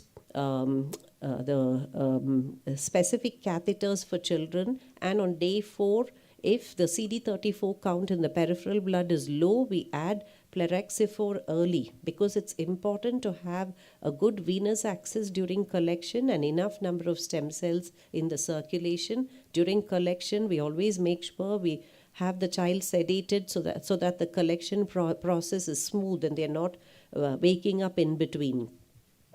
So this Mozobil has really changed the way we collect for heavily pre-treated Hodgkin's patients. We cryopreserve the stem cells, and we can either use beam or lace for the autograft. And this again, in our unit, after the paper from Dr. Naveen Khatri's unit, we have moved over entirely to lace autograft, where the mucositis rates have been low once we've replaced the BCNU with lomustine. So this has been what we've seen to reduce immediate toxicity. So beam versus lace, we've had less oral mucositis and transplant-related mortality.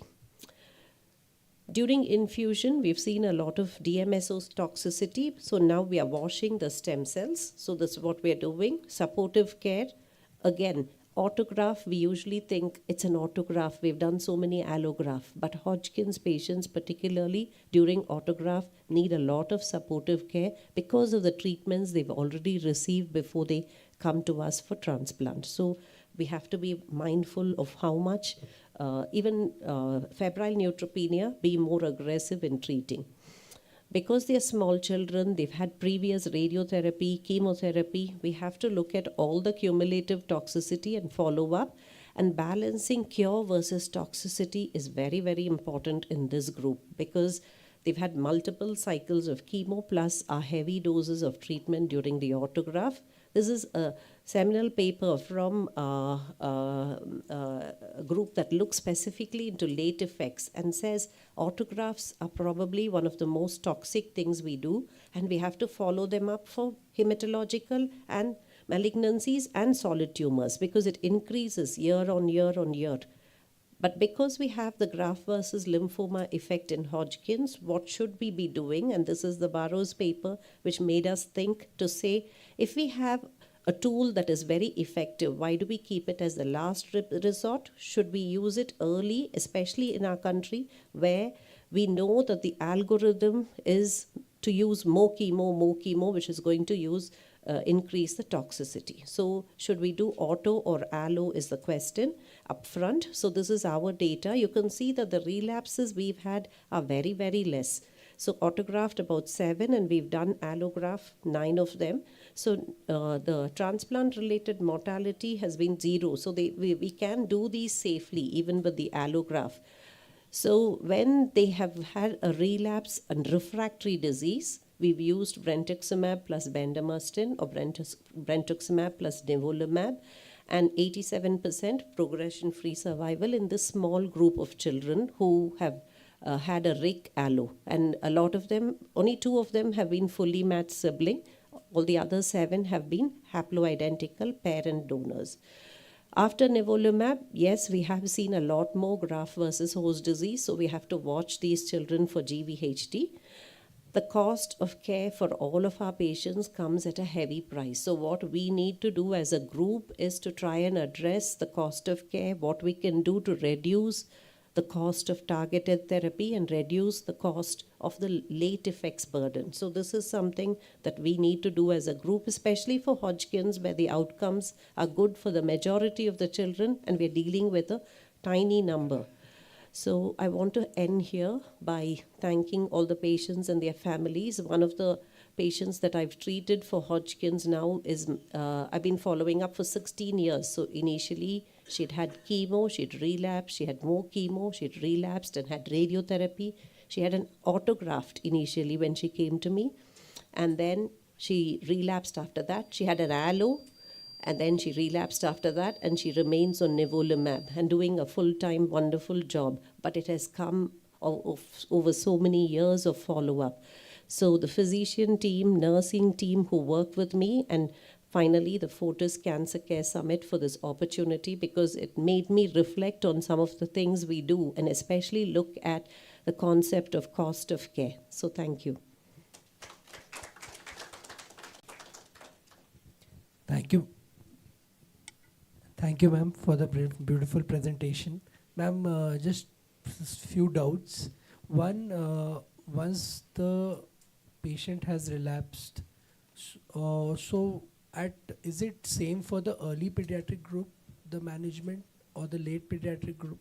Or will your management continue to be the same? Second, when you're using salvage chemotherapy, how many cycles are you preferring at that point? Or will that change based on his affordability of the transplant?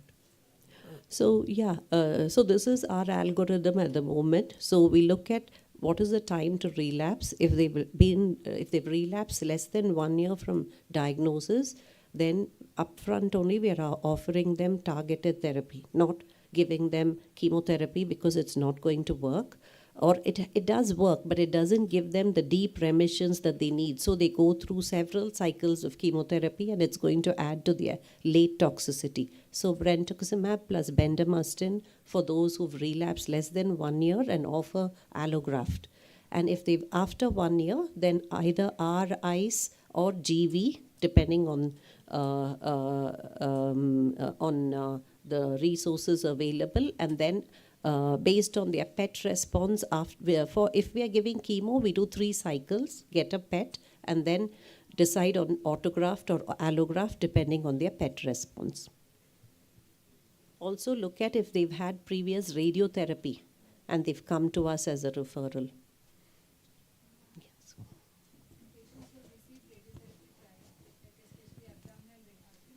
What are the issues that you face during transplant? So if they've had full dose abdominal RT and chest RT, we have to be careful with the immune reconstitution. Mobilization was a problem, but we're not going to offer them autograft these days. So if it's an allograft, we have to watch because their kidneys, especially with the RIC allo, are very sensitive. They are very sensitive to calcineurin inhibitors. So renal dysfunction is a problem and they're prone to TA-TMA. So this is what we have to watch for. And they've had some very bizarre infections, the Hodgkin's, RIC allo, unusual fungal infections. So we have adenoviral disseminated infections. So we have to always watch out for infections which are out of the way. Thank you for your presentation. My question for you about the auto versus allo. So in chemorefractory relapsed Hodgkin, there is no doubt we go for allo transplant. But if the patient is showing a chemosensitivity, would you still prefer the autograft or you go for matched sibling transplant? If they have relapsed less than 1 year, even if they've shown chemosensitivity, at the moment we are offering allo. Yeah.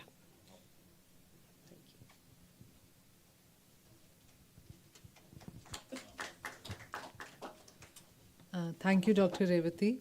Now the next talk is What's New in Pediatric Haploidentical Transplants by Dr. Rashmi Palasari. Dr. Rashmi Palasari is a pediatric hematologist from HCG Hospital. Dr. Rashmi, please.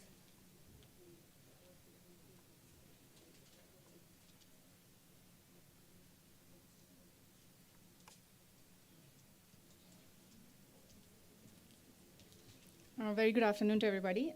Want to thank the Fortis Cancer Summit organizers for giving me a chance to speak about the topic that I'm actually passionate about, which is bone marrow transplant in pediatric population. I work as an associate professor in the Department of Medical Oncology at Ramaya Medical College, but I predominantly focus on pediatric patients. So coming to what is HLA and what is HLA typing, I mean, this is something that's well known to most of us, even from MBBS days, that there is HLA class 1 and there is HLA class 2. Class 1 is present on all nucleated cells, whereas class 2 is predominantly present on antigen-presenting cells. And all the genes that code for the HLAs are present on the chromosome 6. So if you look at a mother and father who are both heterozygous for their alleles, and you think about their progeny, there's a 25% chance that each sibling can be a full match for another sibling. And there's a 25% chance that there'll be a complete mismatch. And there's a 50% chance that each sibling will end up being a haploidentical match for the other sibling. When it comes to parents, they're always haploidentical matches to the children and vice versa. So, this just highlighting the patient. If you choose this as the patient and if you compare the HLAs of the siblings, the percentages that I talked about make sense. So, haploidentical transplants have been happening since the 1980s, actually, in various ways. The main reason why transplant world turned towards haploidentical transplants was because there's only a 25% chance, as I said before, that a sibling is a full match. If you look at our own data, like Indian data, in terms of looking for a full match donor within the family, it's about 30%, because rarely, because of consanguinity that's prevalent in the THAL population in India, parents can also end up being a full match donor within the family. When you look at the West, it's actually about 18% that child with sickle cell, so we're talking about US data, that who finds a healthy full match sibling or a family donor. Coming to the other option of a full match donor, which is your donor registries, the issue which we face predominantly in LMICs is the high cost, the ethnic disparity, which restricts the availability of a full match predominantly for our patients in international registries, and as well as time constraints, because it takes time to upload the HLA details to a registry. They have to contact the donor has to undergo the necessary screening. So sometimes, especially with things like aplastic anemias and all, where the transplant is emergent, there is time constraints as well. So this is basically a look at the probability of finding a MUD donor for Indian patients in international registries. And as you can see, the chances of finding a full match for our patients in international registries is 16%, and within the Indian registries, it's much lower because the number of voluntary donors in our registries is still low compared to international registries. So the advantages of haploidentical donors is that, so they are all obviously from the same family, right? So it's easy to identify. Donors are available, multiple donors are in fact available, and they are obviously motivated to donate. Think of like a parent or a sibling donating for another sibling or a child donating for a parent. So another advantage of haploidentical donors is that since they're readily available and you are looking at a patient with an inherited disorder, as in a bone marrow failure or an immunodeficiency, you can actually screen multiple donors and find out the right donor who hasn't inherited the same gene and use that person as a donor. Another big advantage is when you are faced with post-transplant complications, specifically graft failure or an intractable viral infection where you have to engineer donor-specific T cells against that particular virus, you actually have the donor readily available because it's within the family. And as I mentioned earlier, there's also the point that you have multiple haploidentical donors for each patient within the family. So haploidentical transplants have been happening in India since the early 2000s. And so this is the ISBMT registry data. It's from 2 years ago, so the 2021, up to 2021 data that was published in 2022. And as you can see, there's been a steady increase in haploidentical transplants. Children undergo slightly more haplos than adults. That's probably because the percentage of allos in general in children are higher.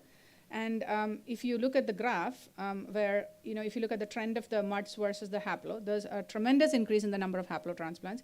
We can disregard 2020 as a COVID year, but 2021, and then obviously 2022, 2023 data is only showing higher numbers. So if from a donor perspective, it's an easy to find a donor transplant, then what are the problems that hampers the success of a haploidentical transplant? Well, it is the fact that you only have a 50% match.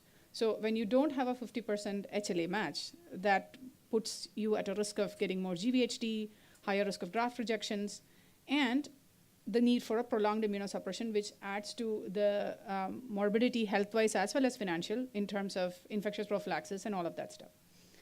So how do we deal with these 50% HLA disparity and make the transplant successful? So basically, you have to deal with the alloreactive T cells that comes from the donor, which is the one that is responsible for the GVHD. So it basically is what we call as T cell depletion. And you can do T cell depletion in two ways. You can deplete the T cells before the graft goes inside the donor or inside the recipient, or you can deplete it once the graft is inside the donor. So there's an ex vivo T cell depletion, and then there is an in vivo T cell depletion. So this cartoon diagram basically shows the constituents of a haploidentical graft. So this is the host factor, which is the host's innate host's immune system. Predominantly the host T cells that will strongly react against the haploidentical donor stem cells that come in. So we deal with this by ablating the host's marrow, which is by using the conditioning. However, as a rule, most of the haploidentical transplants use reduced intensity conditioning, so there will be some of the host T cell repertoire remaining in the recipient's body as the stem cells come in. Now, if you look at the constituents of the graft, you have your CD34 rich product, and this is what is going to home into the marrow, engraft, and repopulate the marrow. But then there are this other group of cells that come with it, predominantly the T cells and the other mononuclear cells. Within the T cells, you have both your alpha beta T cells and your gamma delta T cells. Then you have your NK cells. You have your regulatory T cells. So when you actually deplete the T cells, so all of this population, the T cell population, can go away if you do an indiscriminate, like a blanket T cell depletion. And this is actually how the first haploidentical transplants were done, predominantly for severe combined immunodeficiency children. They took away the entire T cells. Various ways, ex vivo depletion or using ATG. And what happened is that when the same strategy was tried in malignant transplants, like ALL, there was a high incidence of graft rejection. This is because the T cells that are active in the host would attack and destroy the incoming CD34s. So this would not have been a problem in SCID because the host doesn't have any T cells. So this becomes a problem when you actually have a normal marrow. So coming to how transplanters started sort of working against this is by using megadose CD34s. So whenever you do an ex vivo T cell depletion, even now, we actually do the same thing where we target 10 million per kg of CD34 stem cells, a minimum, if not more. And this basically causes a tolerance induction of the cytotoxic T cells in the host because of the higher percentage of the CD34 stem cells that are coming in. And they are also endowed with a veto effect because of a TNF alpha mediated mechanism, because of which they do not actually get destroyed.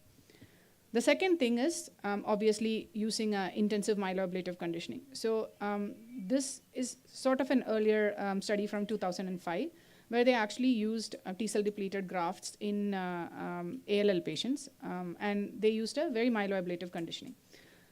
There were actually very less primary graft failures. However, the issue was that the transplant-related mortality rate was quite high, predominantly due to infections. So this was because they found out that there was a delay in immune reconstitution, which led to multiple viral reactivations and resultant mortality.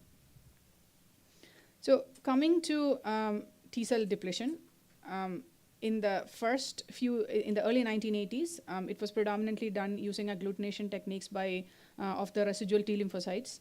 And then now we have moved on to Clinimax, which is by Miltony, where using magnets that are tagged with the CD receptors, you remove out the cells that you don't want, and the remaining portion is infused to the patient. So the first step in this would be to actually positively select the CD34 cells. And the next would be in the remaining part of the graft to deplete the T and the B cells. So when you blanket remove all T and B cells by using CD3 as well as CD19, what happens is primary engraftment will be there. There will be decreased GVHD. However, because of the very much delay in immune reconstitution, there's a higher incidence of infections as well as relapse. So then, rather than removing all the CD3 positive T cells, we figured out that let's look at the CD3 T cells and figure out what are the different types that go in. So you have predominantly the alpha beta ones as well as the gamma delta ones. And over time, we figured out that the gamma delta ones actually have an anti-tumor effect, immune reconstitution effect, and it actually works against GVHD, whereas the alpha beta ones are the ones that predominantly cause alloreactivity and subsequently GVHD. So then we started selecting out the alpha betas alone. Over time, we have actually found out that within the alpha betas, there are these CD45RA plus cells that are again associated more with, so they basically, the alpha beta ones are classified as naive T cells, memory T cells, effector T cells, of which the naive T cells, which is the RA positive ones, are the ones that are predominantly associated with GVHD, whereas the effector cells and the memory cells have very little influence of GVHD. So when you select out the CD45RA cells, that actually gives a much lesser incidence of GVHD. However, there is a concern that when you use that kind of a graft, there can be a slight increase in graft failure based on various studies. So CD45RA plus depletion is used not only on the graft, but also on DLI products as well. Another way in which the graft rejection and even relapse risk is dealt with in an RA positive depleted graft is by using donor NK cell infusions at a later time. Because NK cells, as we know, do not really have an effective role in GVHD. At least that's the conventional learning that is there now, and that may get challenged later on. However, the organs that are typically targeted in GVHD, like your skin and your mucosa, do not express the activating NK cell receptors. So the donor NK cell spares these organs and doesn't cause GVHD, is the conventional learning. Hence the reason to infuse them, whereas NK cells have traditionally been associated with a lot of tumor killing, even in solid tumors, liquids. So the hope is that you prevent the risk of relapse. Now, coming to the use of RA depleted grafts. So this was actually a paper where Triplet and group, they have studied this RA depletion in detail, and they probably have like one of the largest data in the world on RA depleted grafts. So they had these 67 pediatric patients, and this was a retrospective, so there was no randomization. The first half received CD3 depleted HBCs, and then they started doing selective depletion of CD45RA. Most patients had acute leukemia, and the CMV exposure was similar. So you would anticipate the risk of CMV in reactivation to be similar. And what they found out was the transplant-related mortality was much less in the RA depleted recipients, and none of that was due to viral infection, whereas there was CMV viremia-related death in the CD3 depleted population. And the second advantageous thing was that the GVHD, especially the third grade 3 and 4 GVHD, was much less in the RA depleted graft. So this basically is a graph that the table shows the average T cell count in the CD3 depleted and the RA depleted grafts, the incidence and duration of viremia, as well as I said earlier, there is a significant reduction in viral reactivation as well as symptomatic viremia.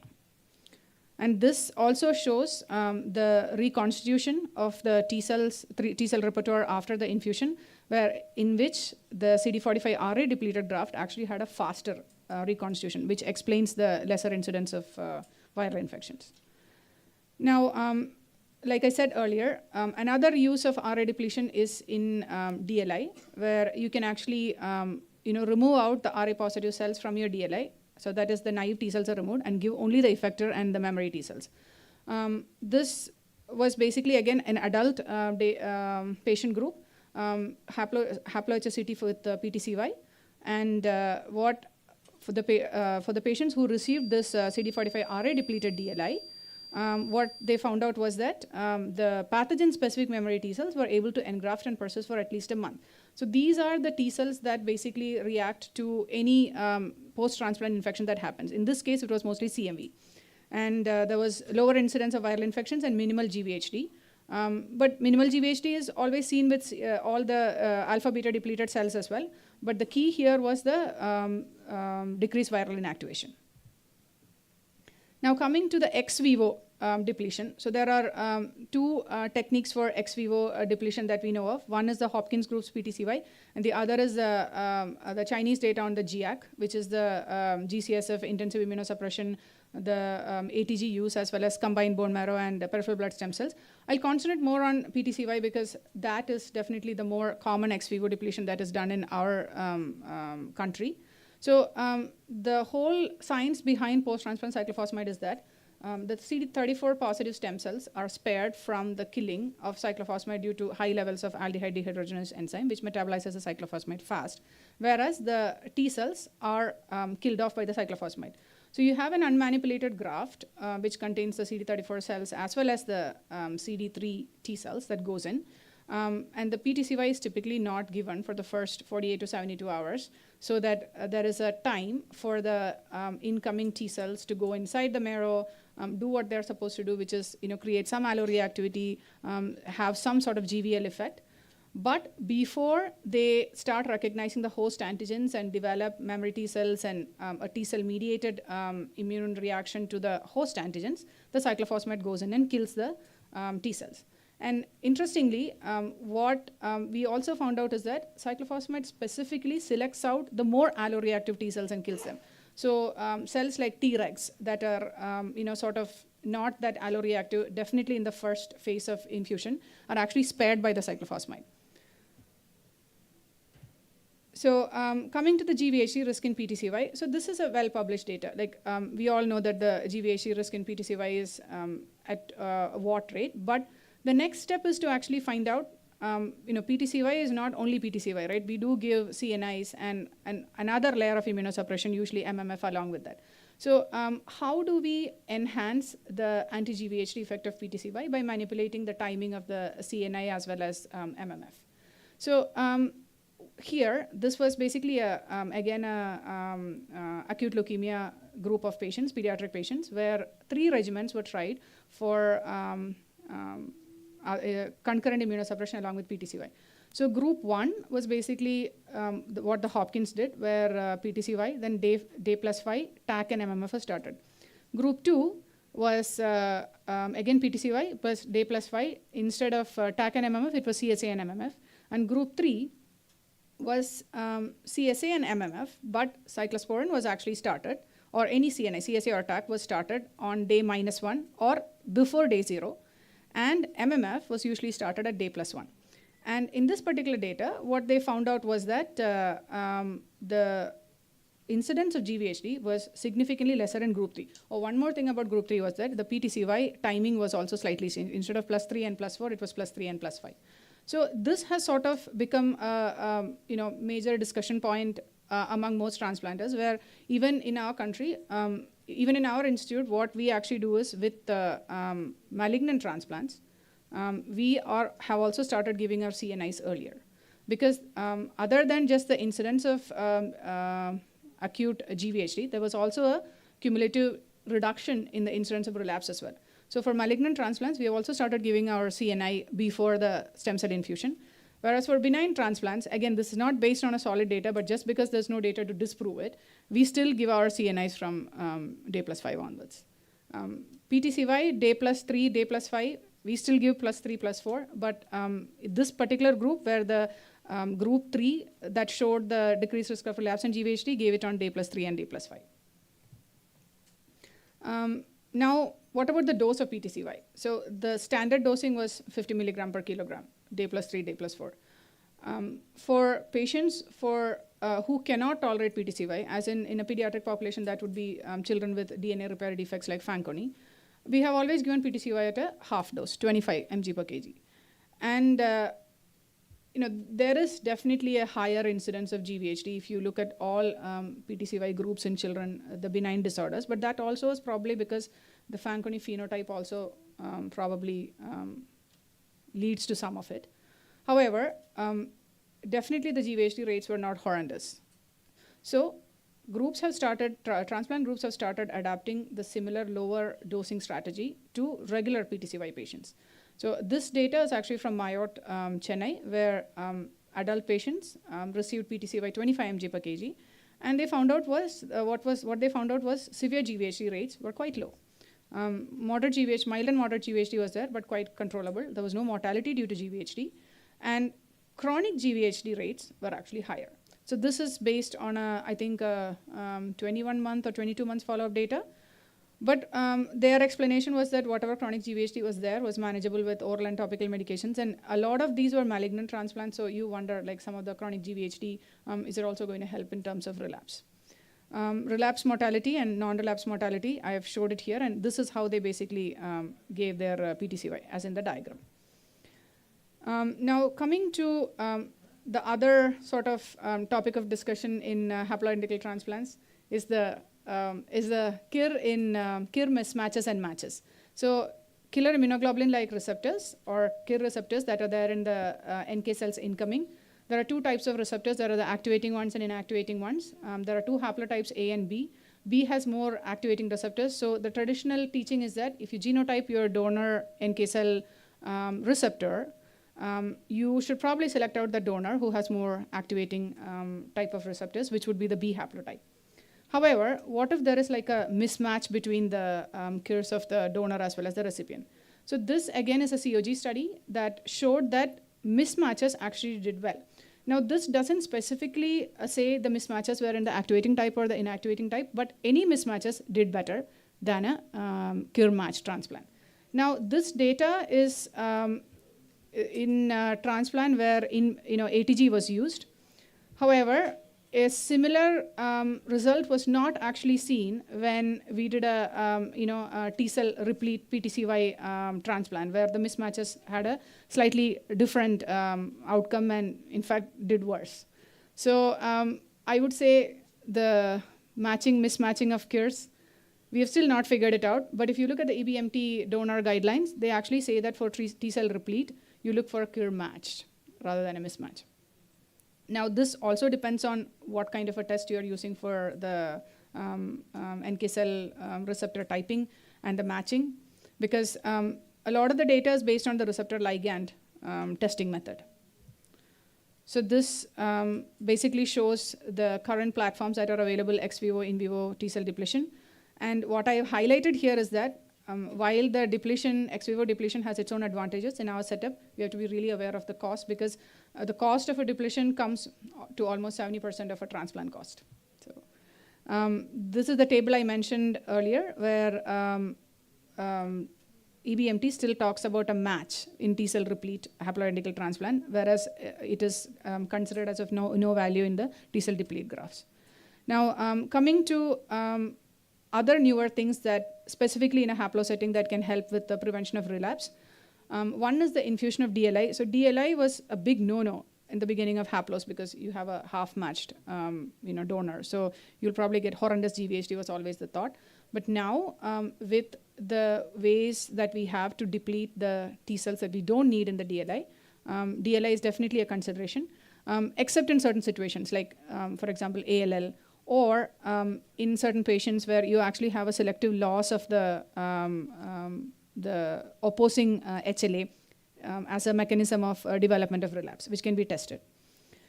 Now, coming to another post-transplant strategy that has sort of gained a lot of importance is the Treg infusion to decrease GVHD.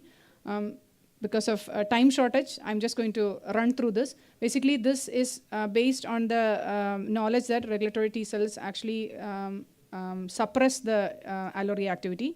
So in this particular study, what they did was regulatory T cells were collected and given before the stem cell infusion. And the stem cell infusion was actually a combination of purified CD34 and previously collected conventional T cells. So just like plain CD3 T cells.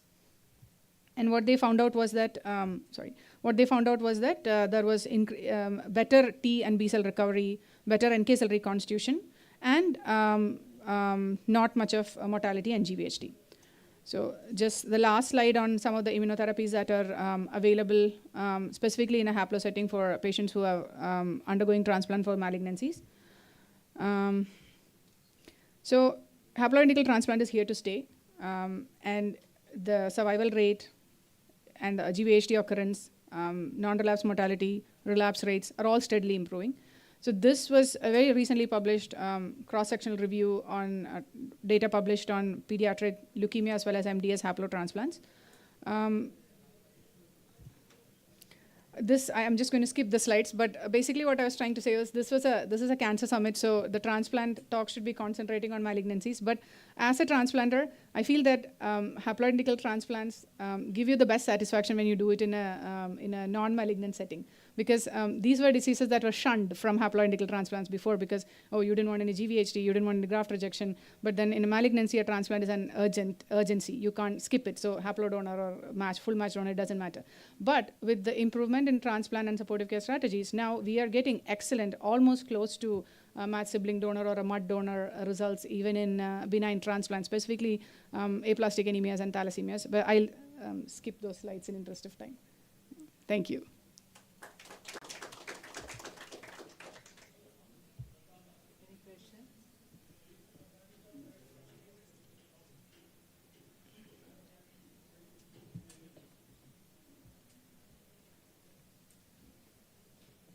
Thank you so much, Dr. Rashmi. Now, sir. Thank you very much for that talk. I'm Uzima Chira from Zambia. I'm a pediatric hematologist. So I wanted to find out, have you had any experience with sickle cell, haplotransplants in sickle cell?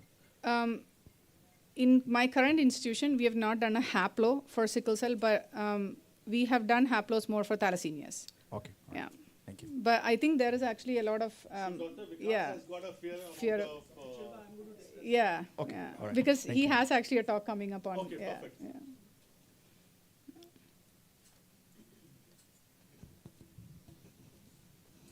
Thank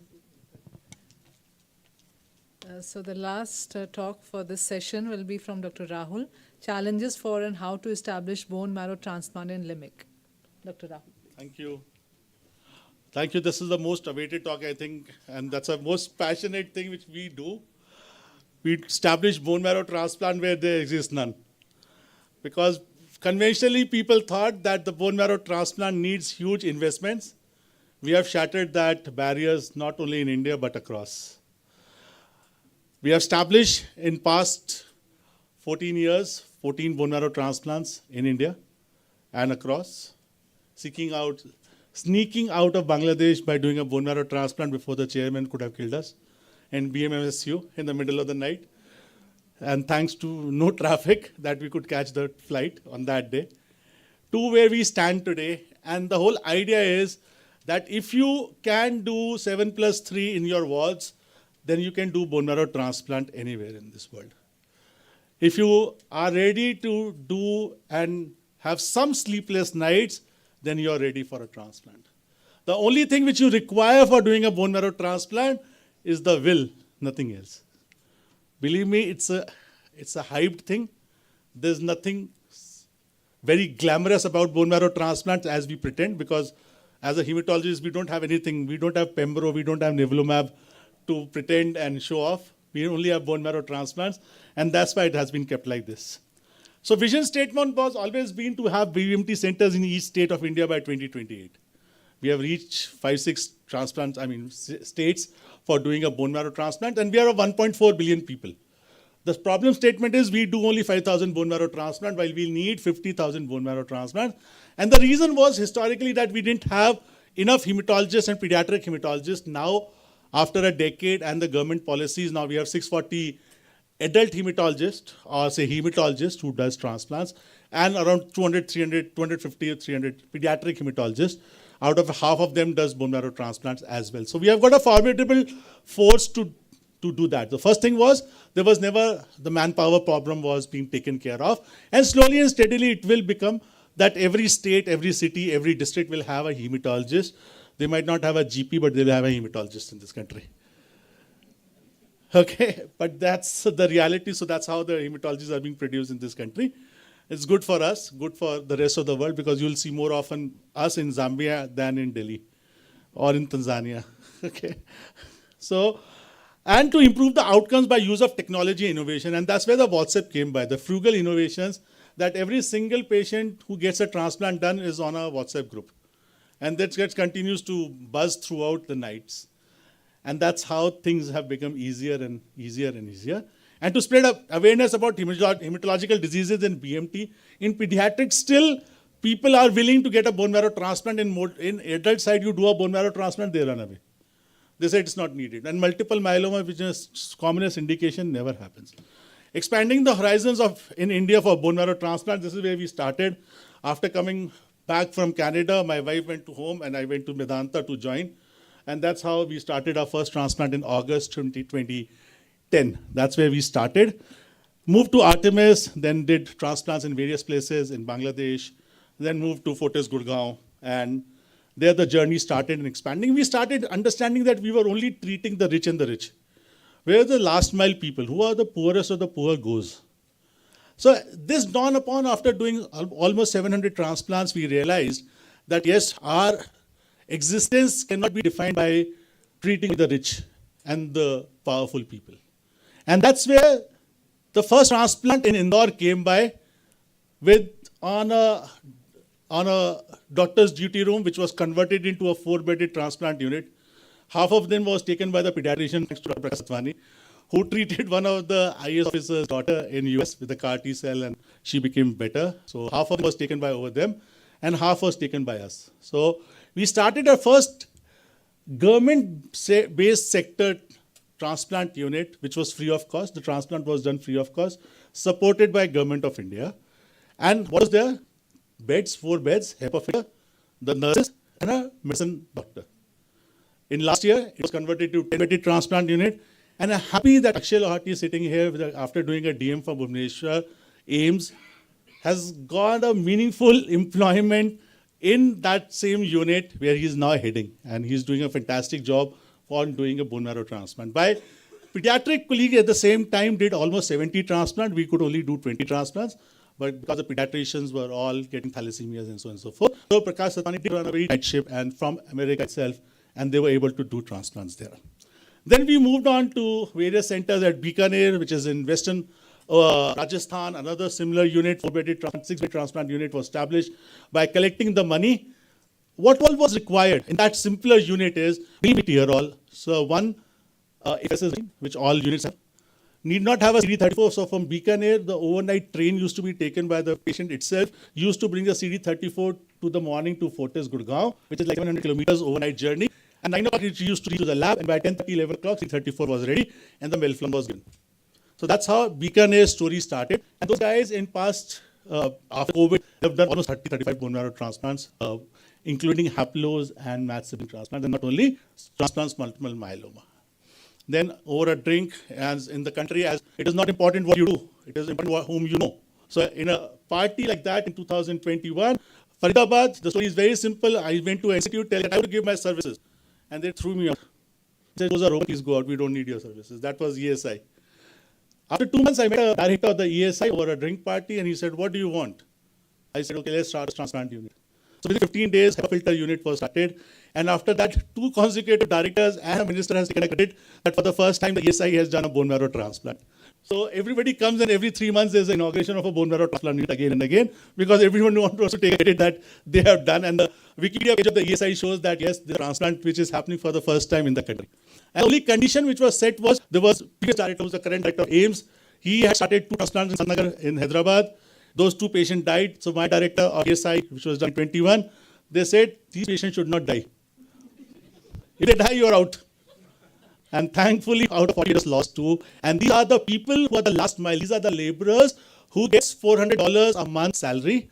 They have to stand in the lines of All India Institute of Medical Sciences, their cells were applicated, waiting for a transplant before the number comes. They are forced to take second birth. They all die, standing in those lines. Because the whole idea was, it was a very centralized model that only few centers were doing bone marrow transplant. And I think everybody has gone through those challenges. And similarly, this year we have done 250 transplants, 130 transplants, Dr. Vikas and pediatric team has done. I mean, we are nowhere. The legend, Dr. Raj is there. Feel very small in front of her, what she has done legendary in South India. Amazing work, Sivalor, Rani Hiddali, BL Kapoor, and so on and so forth. There are multiple centers which have done a remarkable job in the country for the science of bone marrow transplant. Not only sibling transplant, but the half-match transplant. So what you require is a machine, radiation machine of what kind, whether it works or not, does not work, as long as it is giving radiation. It is active, it is good enough to irrigate the blood platelets, and all you require is a good physician and nurses. Believe me, if you have got nurses, you will never lose a patient because of the sepsis. In the bigger units, the problem of sepsis is bigger. In a smaller unit, it is lesser. So, idea is that it is difficult. Please, let's go back tomorrow. Remember, bone marrow transplant is not difficult. So we have 180 clinics, 98% in private sector, and none the Delhi government. So Delhi government has got no private sector unit, which is a public sector unit with us. And NITA's technically can utilize as NCR, where you can do a bone marrow transplant, but it's only for the pediatric, and you have to be really small. Okay, get a bone transplant, BMT done. We need 50,000 bone marrow transplants. We do 5,000. Cost of bone marrow transplant is anywhere between 16 to 20 lakhs. So how can we solve the problem? Background is who you know. So biggest thing is whom you know in the country will help you to propel to get a bone marrow transplant unit. And the biggest problem, you know what, in this country, or in any country, if I come to you that I need to do a bone marrow transplant, is to prove that I don't have a vested interest. There's no other bigger problem. Believe me, if you go by charity, people will always see you through a different lenses that why do you want to do charity? Not only can do charity, but they forget that God has created human beings to do charity. So the biggest problem in the country is to prove that there's no vested interest of yours, which will not do it, will not harm them. And similarly, on that models, many more transplant centers in Mumbai has come up, and they've done a remarkable job. So it's a model to be replicated in the country and across, that how collaborative work can do it. And you don't require fancy instruments. So from all India Medical Sciences, if you see, we never had a HEPA filters, okay? And still our survival was not less. Of course, we need HEPA filters for the regulators so that tomorrow the patient will not be catching your neck. But if you don't have a HEPA filter and you don't have the money for the HEPA filter, take the corner last rooms, everybody comes, only you can go, in a good nursing, okay? And monitor injections, monitor the line things, and this will be solved out. When I came back from Canada, the only holy was to put in a central line, what is called as a Hickman line. And what used to happen, the Hickman used to come out at the 15th plate was low. Because there was a injection. Then we took okay, let's put a triple lumen jugular, which is easy to pull out, no subclavian, put a jugular vein, put a jugular, triple lumen, you can utilize, and that too a dialysis catheter, which is 11 which can be utilized for the stem cell collection, for an autologous, as well as can be utilized to the blood products. If you go without any plate, you just pull it out, it comes out, put it again, put it again. No cancer involved, nothing, no complication involved. So practically, Hickman line has gone out of our life. Okay, so since 2012, the Hickman line is no longer being utilized in our department at this present moment of time. So first center developed on the 6th floor, doctor's duty room, blood bank. Dr. Ashok has a remarkable pathology department for flow cytometry. Dr. Satin developed the C34 in city of Indore. Last month, city of Bihar with 12 crore population, first time got the flow cytometry done at their own institute. And that's what is the most remarkable thing, that those people are total 700 kilometers. So India is very heterogeneous. You think that what you see and what you hear from Delhi and Mumbai, and you see that that's the state of the art. Yes, that's the state of the art, but there's also another India where it is nothing. And that's the problem which we are trying to solve this present time. And we're on WhatsApp for better consultation and coordination. And still all 7 centers are being coordinated on WhatsApp on blood and blood platelet products. So this was Indore who has done it, and has done a remarkable job. Till now 25 bone marrow transplant has been done. This was Bikaner in 2019, the transplant centers were established. This was Bikaner, who manages anywhere from MD medicine to hematologist, radiation oncologist, to medical oncologist, and nursing staff was bone marrow transplant. And after 3 years of hematology, it leads to a job creation. Not every single person can initiate the project, but they can take it to the next. So every generation has to leave something for the next generation to build up the existence.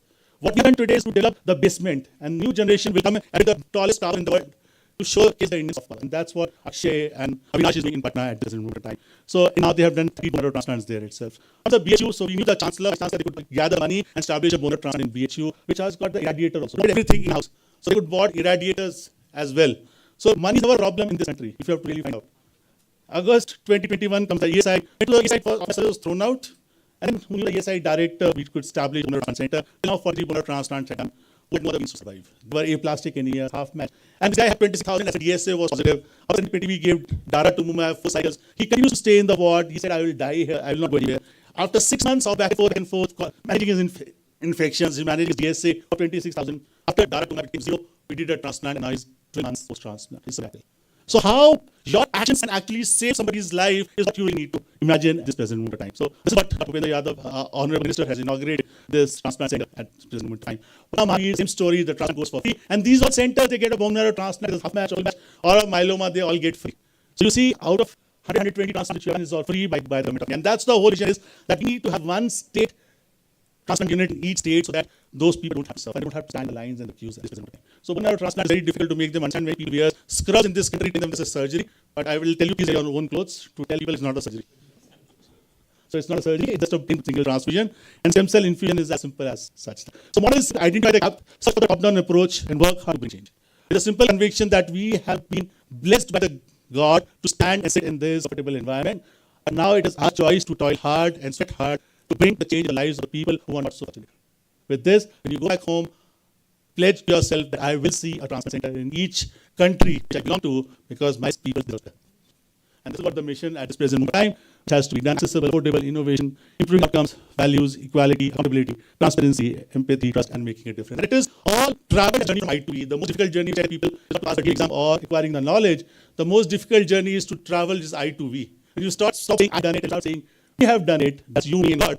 That's where you have achieved and you have arrived. And that's all we want is we will bring a change, whatever may come. Thank you. And that's the team. Nikhil is there. Avinash is standing out. Akshay is there. Just say hello. Akshay is doing an amazing job in Indore. Thank you.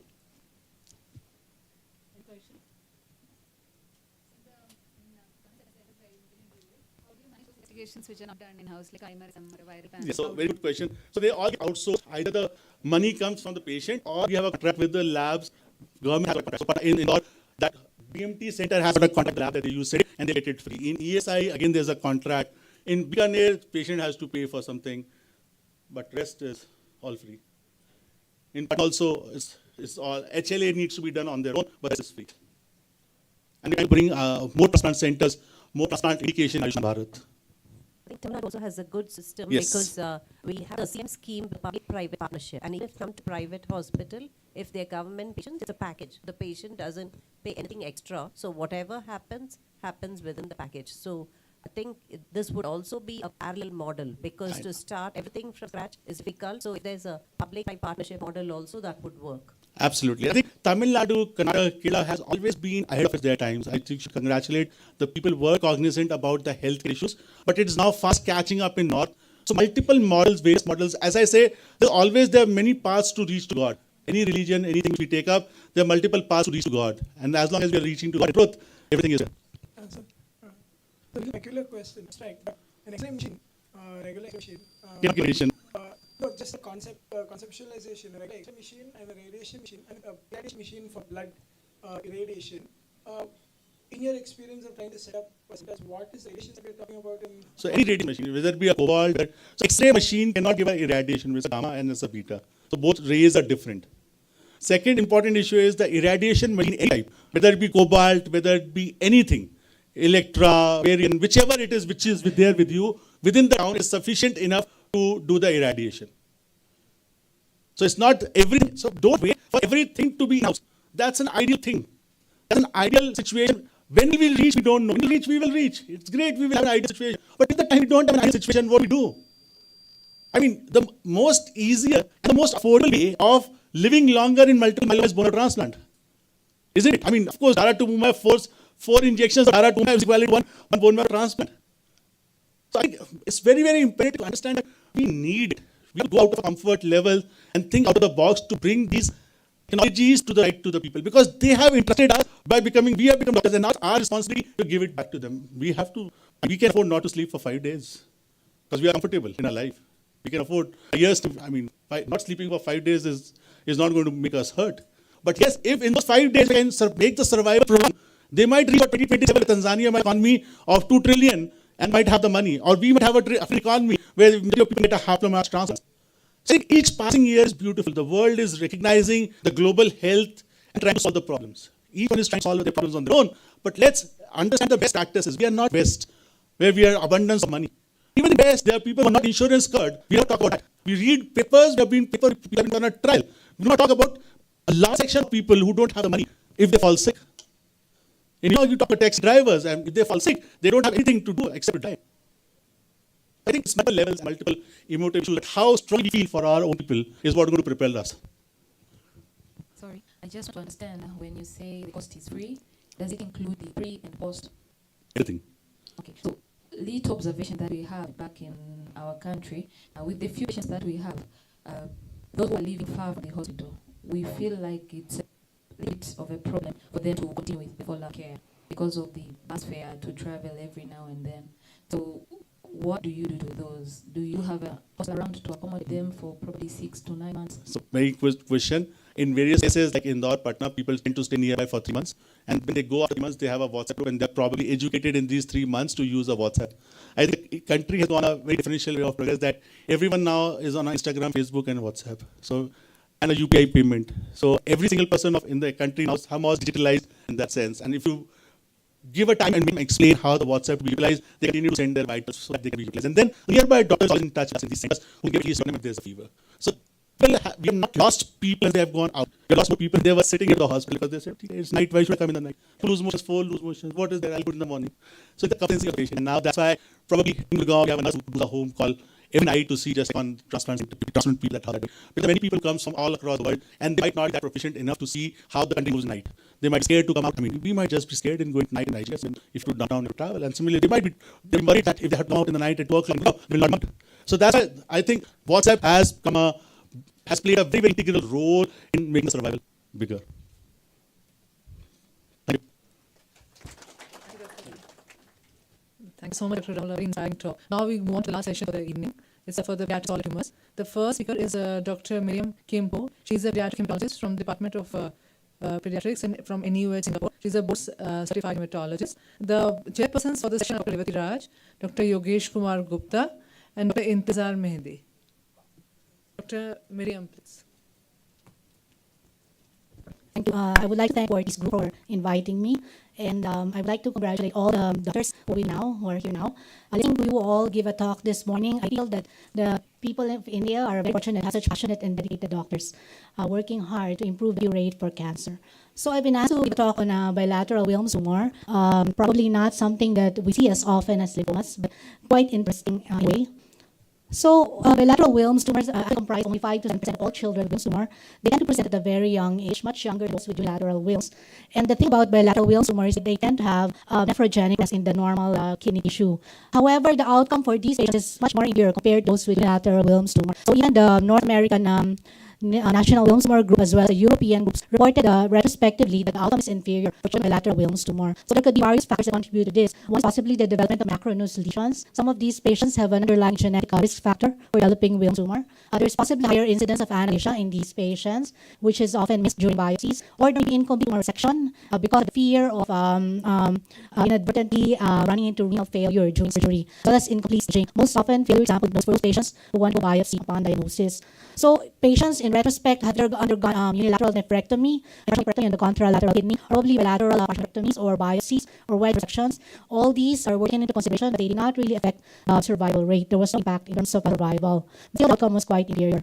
So congenital anomalies are much higher in children with bilateral Wilms tumor, almost close to 5%. Dennis rash is something that's in our institution. And fortunately for children with Dennis rash, most of them end up with our renal team. We are a center that does in the center in Singapore for transplant for solid tumors, solid organs. And most of our Dennis rash patients ended up having a kidney transplant. So in the approach to children with bilateral Wilms tumor, each tumor should be staged separately, and treatment is based on the side that has the higher stage. Based on that, we will then decide on the treatment as well as the risk classification. So it is not a prerequisite in both the North American and the European group. And adjuvant chemotherapy is actually advised for most patients. The purpose of the adjuvant chemotherapy is to try to reduce the size of the tumor, and the aim is to try to preserve as much of the normal renal tissue as much as possible. And in the IS studies, they found that using 3 drugs, vincristine, actinomycin D, and doxorubicin, in comparison to only using 2 drugs, vincristine, actinomycin D is much better. It was a better survival rate. So one thing to remember in bilateral Wilms tumors, the adjuvant chemotherapy should not exceed 12 weeks. So anytime there's non-response, it may indicate that there's a presence of anaplasia, or maybe these tumors have actually undergone maturation, for which you need to have a biopsy. So in retrospect, in past bilateral Wilms tumor also, most oncologists will tend to keep giving therapy beyond 12 weeks because of hesitancy to do surgery. So generally advice is the surgery should be done by 12 weeks. So for this bilateral Wilms tumor, the main management challenges are the preservation of the maximum amount of renal parenchyma in order to prevent renal failure. So I know that there are centers who are not able to perform renal transplant for some patients, and there are many patients who actually cannot afford a renal transplant. However, you also need to do complete resection in order to optimize the chance for cure. So in bilateral Wilms tumor, the end-stage renal disease, or for patients who require dialysis, is much higher. So for those with unilateral Wilms tumor, end-stage renal disease, the incidence is about only 1%. But for those with bilateral Wilms tumor, it's as close as 12%. Dennis rash patients end up having a higher incidence, but this is because they tend to have abnormal renal renal tissue from the very beginning. So most of them may have focal segmental glomerulosclerosis in the normal renal tissue. So in our experience, almost all of our patients with Dennis-Drash syndrome ended up having a renal transplant. So amongst those who are non-syndromic, in majority of the cases, the reason for end-stage renal disease is bilateral nephrectomy for persistent disease, which may be done somewhat later. So treatment can also contribute. So because of the hesitancy to do surgery early, there's a tendency to escalate chemotherapy and to use chemotherapy drugs that are quite toxic to the kidneys. So these could have contributed to the end-stage renal disease for these patients. And most importantly, the radiation also contributes to renal failure. So there is one study, this is the only study, I think they said, only prospective study that was done for patients with bilateral Wilms tumor. And this is a COG study, and they had 3 aims. So the first aim is to improve the event-free survival for all these patients to close to 73%. And in the end, they actually managed to do it.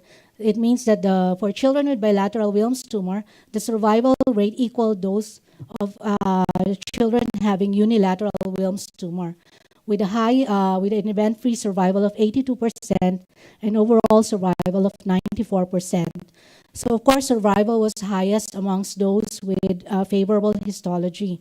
So how did they do this? So they adopted the European approach where they escalated chemotherapy for those patients who have unfavorable histology post-neoadjuvant chemotherapy. So for those who are familiar with the European regimen, they stage their patients based on the response to neoadjuvant chemotherapy. So if they have unfavorable histology such as blastemal components and anaplasia, chemotherapy will be escalated and they will be placed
placed in the high risk category.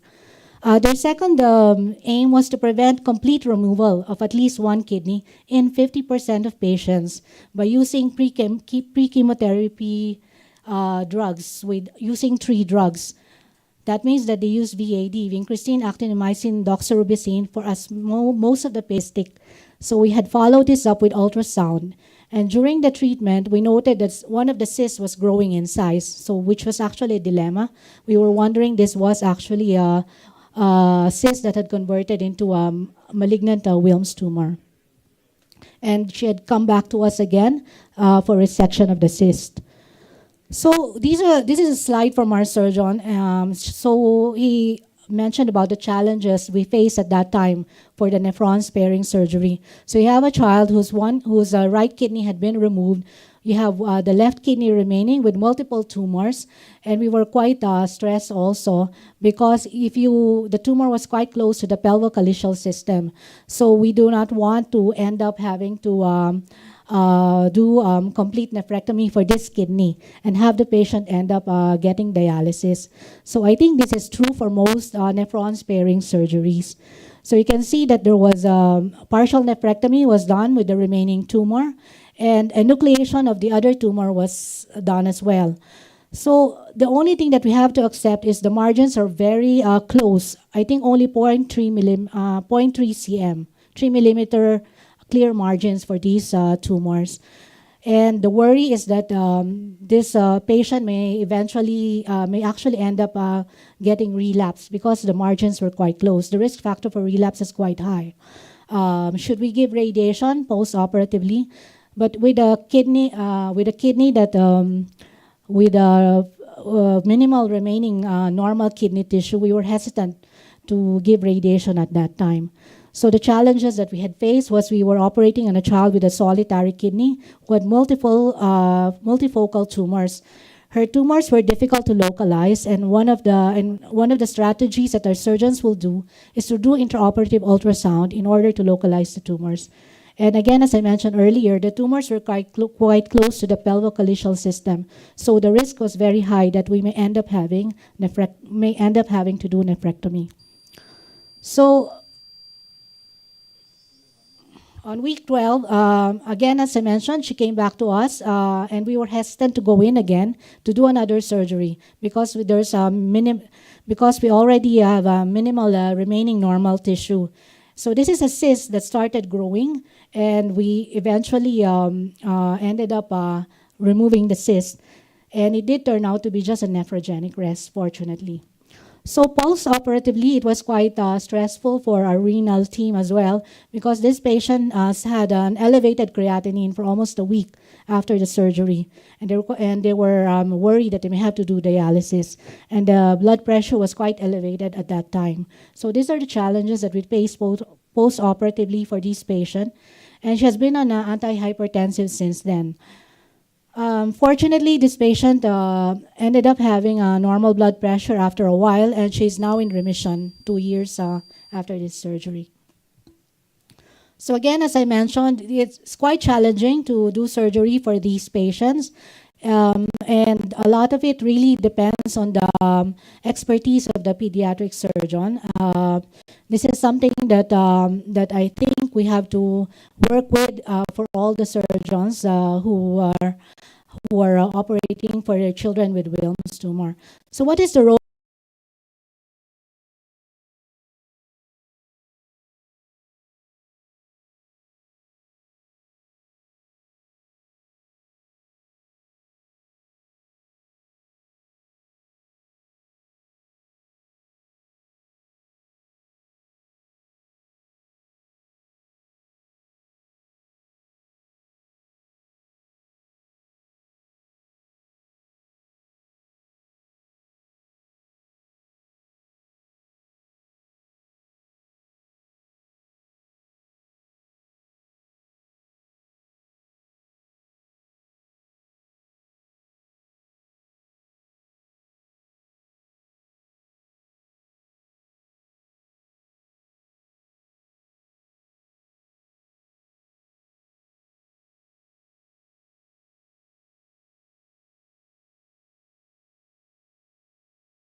of radiation. During our Southeast Asia tumor board conferences, where resource-limited countries will tell us that what should they do if they have patients who have persistent tumors, but the surgeon is not able to do nephron-sparing surgery.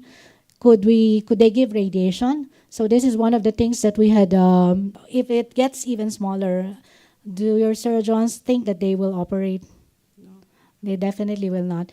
Okay, do you have access to renal transplant? We have access, but they have to have donor, or otherwise we send abroad. Yes, so actually radiation is an option, I would say that. So until the disease progression, Dara subcutaneous and Dara we continue to demonstrate similar efficacy and PK results to those observed in the primary analysis. So there was no difference in relapse refractory setting from two different trials. Based on demographic areas, body weight, there were slightly more side effects in those people who were less than 65 years of age, with reduced body weight and slight imbalance in cytogenetics compared to the intention to treat analysis. Dara's reduced administration time versus Dara IV, that was no-brainer. It was supposed to happen that way because it requires, in first doses of Dara, you require 6 to 8 hours, and children and you have to stop it. And for Dara subcutaneous, there was no such things to happen. In Asian and Japanese cohorts, response rates are comparable between the overall population and patient with a baseline body weight of less than 50 kg. So previous PAVO trials said that more side effects. Colombo trial said from an Asian and Japanese were included. There were no major side effect profiles, which was different. PFS and OS were comparable between Dara subcutaneous and Dara IV on overall intention to treat population in Asian and Japanese cohort.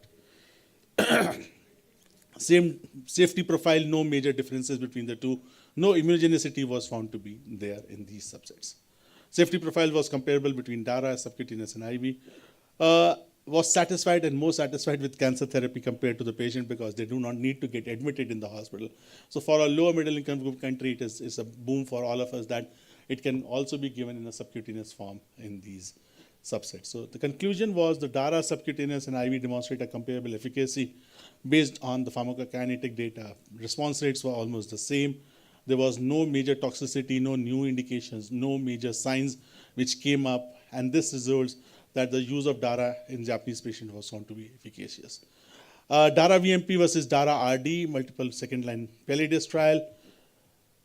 Minimal residual disease, Dara KD versus Dara RD and Dara VMP in those patients were almost similar. Relapsed refractory setting, the safety profile was similar. Dara subcutaneous is usually administered before and after administration of Daratumumab subcutaneous to minimize administration-related reactions. Type and screen patients prior to starting Dara subcutaneous, and the dose was 1800 milligram in these subsets. Storage and handling 2 to 8 degree, protected from light, do not freeze, single use, do not use if opaque particles. Shelf life of Dara is based on the things. And handling is formulation compatible with the propylene, polyethylene syringe material. Before use, remove the Dara subcutaneous injection. Vial from refrigerated stores and equilibrate to ambient temperature. Unpunctured vial may be stored at ambient temperature. Once transferred from vial into syringe, maximum 4 hours it has to be given under the ambient light. Preparation and injections, and similar ways of handling the things. If the patient experiences no major after first 3 injections, post-injection corticosteroid may be discontinued. So the monotherapy methylprednisolone 100 milligram or 10 milligram of dexamethasone is generally utilized for all of us in these subsets. But Dara VD, dexamethasone 20 milligram, and post-infusion administering lower dose of methylprednisolone equivalent to dexamethasone after the day of Daratumumab infusion. So these are the ways: alcohol swab, 1 cotton gauze, 1 adhesive bandage and sharp container. This is how the injection has to be given, which is at the stomach level. Press the plunger and with the constant rate of delivery of 3 to 5 minutes. And the volume is not much into this. So quality of life has proof, of course, will be better in these subsets. So summary is efficacy, safety, convenience, simplicity of fixed dosing, and the patient experience. Similarities between all things, all the trials has been proven beyond doubt. So with this, I think the future is brighter for all of us, that subcutaneous Daratumumab is going to be available soon and people can get benefited. But the only thing is, will our subset of patients will be able to afford that or not. One thing is very sure that Dara VRD is the standard of care, followed by autologous transplant, followed by maintenance therapy, which will propel us to a progression-free survival of 5 to 6 years plus, irrespective of the cytogenetic abnormalities. I think future for myeloma is bright. We were dying at 2 years. Now the survival is increased to 5 years. The VRD itself is good enough to propel you to 5 years, at least in 60 to 70% of patients.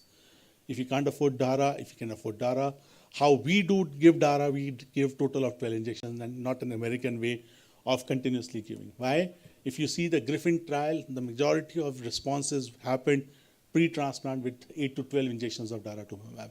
So kind of a definitive therapy from an Indian perspective, because majority of patients cannot afford a lifelong therapy.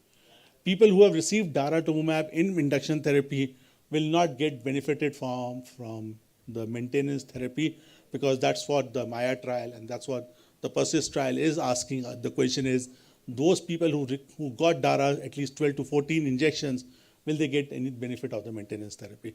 So to reduce the cost for Daratumumab, I think patients who are high risk should get at least 8 to 12 injections of Daratumumab, and that's how they will get benefited out of it. With this, thank you for patiently hearing.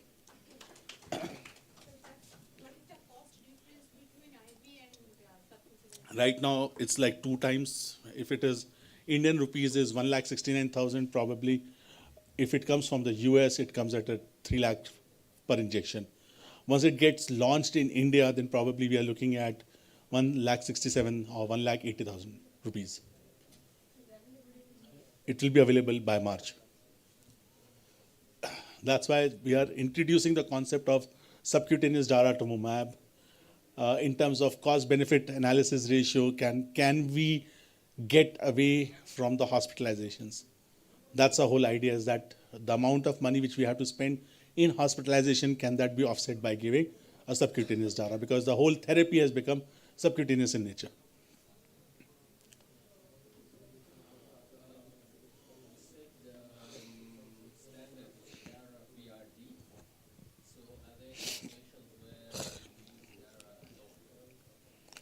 So we don't use Dara alone, because the data for Dara alone has not been very successful. We have to combine the therapy with Dara plus VRD. So Dara alone will not be a good idea to achieve remissions.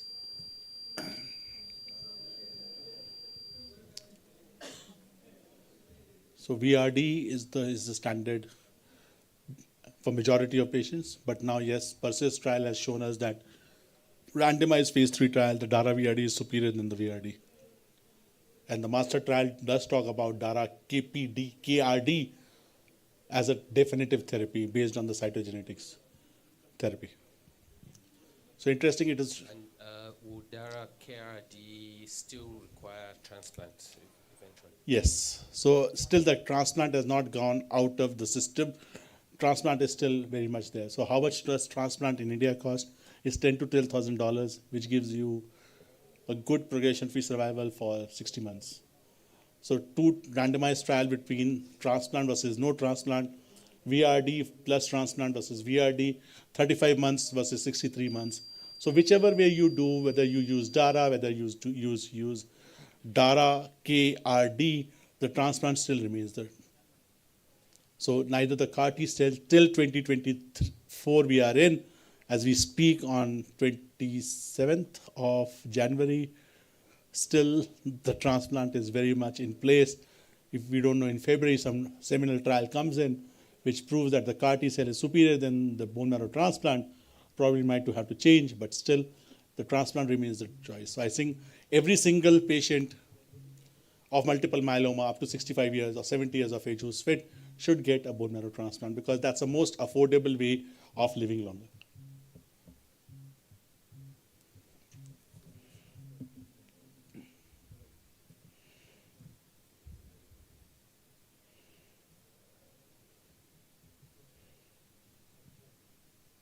First line. No, sir. So very quick question, sir. Dara VRD is never to postpone the transplant. It is to do an early transplant, because Dara VRD plus bone marrow transplants will propel you to 75 to 80 months of progression-free survival.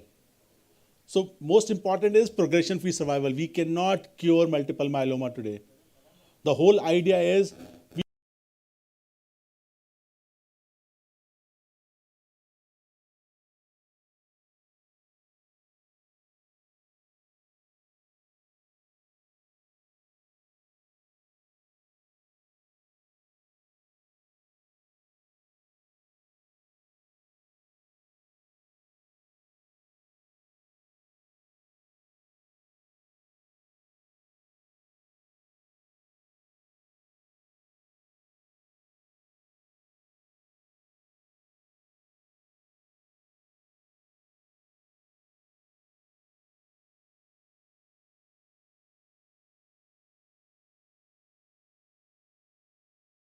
for transplants.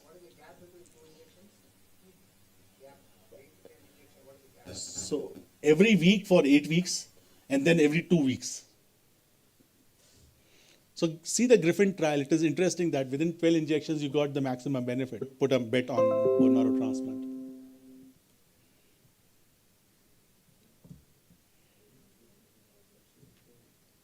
With this, thank you. I hope now they'll start feeding us for dinner. Thank you. Thank you, sir. Thank you, everybody, for attending all the scientific sessions.